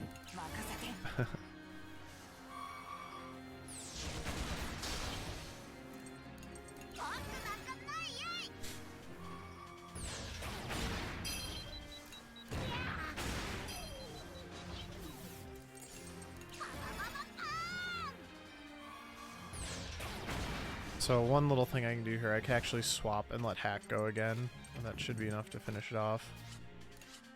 Tactical swapping. Yep. Get back in there. It's the Tarrasque, which is a child-eating monster from the south of France. Oh my. That's on the nose, isn't it? Yeah. I would say the story checks out there.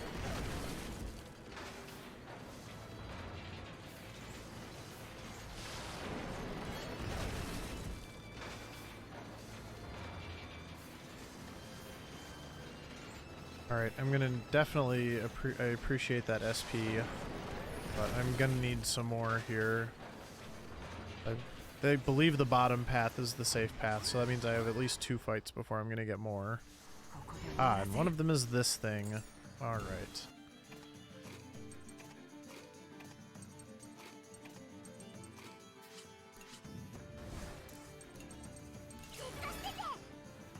This is not a great fight to come into with low SP.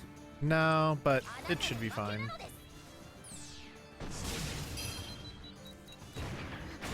These just don't have that many hit points.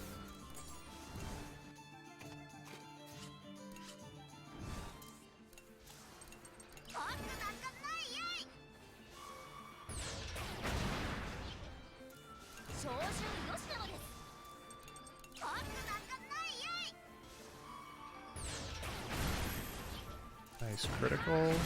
Nice, another critical.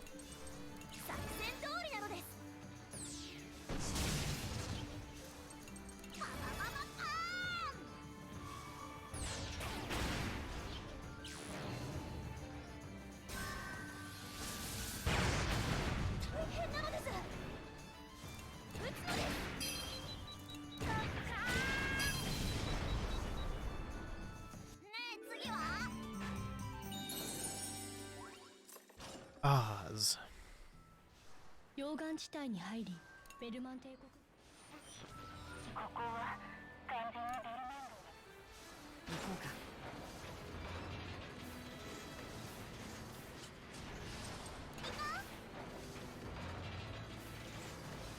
Alright, yeah, I'll definitely have to find a good spot for an energy cell here. And wow, that was different.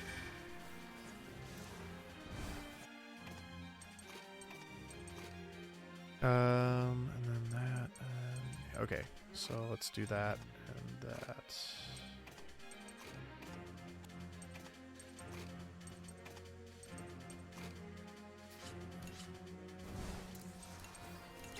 Alright, so we'll do this. So those things are very slow and annoying. And then do an energy cell here. Yeah, I'm pretty sure that's going to begin to describe a lot of the trash mobs in the game. The ones that call for reinforcements are specifically extremely annoying. Because that animation is just really, really long and obnoxious.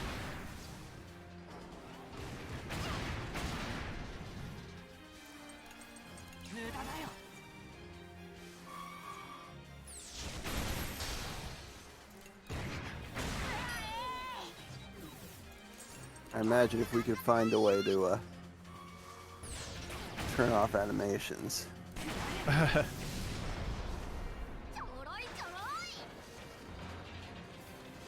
If only.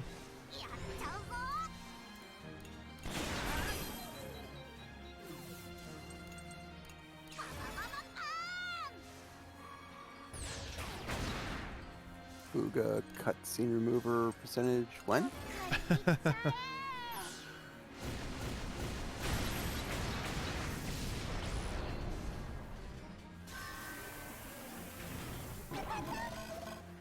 Oh, Brits is afraid. Yeah. That's fine. He just needs to hit it once to trigger the delay. So that worked out fine. Oh, and then he just randomly misses. Okay.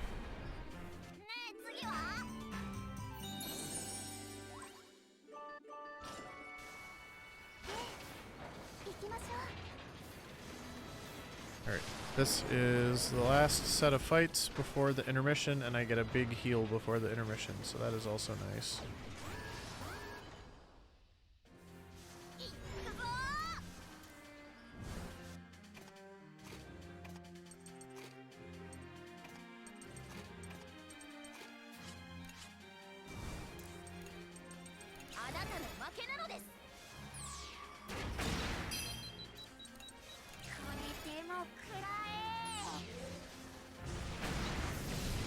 Nicely done, team. That's why we have Megaton Blast. Mm-hmm.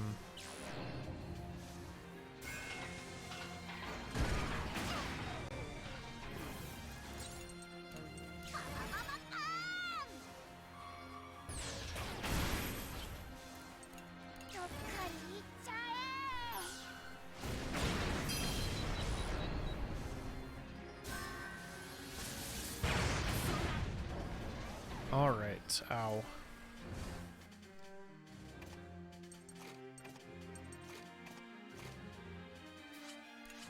See if I can get the stun lock going here.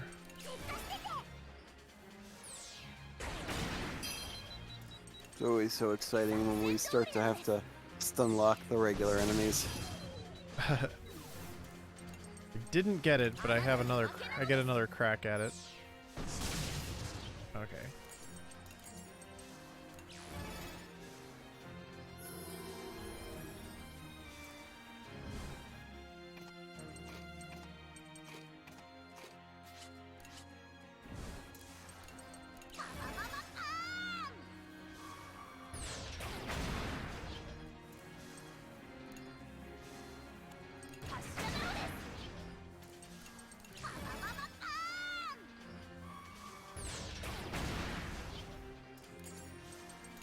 I'm gonna use a repair kit just to be safe here.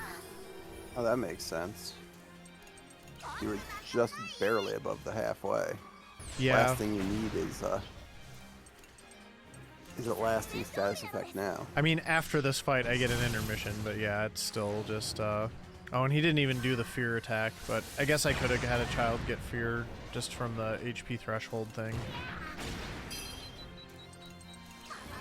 But I got this now, so it's all good. Wow, 1600 damage. Take that.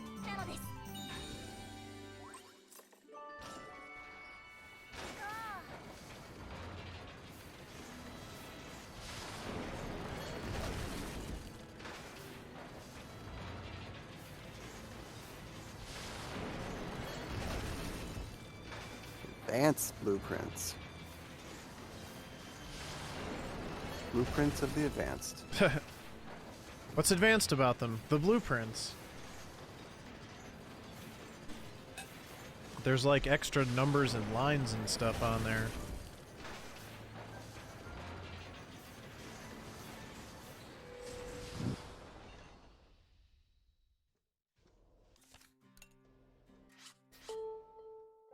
And that is my confirmation that I'm gonna be able to keep Brits, because Nice. we get the cutscene where he's looking at his locket.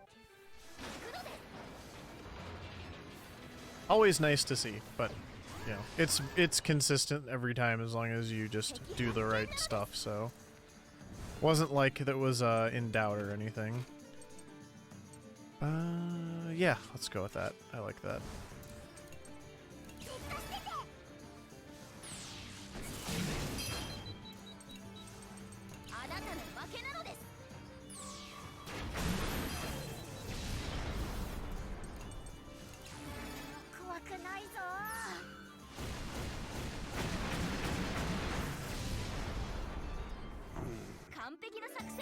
Schedule. What is the next game after this, Firebird? I can't remember. Give me a moment. I have to scroll a little bit. Oh yeah, you're good. It is Mario Superstar Baseball. Oh, that's right. All Superstars. On the GameCube? GameCube, yeah. Yeah. Done by your gender here. Well, Well, it's going to be a little bit of a weird transition going from fighting Nazis to playing baseball with Mario, but, you know, I think this marathon can handle it. Well, I mean, did you see what was being played before this started? I mean, yeah, it was basically RPG. He was on a carpet, on a magic carpet. Yeah, Arabian Nights. Yeah, that was cool game. That was a cool looking game.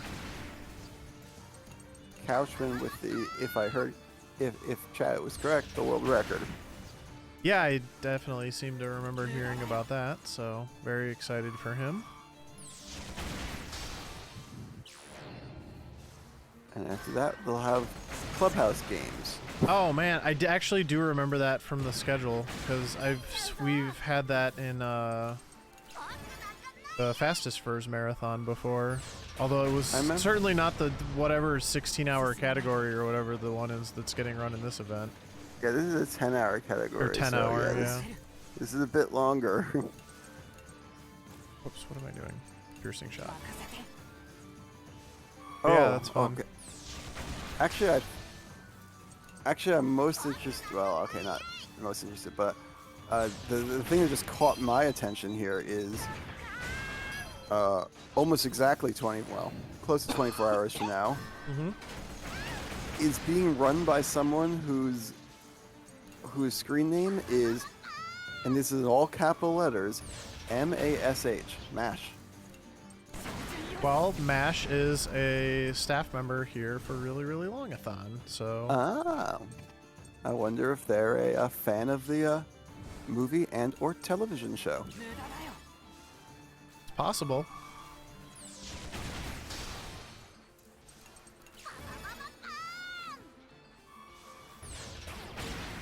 That's what stood out to me. Okay. I know much later on in the event, a good friend of mine, Xenocat, is running Xenogears. I believe either at the finale or very close to the finale, right around New Year's Day. So that's going to be really exciting too. Basically ringing in the New Year's. That's right. Who doesn't want to ring in the New Year with Xenogears? Yeah, Xenocat starting that at 1:16 a.m. on January 1st. Very fun. Yeah, that'll be know, a great run. I have the pleasure of doing Link to the Past randomizer multi-world with Xenocat on most Mondays. Oh, very cool. Yep. And I know Xenocat will be joined in commentary by Commander Leonhardt, who I also am doing that multi-world with. Mm-hmm. Yeah, I'll definitely be tuning in for that during my travels on New Year's Day. I mean, nothing against Xenocat. Xenocat's great. I really hope I'm asleep by then. Well, it's a long enough run. You can wake up and tune in the morning, so probably just watch all day. Oh gosh, it is a long enough run, yeah. What's the this estimate? Is the any percentage. Yeah. 14.5. Yeah. Yeah, you can wake up and catch the whole second half of the run pretty much. I'm equally curious about this almost 15-hour run of Twilight Princess that's coming on the last day of December. Okay. Like, that seems really long. I thought that was a much shorter speed run. What's the category? Yeah. Low percentage. Oh, okay. So it's probably like a challenge run. Yeah, I don't know what that means, but interesting. Mm-hmm. Gross. I'll probably be awake for that one. Always a plus. Boy, I'm really riding the edge on these energy cells. This is like honestly kind of nerve-wracking how low in these I am. Yeah. I wonder. Yeah, that's like the typical low percentage definition. Just as little, you finish the game with as little stuff as possible. I wonder what that specifically means for that game. Guess you'll just have to tune in and find out. All day long. That's right.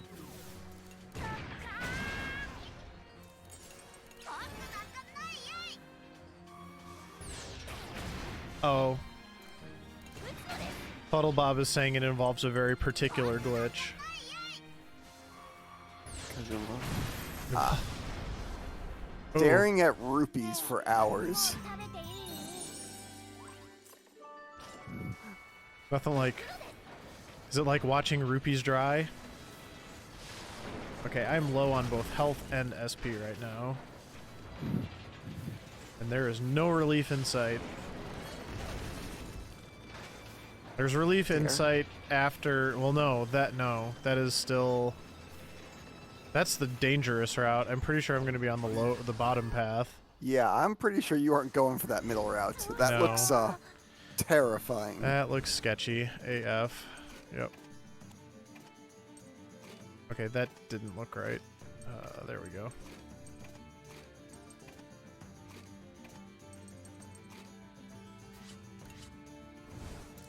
I mean, he's still holding on to Sheena's link attack. I am, but I definitely need all my link attacks for this boss. This boss is no joke. Yeah, this boss is horrible. Boss is a butt. Let's do... I have to use it here.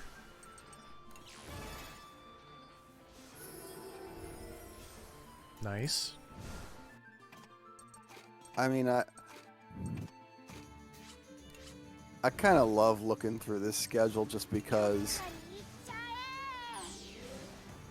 it's, you know. So, for the most part, it's like 2 or 3 runs on any given day. Yeah. Yeah, that definitely struck me when I was looking through it as well. Like, what games are featured on Saturday? This one. Most ridiculous categories. So, yep. I mean, in fact, December 11th stands out. It's got 6 games in one day. That's a lot. Yeah, that's amazing. Mm-hmm.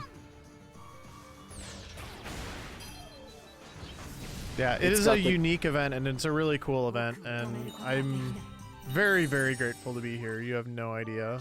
This is really exciting. So I'm sure Fuddlebob probably knows faster than I can look it up, but I can do a quick search on this for Pokemon.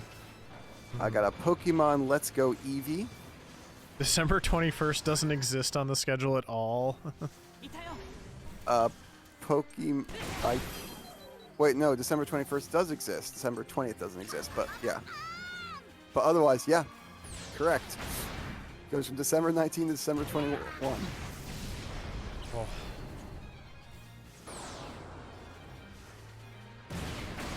That might have something to do with time zones. This is probably time zone. Set to my time zone. Yeah, it's Oangus.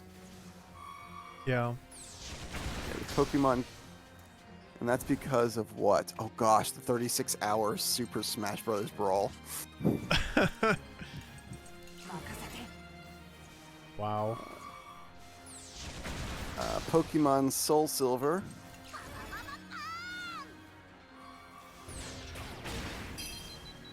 Pokemon Legends Arceus. And Pokemon Let's Go Pikachu Eevee.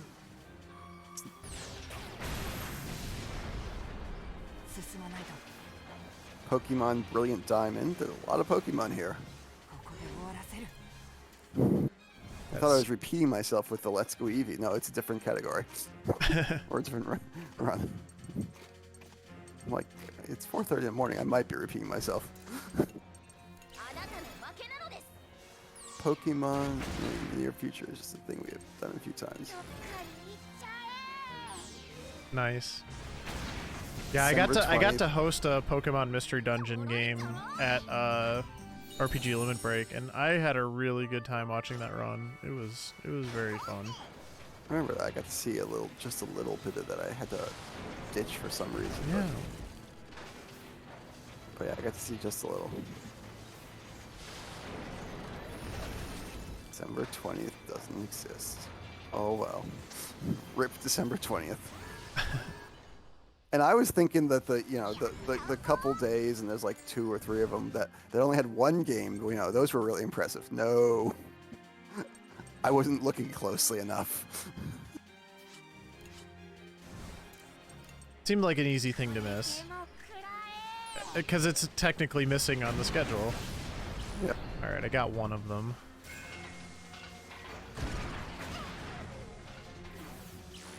Okay, that was rude. What is this? Final Fantasy VII, 100%, no slots, no warps, 30 FPS. Does no slots mean what I think it means?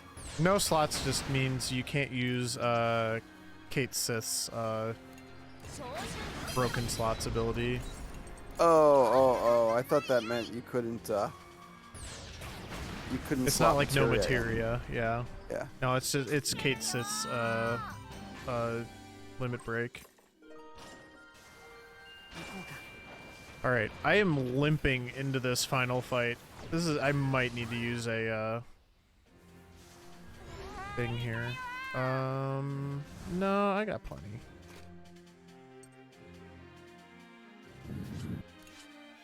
Do I have enough? Yeah, I do.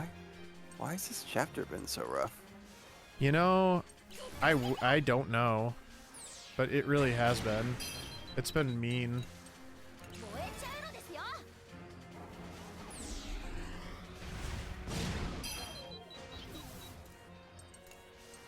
But I've got plenty of repair kits, so I'm not particularly worried about that.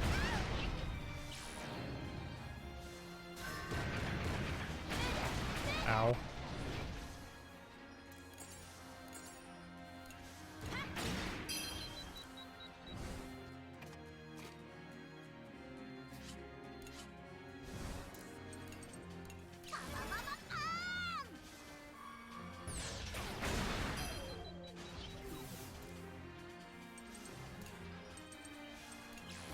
I'm down to 1 energy cell. What is going on? I mean, you have some great ones left, right? I have 1 great one left. Ooh. We're gonna work this out. It's gonna be fine.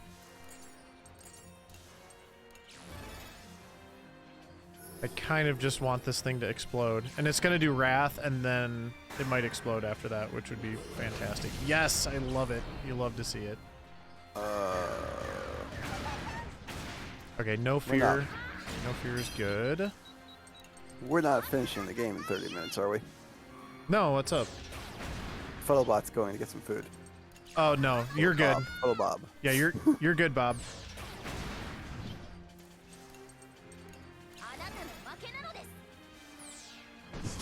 Photobot. Oh, it is definitely reached that time in the morning. Ah! Did he scare himself? I didn't look. Everybody's scared right now. But Born still has pretty good aim.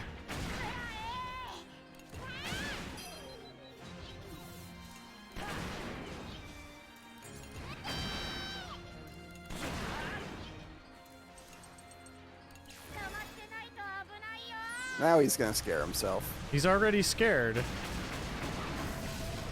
He's more afraid. He's already dead. Stop killing him. Alright, well, we got through it. That was pretty Awful. pretty ugly. Hey, Oh, 3 good. energy cells. Okay, I'm better now. Yeah, All is right in the world. that feels good. Yeah.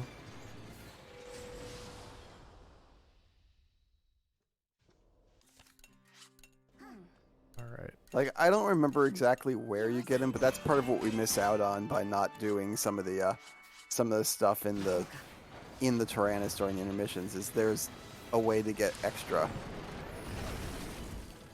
energy cells. Yeah, I they're just remember. like lying on the floor. Like, you just run around and they're just, like, scattered about the Tyrannus, along with crafting supplies. 溶岩地帯に築かれたベルマン帝国 Alright, this boss is no joke. Yep. I mean, we're effectively fighting. This is effectively Dark Link. Link versus Dark Link. Yeah, we're fighting God Part 1. I did not want to do a 10% here.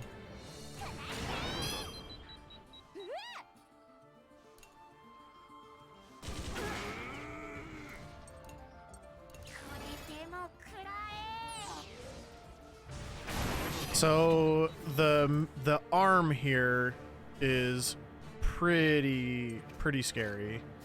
I do not want it doing its thing, so we will be disabling that. If it goes off, it can deal over 8,000 damage to me. So we'll be taking that out first, and then we'll be just kind of slowly whittling down the main boss as well. And yes, just for the DBZ fans, over 8,000? That's impossible!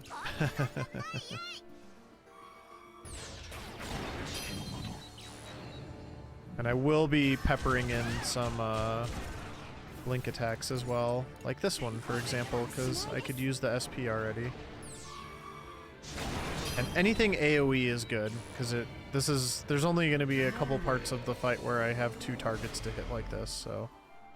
I can't decide whether Silverhope just misspelled canon or whether that's a really subtle joke there.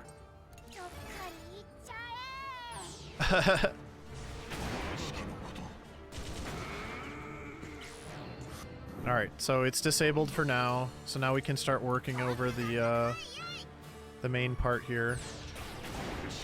You can, in theory, do like the stun locking and stuff with this boss, but like it only lasts for the amount of time that the stun lock lasts is so minimal, it's like not even really worth it. Yeah. It's okay, Silverhope. It worked either way, so.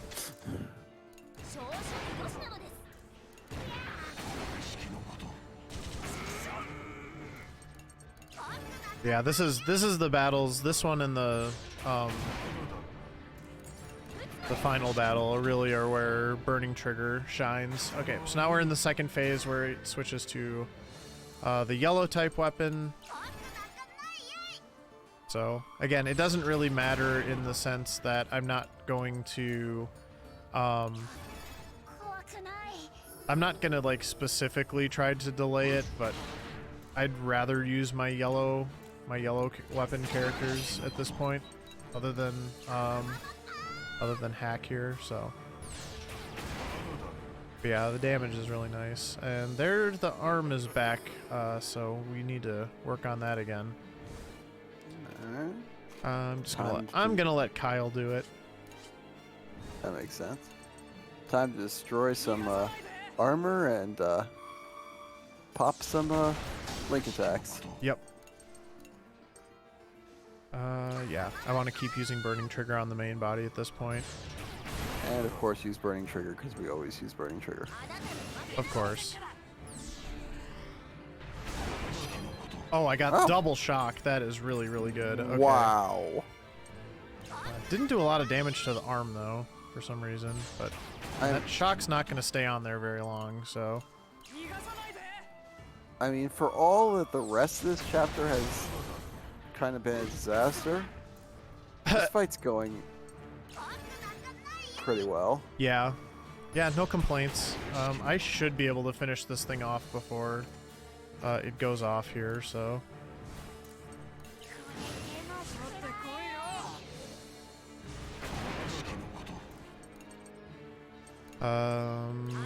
Okay, now I'm gonna try to start maybe getting the stun on him again, because I have plenty of SP at the moment.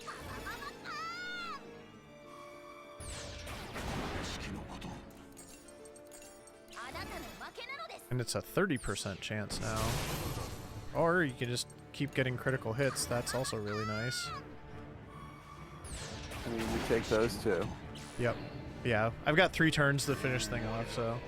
That's Does anyone practically an eternity. question in chat? Does anyone run Little Tail Bronxers as a set? No, I don't think so. It's kind of a divided up community, or like the games are just so different from each other, I guess is maybe a better way of thinking about it. Aren't they also on completely different systems? They're also on completely different systems, yeah. Alright, let's get rid of these shields. Oh, we got this. I mean, and I feel like I'm taking a cheap shot here, but that's almost like asking if somebody runs all the Kingdom Hearts games. Nah. I think it's a good question to ask. It would be fun to do a showcase. It would be 3 different runners, but it would be fun to do a showcase of all of the games. I would definitely love to be a part of something like that. Alright, delayed. Alright, we're gonna use overload and that should finish it off. PlayStation, DS, current era doesn't sound that much of a streaming logistics pain at all. I think that's sarcasm. No. I could be wrong. Yeah, this is just kidding. Yeah. Alright, that boss fight went very, very well. Really. Like you were saying, that chapter was a little bit sketchy at times, but we definitely brought it home nicely, so that was good.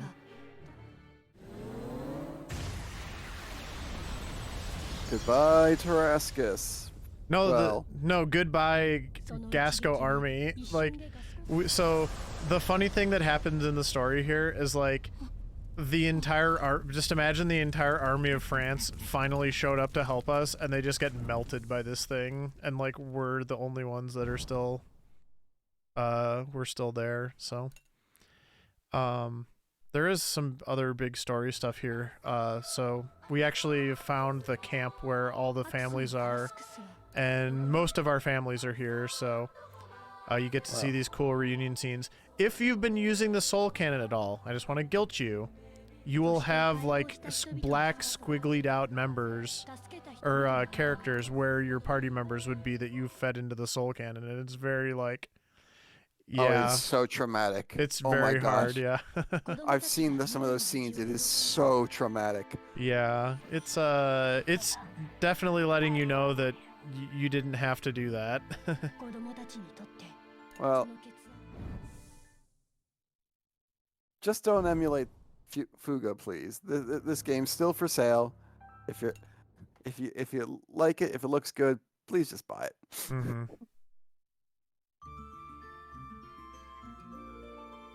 I love that art. That's such a cool pose of a very bad man. Very bad man. All right, we got kind of a unique chapter now here, because Brits is gone.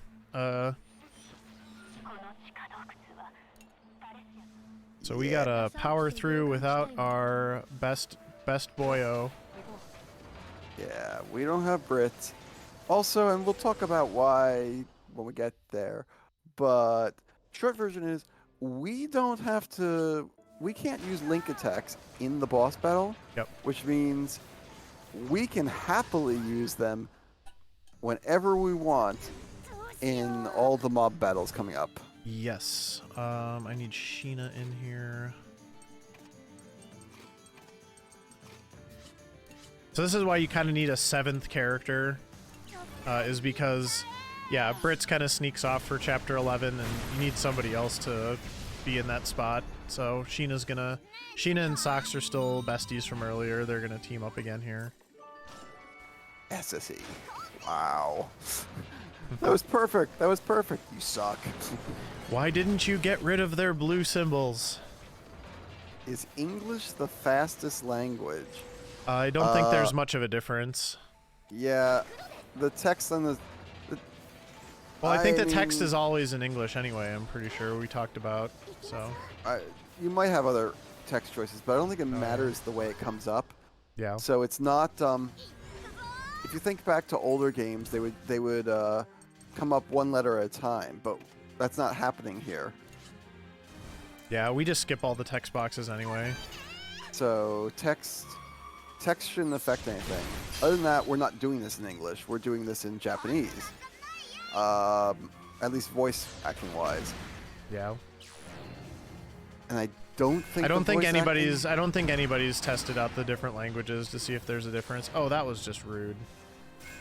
That was I guess the very voice rude. acting might affect time because it does seem like there is a No. delay I for the doubt voice it. acting. I doubt it.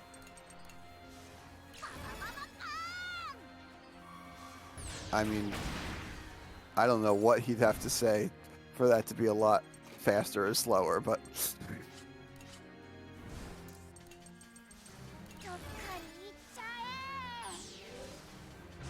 yeah, if it's going to have any effect, it probably almost is entirely based off of how quick it is to say ba ba ba ba ba in French.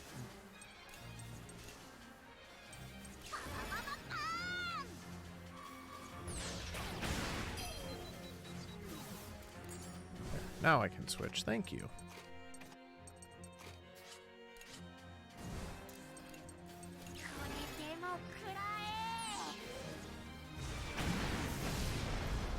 There is something to say that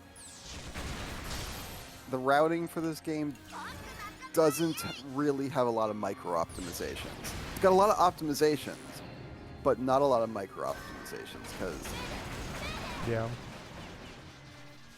There's a couple different reasons for that. I mean, all the encounters are fixed throughout the run, so if somebody really wanted to, they could map out every encounter and like figure out, okay, this is the optimal encounter to do X, but your XP route isn't really set because of variations in RNG and how things go.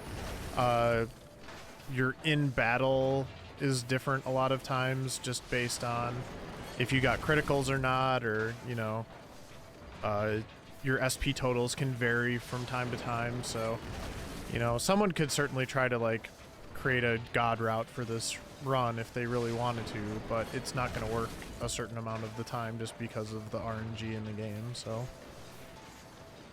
I mean, like one of the very small micro optimizations is actually what Blaze does with Brits, where first hooking up with Socks, yeah, Socks, and then Sheena. yeah, because Sheena's easier to find at the top of the thing later. Yeah, and it's a little bit of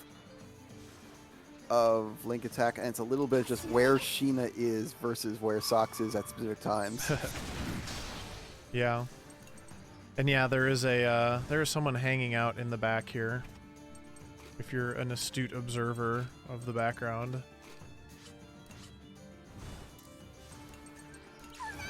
And I agree with you, SRD. I'm pretty sure that the animation is the same regardless of the language. So it hasn't been tested. I don't really want to speculate on whether or not different language options are faster or slower, because I would just be talking out of my butt. There's someone in the background? Yeah. Look above the enemy I'm fighting. See those big teeth?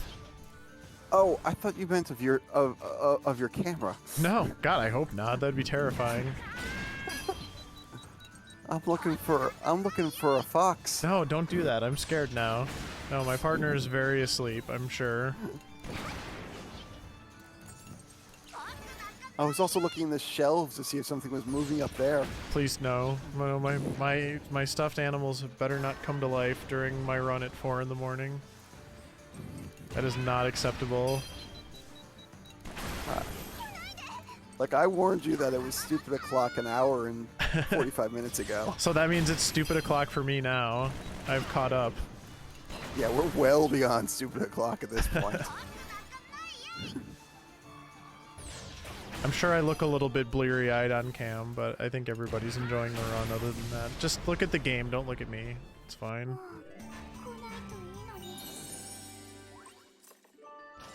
If you're worried you look blurry, I'd put a head on.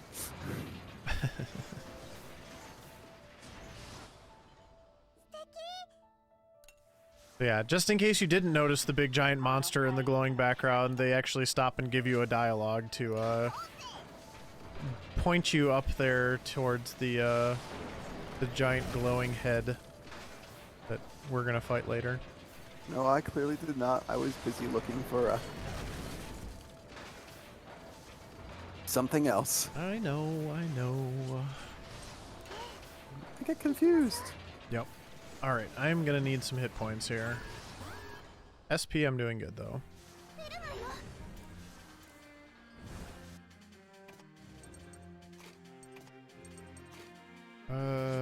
Yeah, I'm just gonna leave it like that actually. Have we used a Sheena heal at any point in the game? No, I typically don't use the healing spells because I have so many repair kits. That's her. It's okay, Silver Hope. Like I said, I am so far past my bedtime, it's almost time for me to wake up, so. Just stay awake. It's fine. I don't know how I'm gonna watch the World Cup final in like 5 hours. The DVRs are for.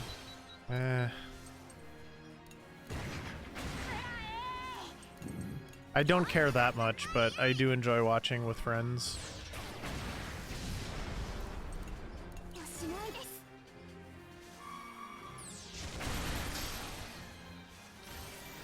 I intend to watch a very different type of football if I wake up. Well, not that I'm a Vikings fan, but you're not going to be able to top that one today in terms of excitement.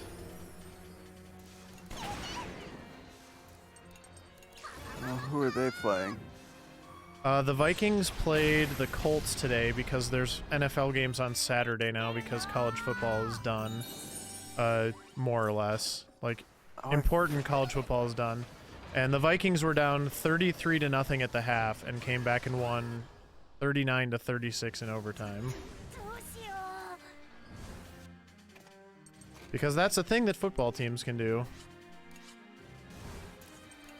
That's a thing, all right. Yeah, it was the biggest comeback in NFL history. And again, I'm not a Vikings fan, so I don't care, but I was still impressed all the same.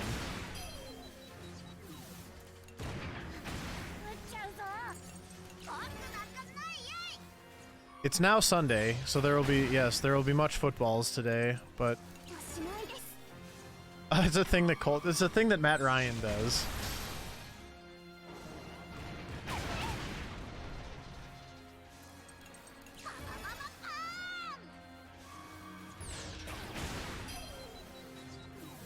I'm gonna use one more repair kit because this is like a pretty optimal time to use it.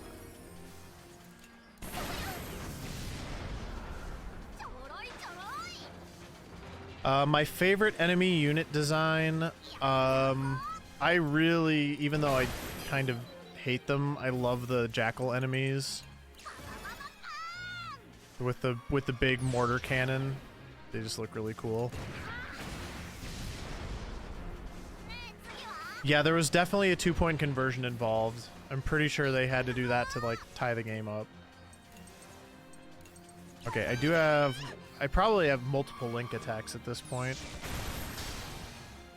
I mean, I'm not sure which part blows my mind more, that they were able to get all those points, or that Indiana then could only score one field goal after. Yeah. Well, I'm also pretty sure in overtime, and I don't know this for sure, but I think this is what happened because I was kind of watching the ticker while I was doing some board gaming. They didn't score anything, and then Indiana got the ball, scored a field goal, and then Minnesota came back and scored a touchdown. Okay. That what you're suggesting? No, I think they had the 36 earlier. I don't remember all of the details, but I'm pretty sure that the Vikings also kicked the winning field goal as time expired in overtime. Oh my gosh. That's just... Yeah, 7 seconds left. Mm-hmm. Close enough. Yep. That is mind-boggling.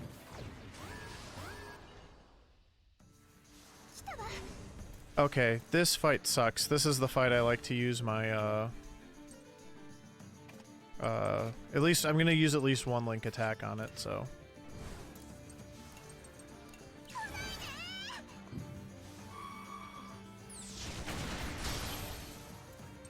Oh, you don't have your link attack. Ah! Okay, well maybe not then. Because I can't use yours because then I'll lose Burning Trigger. So we will figure this out. Yeah. If for some reason I get injured in this fight, it's fine. The intermission is the next spot, so here, we'll just use this. Not really getting the return on the SP coming back to me, but honestly every other part of it's fine. That's...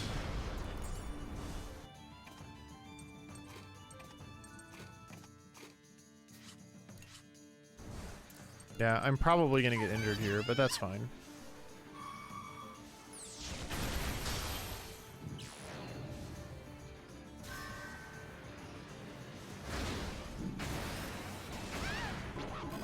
They're all injured. Okay.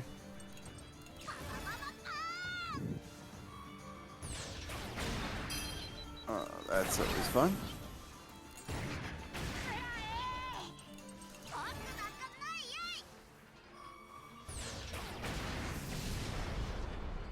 No biggie. I'm overdue for some napping in the tank anyway.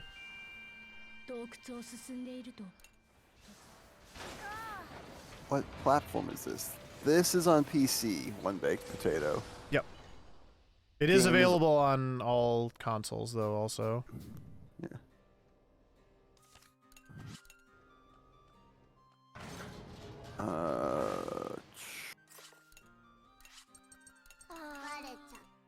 I'm curious about something.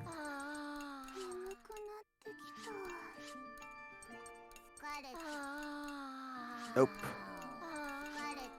I know the winter sale's going on GOG, but they don't sell the game. Okay.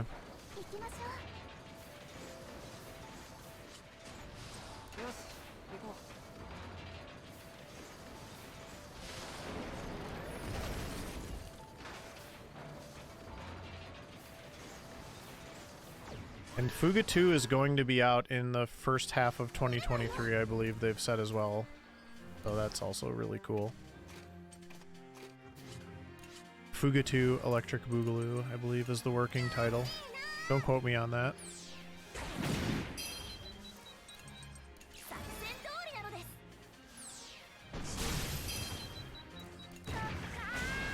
Yep, Fuga 2. I can add it to my wish list, but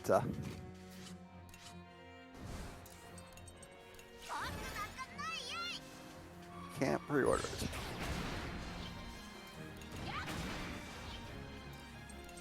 Probably a little early for that still.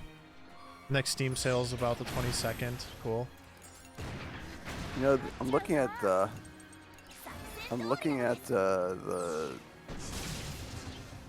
page for Fuga 2. Mm-hmm. The art seems even crisper. It wouldn't surprise me. They've probably learned some new tricks since this game came out.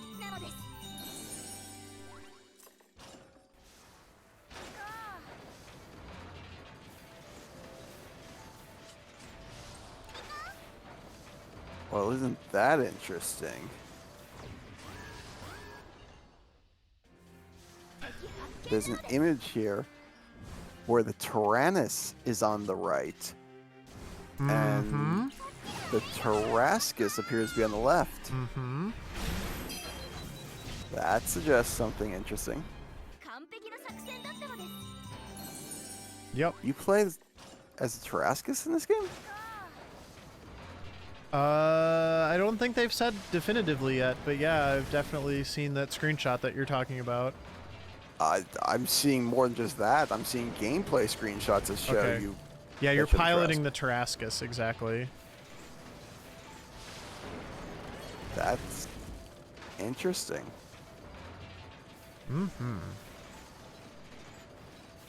Well, also, like, we haven't really talked about this, but there's, like, this voice in the radio that's, like, leading me along in the Tyrannus, and that thing is not, does not have my best interests in mind, I'll put it that way.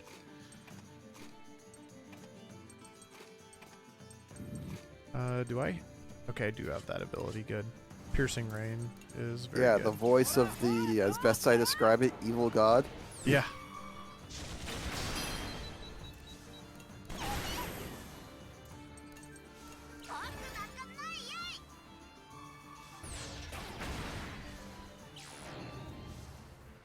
It's a revenge story. I mean, isn't this one sort of a revenge story? In a manner of speaking. Nice, all the misses, I like that. Yes, the voice keeps telling you to choose children. No, the voice is... Yeah. The voice really wants you to sacrifice children. And doesn't want you to forget that it's an option either. It's like, oh, you might have forgotten. Nudge, nudge.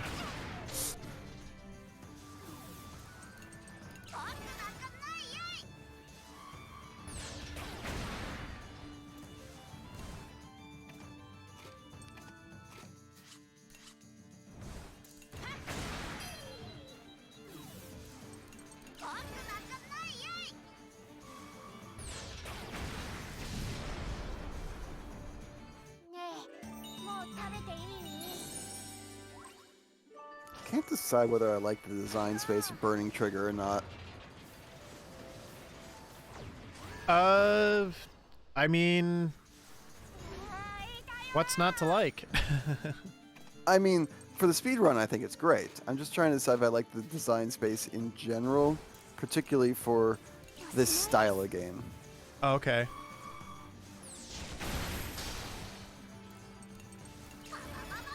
So this game is just like Frostpunk. You know, I've never played Frostpunk. I only sort of have a basic idea of what it's about, but that's kind of terrifying.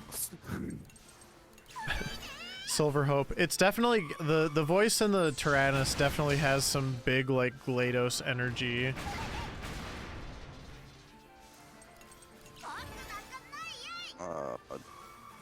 Like comforting yet sinister. Oh, I'm fine.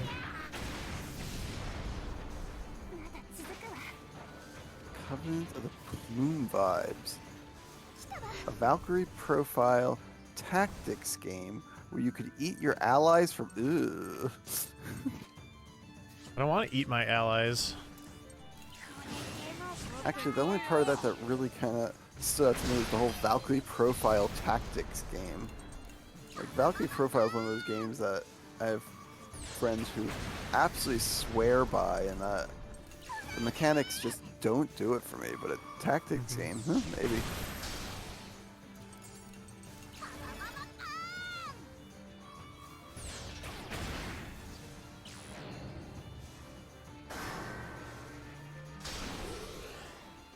Aw, that's cute. You can have armor. Welcome back, Fuddle Bob. We are doing fine. We got past one of the more annoying bosses with almost no difficulty. The level we don't want to talk about. That fight was kind of ass, though. I knew that was coming. Got him! I think that's happened 4 or 5 times now. Something like that. Yeah.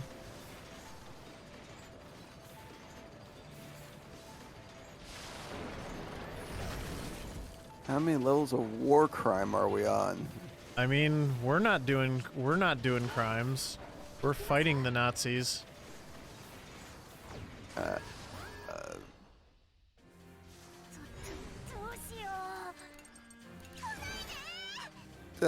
Let's not try to count them. That creates evidence.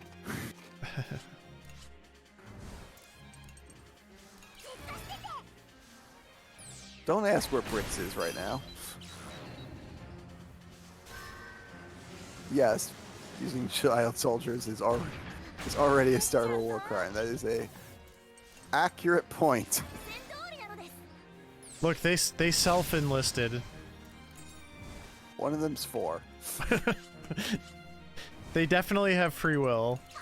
I don't know what the problem is here. I'm very results-based. They found their parents and families. It's fine.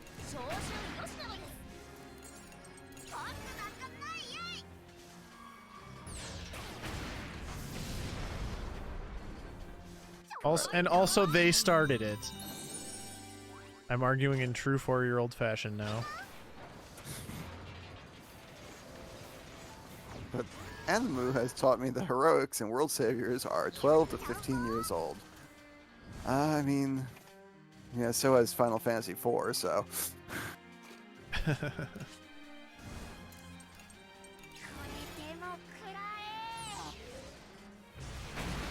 Yeah. I mean, Run's looking, by the way, just for Bob, because I know he just came back, this run's looking pretty close to on estimate, I would say. I mean, yeah, moderately mature. Though we did have, like, a chapter where the plot was mostly focused around a stolen paw bun.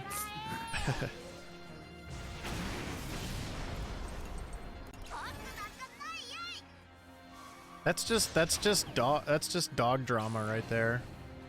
I mean, Have you ever chair taken a fill- dog's food? Like, it does not end well. I mean, chair filler, my great uncle, I think that's how many greats it is. Great uncle or great great uncle, I think great great uncle, lied about his age when he was 14 to join the Union in the Civil War, so. Yeah, happens. Adults fight about paw buns all the time. I mean, yeah, but not usually with tanks. Alright, do I have any link attacks left? Because I need to use them if I do. Okay, I do. But let's get rid of this armor first.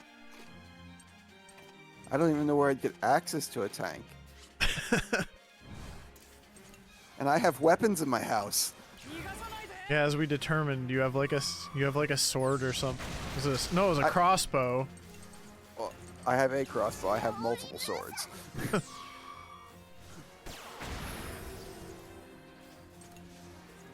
As a friend of mine once joked, I Wait, have what a ability? I just used the wrong ability. It's fine. I have an axe in my house, and I leave it by the front door just in case an axe murderer shows up and forgot his axe. Wouldn't want to be impolite.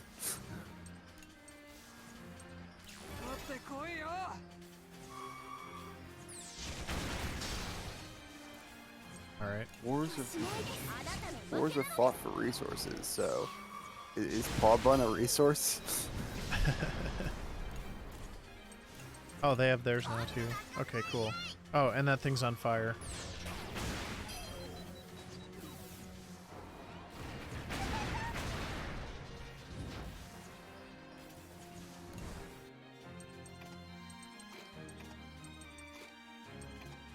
No, that's good. Okay. Let's go actually shred armor this time.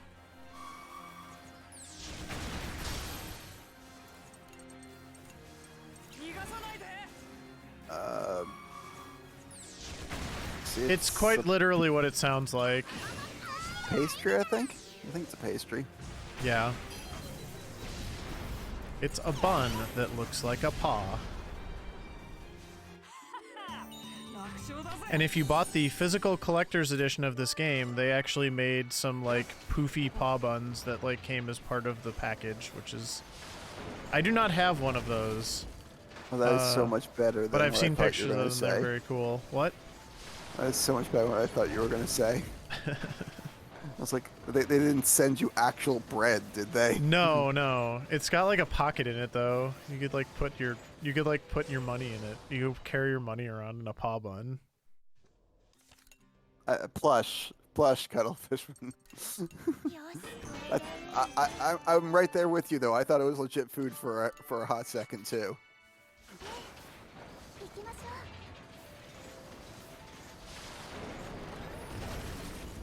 All right, this boss fight's very unique, so This I'm gonna boss really fight's kind of terrible. focus on the fight, so maybe you can kind of officiate it a little bit, Firebird. Yeah. Okay, a few things. First off, we're fighting Brits. Yep. Hi, we found Brits, everybody. Brits is fine. And Brits is now in a Burman tank. This has depressed everyone. Because everyone is depressed, we can't use skill points. So right now, what Blaze is doing is he's using all of the single-use items we have found. So this is where we use the piercing ammo we found, the risky ammo, the white ammo. I don't actually know what white ammo does. Oh, it's weakness. I'm actually not gonna use the risky. I'm gonna save that. Fair enough. But we're gonna. yeah, the armor, the piercing, and the weakness I will be using throughout the fight. And this this fight gets a little weirder too. Technically, we shouldn't be able to die in this fight. However, Blaze seems to have a talent for Yeah. I have a knack for dying in this fight. because when we get too badly damaged, Brits starts to feel really bad and starts healing us.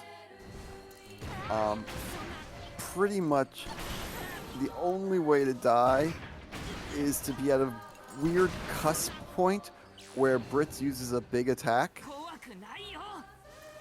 and to get pushed over to 0. But we get warnings before that happens, so there's no good reason that we don't defend before he attacks. Yep. And I'm also gonna try to keep my hit points up because I don't want to get feared unnecessarily if possible.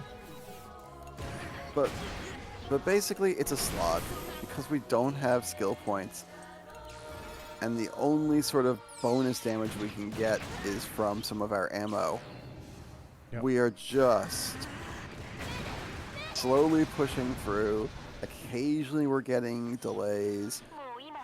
We have to do a bunch of healing. We have to tell the voice in our head, no, we're not going to sacrifice a kid. Yeah. Oh, it doesn't let you use the soul cannon in this fight.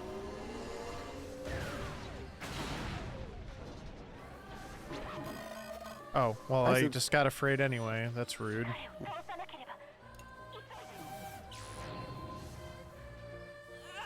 Yeah, this fight's also pretty much on like a script.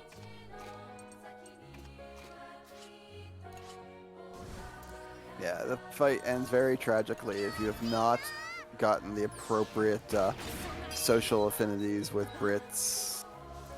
You will not get Brits after this fight if that happens. Yeah. But we have done what we need to do, so when we eventually beat Brits, he will come back to the winning side. Yep. He's very confused right now. I'm not sure. I feel like I got into like a nice like soft part of his script here. Like he didn't do anything for multiple turns there.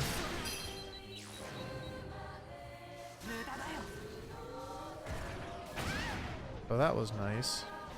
That's a sketchy place to be. Oh my god. Alright.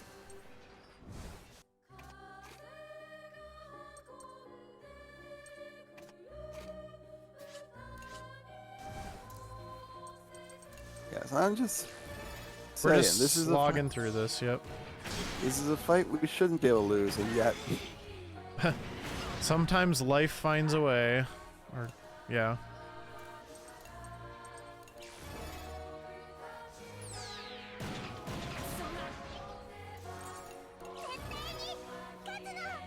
Because he will actually heal you if you get too low. The problem is, his big attack that he does can kill you before he realizes it and then heals you.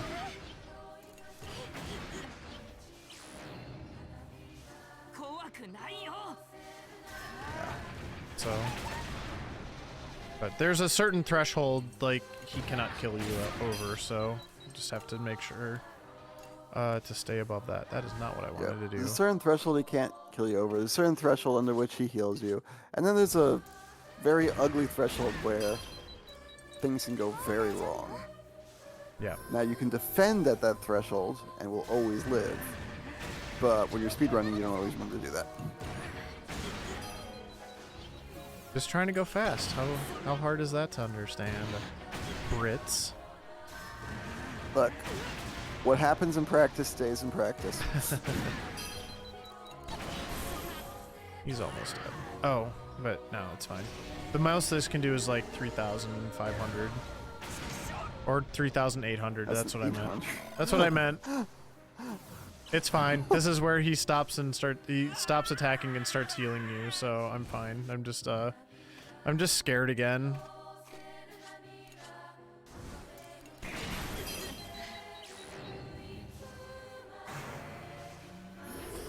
I mean, no soul cannon. We are not doing the. There is a soul cannon category, just not today. This is true ending, therefore. Okay, we got through the Brits fight. Yay. All the children will live.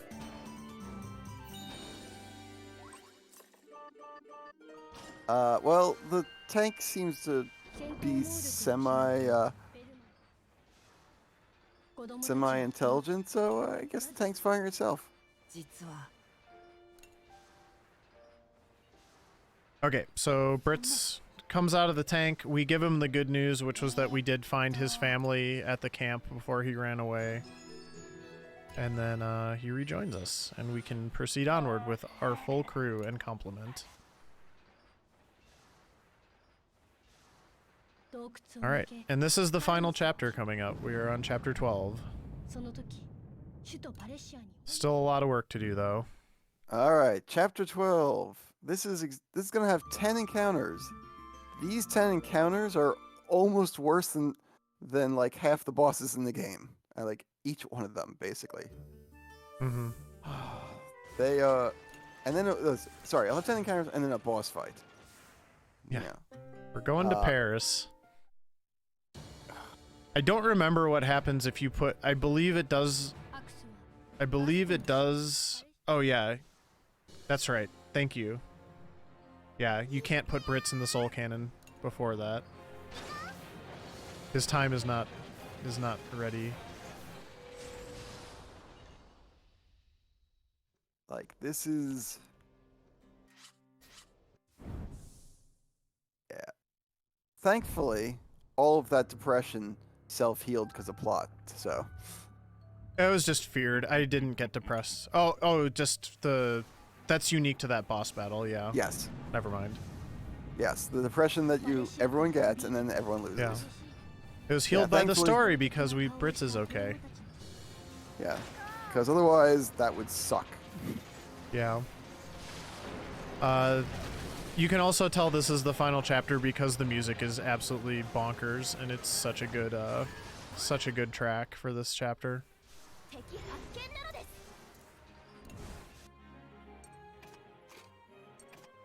So these 3 blue copters are actually kind of not so bad. Yeah, we get an easy one to start off, but there's so many hard fights in this chapter. But this is pretty much the exception, not the rule. Yep.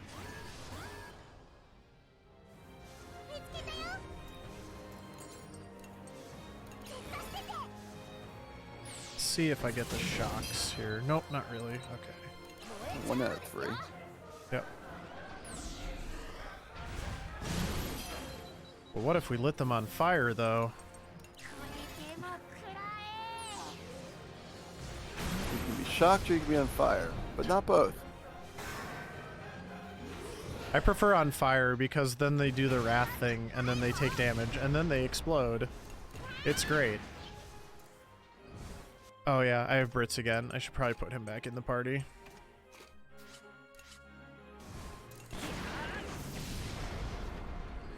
To be fair, I didn't need him before that shot, but yeah. Well, that's 2. Mm-hmm.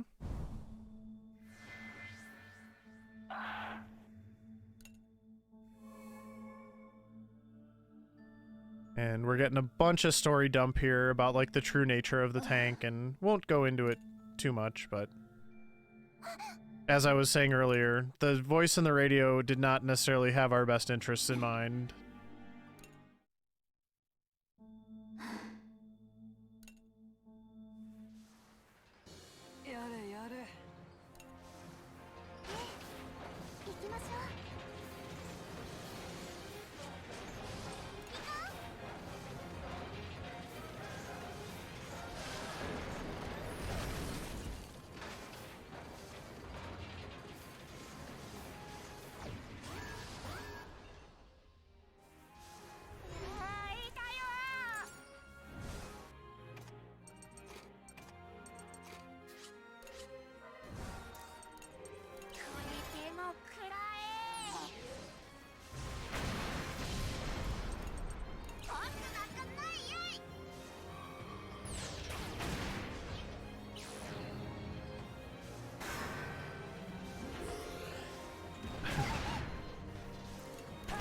Everyone's just such a big fan of the the soul cannon.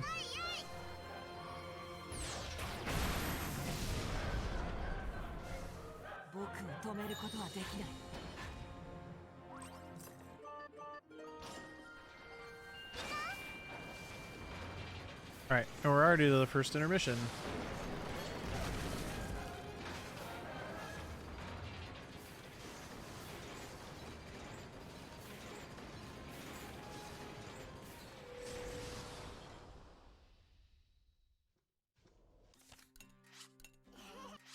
Are you a bad enough dude to rescue the president's daughter?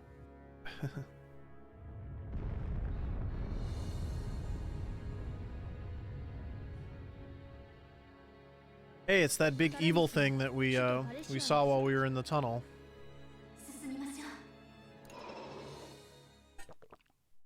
So one of the dolls behind you? No, was that chick spinning like a little, doing like pirouettes? That was great.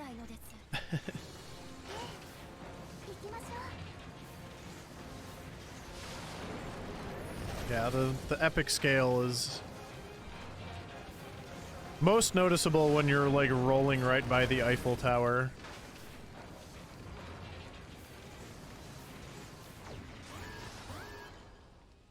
Right, this one I need Kyle. This looks like a job for Kyle. And then yeah, that's fine. Oh, except I did this in the wrong order. Shoot. Okay.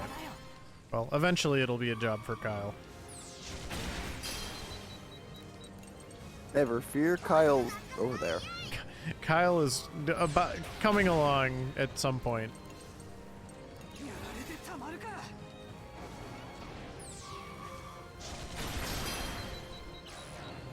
I forgot how good that was. That ability is fantastic. And it's does not have a lot of good uses, so.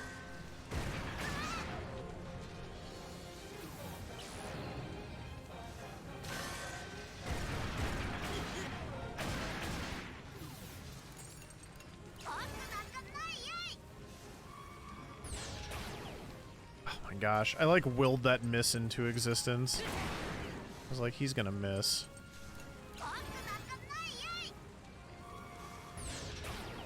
Oh my gosh, he missed again.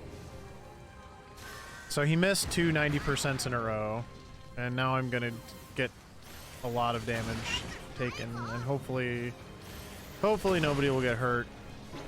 Okay, that's fine. You weren't hitting anything anyway. Go take a seat. It's fine. We'll let the adults handle this.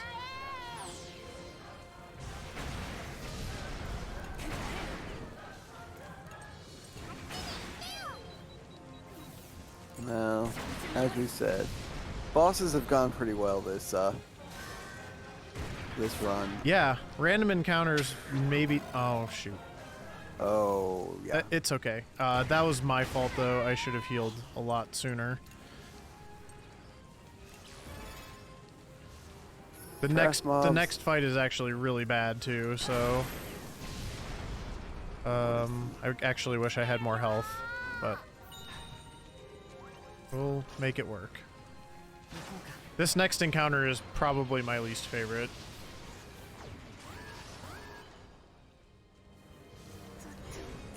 Doesn't look like much, but this encounter is not fun. Alright. Yeah, I can heal with Borin when it gets to him, except I did this in the wrong order again.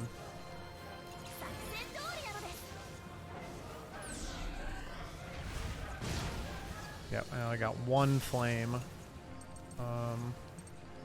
Well, let's try that. Okay.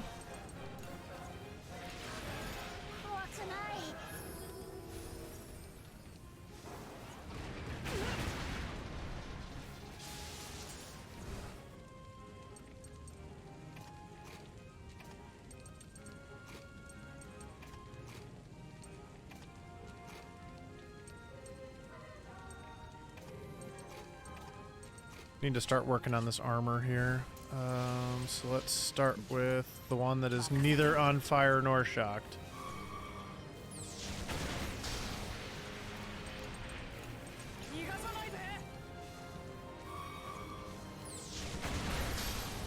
I wish these counted as flying so Kyle could do his massive armor stripping attack, but unfortunately...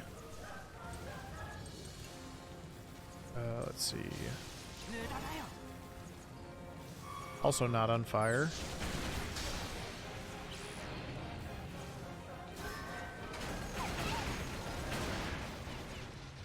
This one's also really tricky because these will all do Wrath when they get below half health. So you kind of want to, if possible, time things so that you can kill them all before they do the Wrath.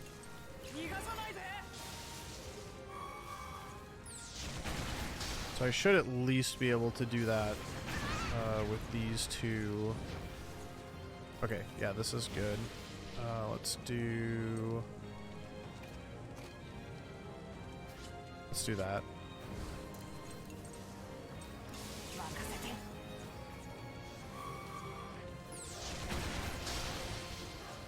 Do that. Get rid of one, and then I'm going to use Borin's big attack, and they will all get delayed. Okay, and now hopefully I can finish some of them off before they ever Wrath. That would be very nice. Yep.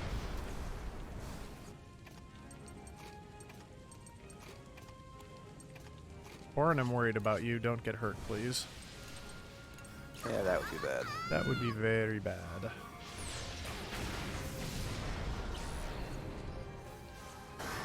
I'll be able to heal here too. Actually, he's gonna die after this, so he's gonna do this and then go explode from the fire. Explode! Explosions!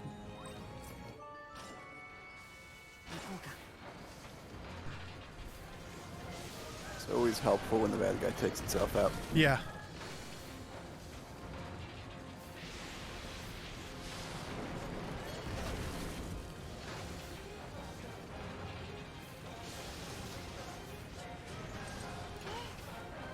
I'll get a small heal here.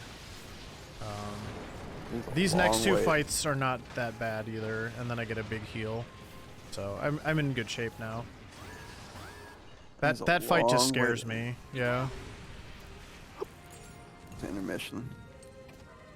That's okay. I get a big ol' heal here, and I'm not too worried about Borin.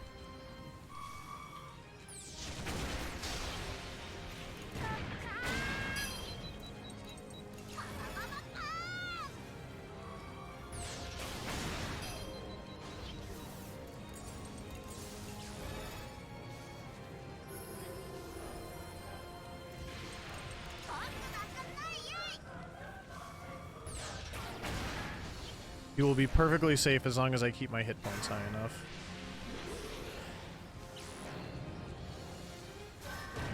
And as you say that, the wrath appears.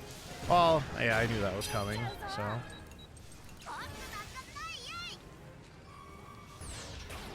Oh, guess what though, Firebird? I think you're gonna get your wish here. Kyle's getting thrown into Soul Cannon. No, the other wish. Oh.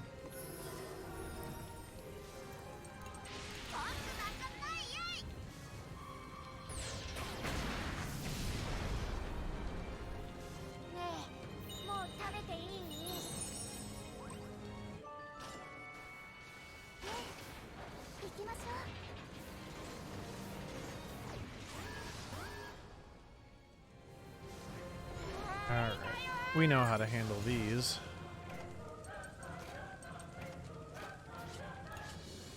Oh my gosh, I got the order backwards again.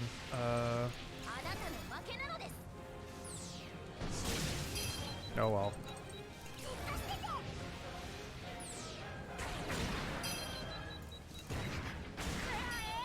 We'll stun him on the flip side. Or not.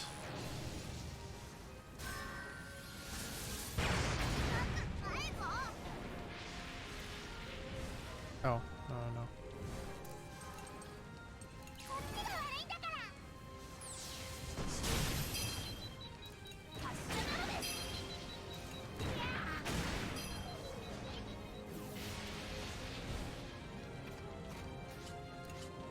Wanted to make sure I did the delay too, even if I didn't stun him, so.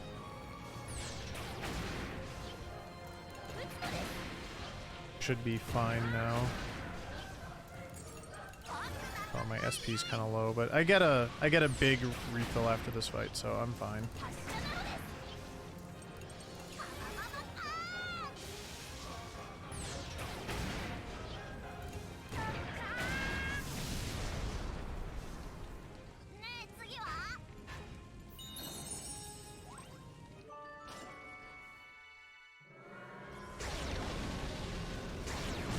Alright, more cutscene. バナルランドはその獅子を大地にタラニスは振り落とされないように Who was that? I don't know. She must have wandered onto the thing a little. Or wandered into the tank. Maybe we can put her in the soul cannon. I'm actually gonna go a few minutes over estimate, it looks like, so I think some of those sequences in some of those chapters earlier were a little more punishing than I realized, but it's fine. I mean, they often are. I'm also tired. But we also started ahead of schedule, so I'm not putting anybody behind.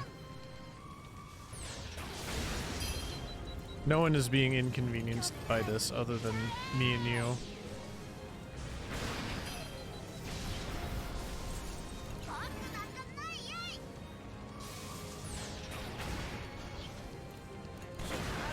I really need that to be Sheena.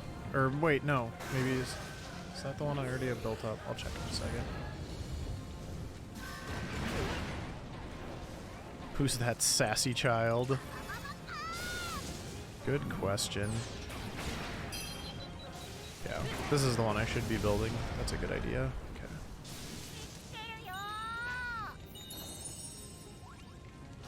Shockingly, not the lowest level character.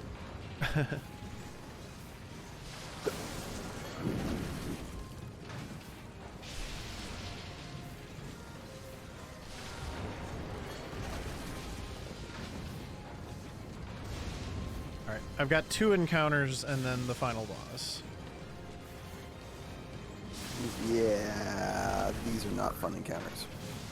No, they're really not.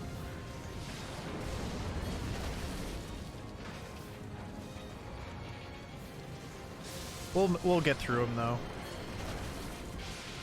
It's just funny because when you're doing any percent, not true ending, these are like the final boss fights because you just use the soul cannon on the actual boss. Nope.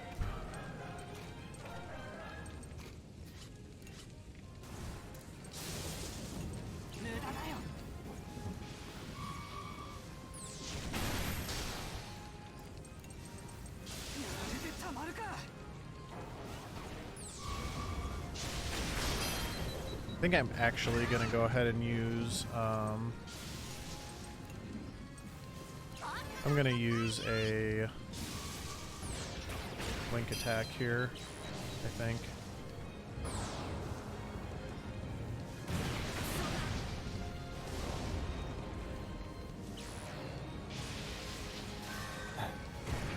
Seems kind of reasonable. Oof.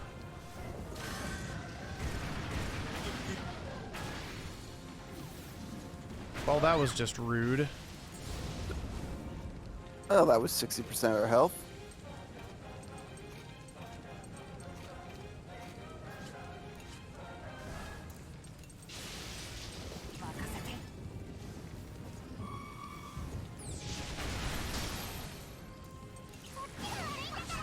We'll do this one and then Megaton, and hopefully it will take most. Oh, I almost. That is not what I wanted to do. There.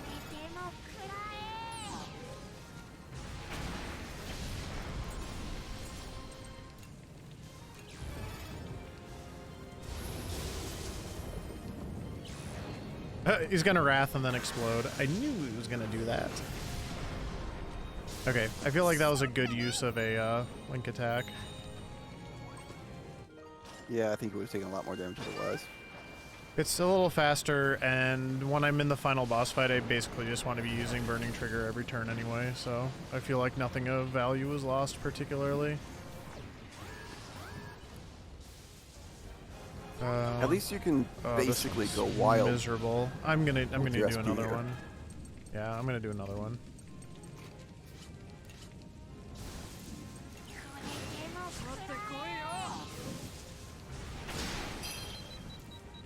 Ugh. Oh wait, I have Risky Zone.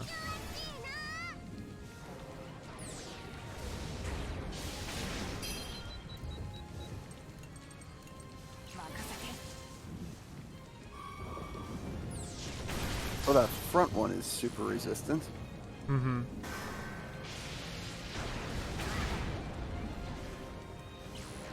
Just gotta manage the Wrath now.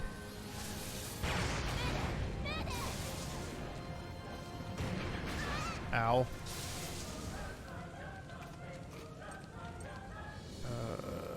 Yeah, that works.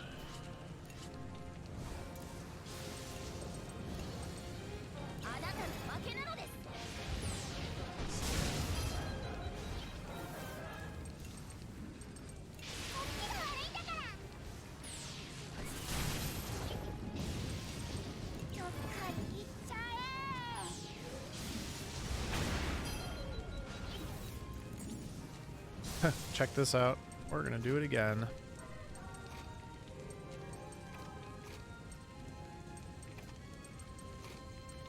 Alright, and I have 2 link attacks there, which is nice.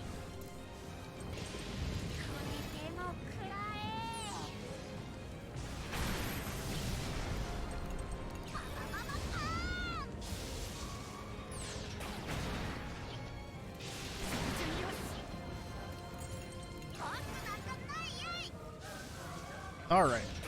I've still got 2 link attacks for the final battle, both on Brits, so I think I like that.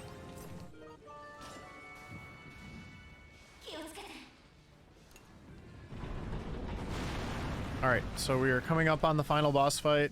I do need to rest and heal Borin because he is injured. And we'll see if there's any other upgrades I can do, but then we'll just be straight into the final boss.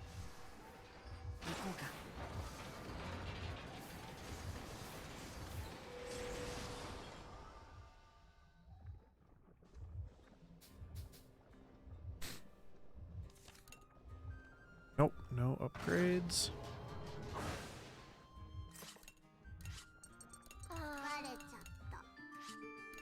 Neither of them is close to another level, so let's just go.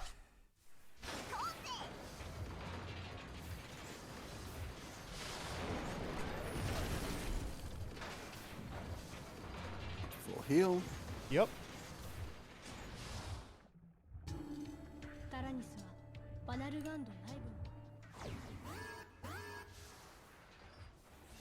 This looks familiar. Yeah, I just saw this a moment ago, except reversed. Yep. Yeah, we just did this boss fight. Oh, that's not what I meant. Oh, yeah. I know what you meant. Yeah, this is basically the same fight from Chapter 10. There's a couple added wrinkles to it, but not a whole lot, honestly.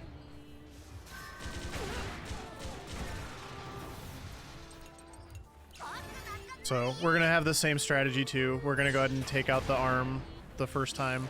I do need to be very careful to save my Link attacks though, because he's gonna summon some adds and I want to take them out immediately when he does that.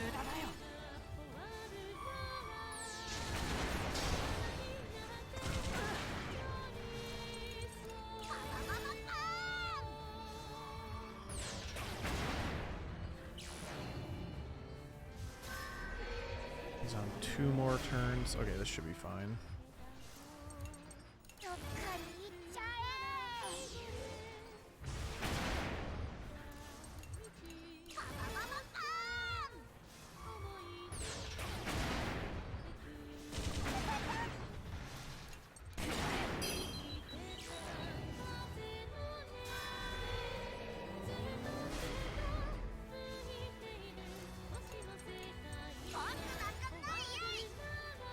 So I'm gonna do this and then swap here, do Megaton.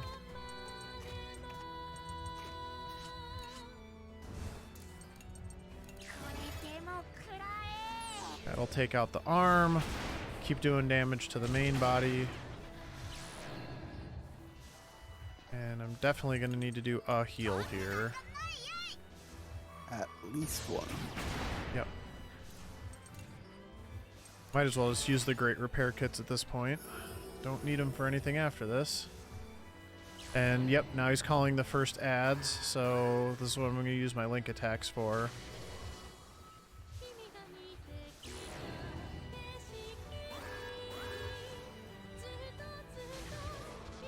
Not much to say about them, honestly. They will not be around very long.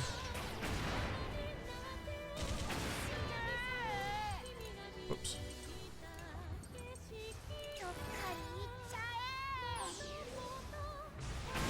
Usual strategies all applying. We have Megaton Blast.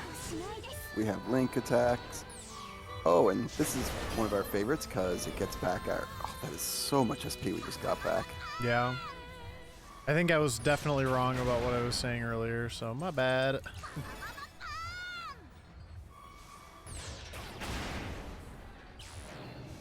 Alright, so we're into phase 2 now. He switched to his yellow weapons. I'm gonna use some ammo, because I've got some extra ammo here. See if I can do anything with this.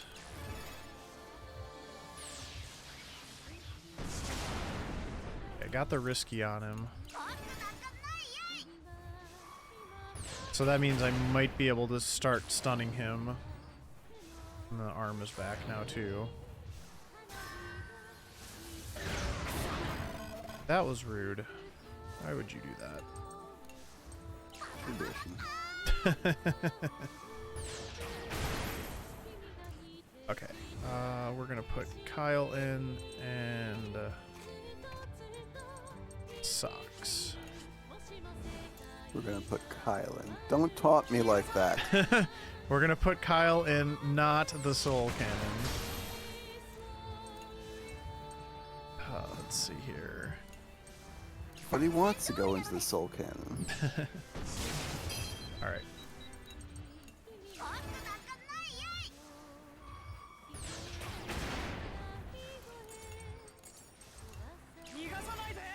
But the stun is gonna wear off pretty quickly. But I'll keep it going if I can.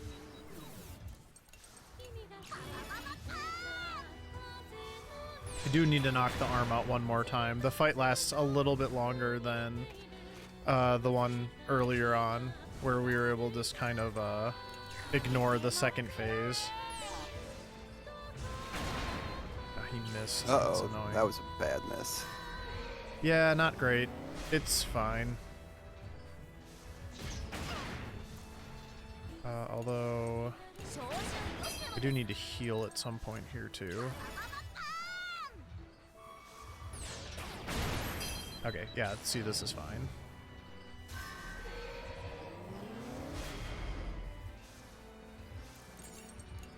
Burning trigger, just that good. Although I would prefer to be using that on the body, but... Alright, it's down.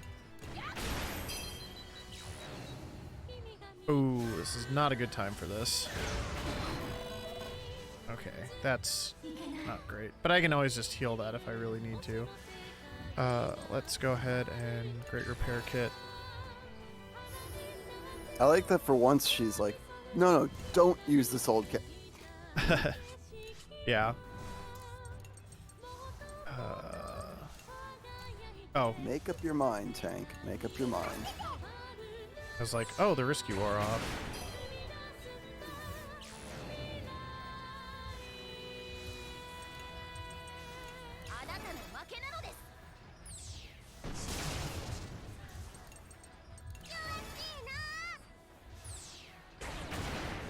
I'm kind of just killing time here until those things show up again, but we're doing some good damage in the meantime. There they are. Okay. I've got 2 link attacks ready to go, so this should be over pretty quickly. Oh, that's important. What's that? But you have the 2 link attacks right now. Yeah. And they're gone. Yeah. I didn't want him to do that there, because now I have to get rid of the shields before I use Borans, but we can do that.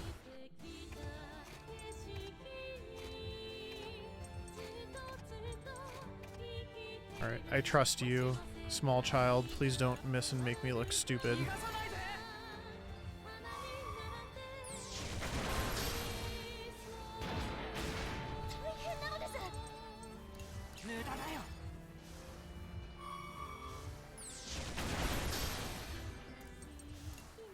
Whoops. Oh, I can't switch yet. Let's just heal then.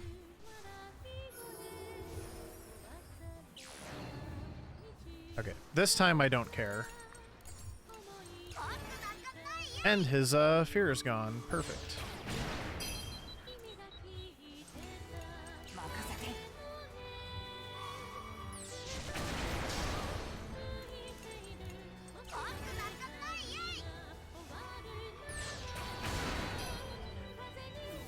Okay, now we're gonna swap here. And link attack.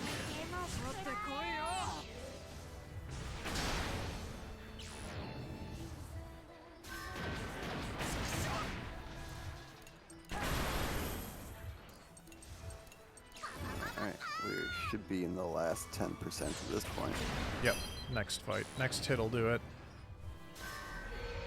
And just to be doubly safe, I'm gonna put Borin up. And we're gonna overload, and I attacked the wrong thing. Oops. Very excited to do that, but it's fine. One more.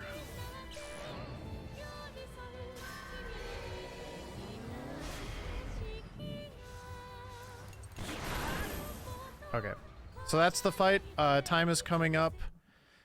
I just have to choose one particular dialogue box to lock in the true ending. And it's coming up here shortly.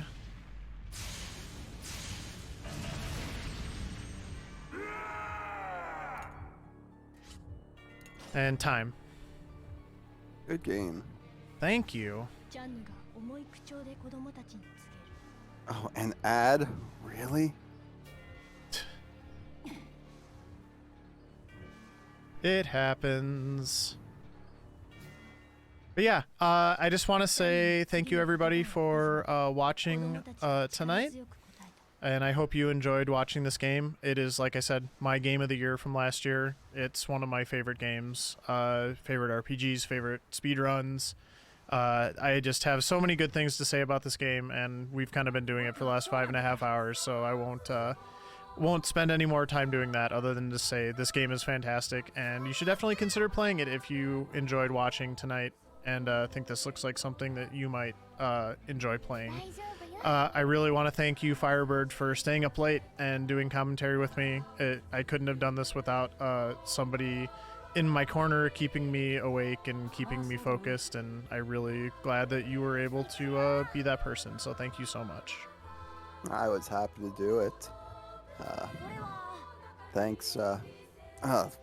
Thanks for asking me, and man, this was a great run. It was. I love to see all the things. I love to see how you reacted to all these things, and I love to see how well so many of the boss fights ended up going.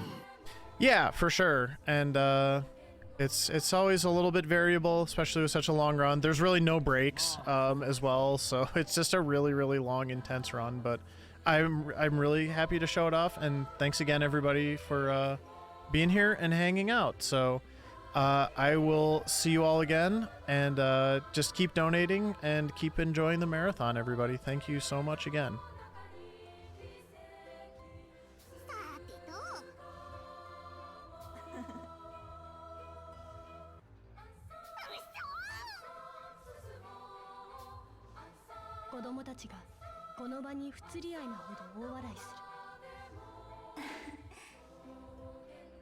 We can let the ending play out. Okay, yeah.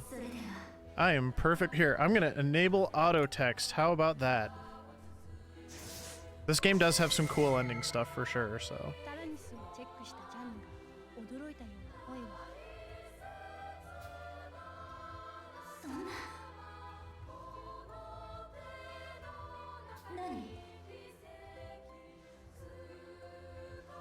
Yeah, there's definitely plenty of ending. I am gonna stand up for just a second, but I will come back and enjoy some more ending with y'all in just a minute.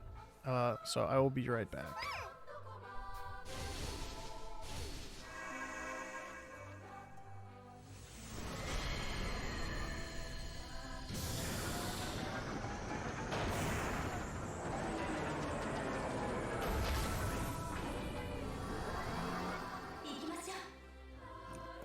Looking up. Thank you, Silver Hope.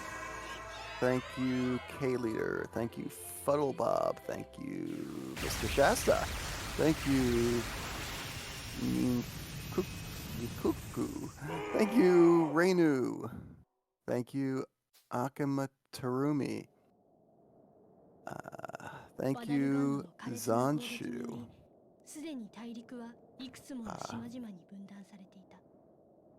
I know I can speak for Blaze to say that he absolutely loved running this, and that the fact that many of you stayed through the entire time to watch it, big deal.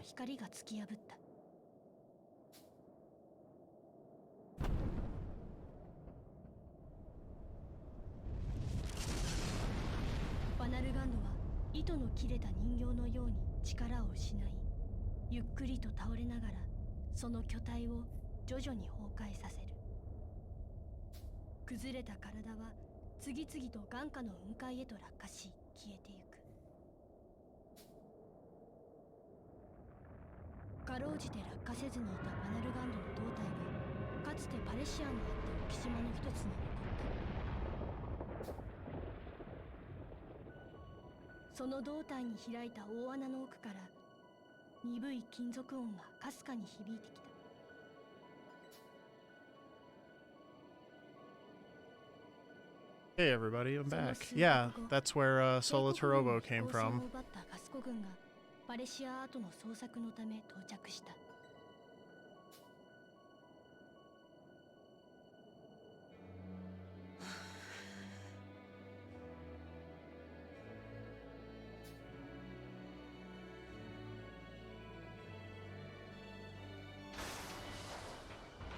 This is a pretty cool scene.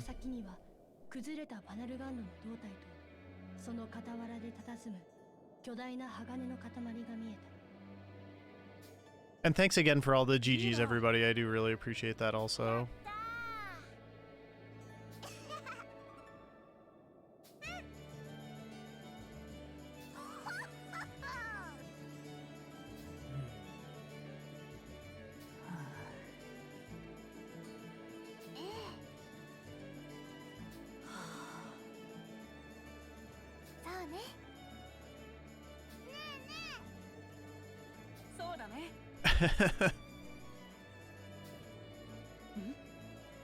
Accurate, Mr. Shasta. Levels of cuteness that I can only hope to aspire to. Well, except for Kyle. Kyle's not cute.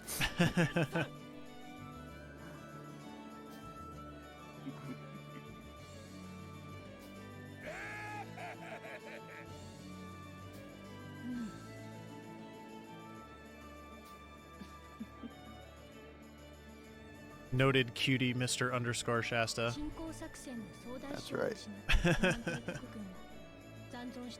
Oh, hey, somebody just donated and we went over $1,000 too. That's really cool. Thank you, whoever did that. Sweet. 浮島軍となったガスコの人々の生活はベルマン帝国軍から得た飛行船の技術で一変することとなる。大陸が崩壊し、戦争の傷が心身ともに深く刻まれた人々など、それでも少しずつ前に向かって歩き始める。I guess one other thing I'll just mention really quick. I didn't really do a ton of shoutouts, but I do stream usually Tuesdays, Thursdays, and Sundays on my Twitch channel, twitch.tv/Moonblazewolf. I do a lot of RPG speedruns. I've also been doing some casual playthroughs and some throwback like PlayStation 1 era RPG playthroughs recently. So if any of that sounds fun to you, you can definitely drop me a follow. And, you know, you can hang out on my channel. I'm pretty cozy, even when I'm speedrunning, so I'm that kind of guy. I also organize marathons, charity marathons, in my community for furry speedrunners, but we accept all speedrunners and all folks who want to help and contribute. So that community is the Fastest Furs, and if you would ever like to be a part of one of our marathons, you can definitely check us out as well. Twitch.tv/FastestFurs. I can absolutely vouch to the fact that that community is extremely welcoming to non-furries, since, despite what my name might suggest, I am not a furry. And I have been welcomed in with open arms, and I love it. Yeah, I always am very appreciative to be able to come and do stuff for other marathons as well, whether it's volunteer or run and help out. And that's just kind of how I got involved in speedrunning, is the marathon aspect and seeing it as a way to kind of give back and share something that I love with other people. So if you're that kind of person too, you can, you know, always find a marathon for your games, always submit, share that passion with others. And, you know, whether it's really, really longathon or some of the other marathons that are out there, you can tell there's hundreds of people out there who really enjoy watching your silly speedruns or your amazing speedruns or however you want to categorize them. So I am a furry. Firebird, my commentator, is not, but yeah. Yeah, no. Sorry to confuse. Just to clarify, I am a furry. Yeah, Moonblazewolf, he's an adorable wolf. I just like Firebirds.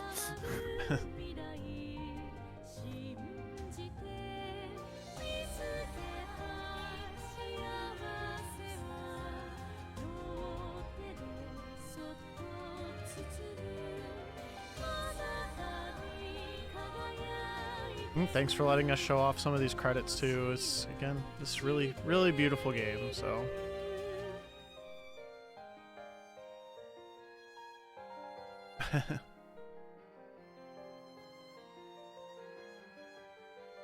I don't know what you're talking about.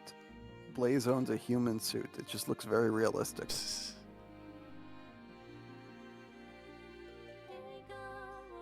Oh no, you're good. You're good.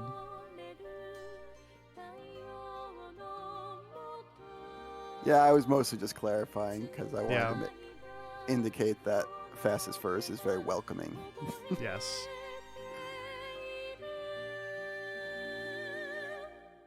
I would say we're rolling credits now, Bob. I think this is good to sign off. But yeah, thanks again, everybody at Really Really Longathon for having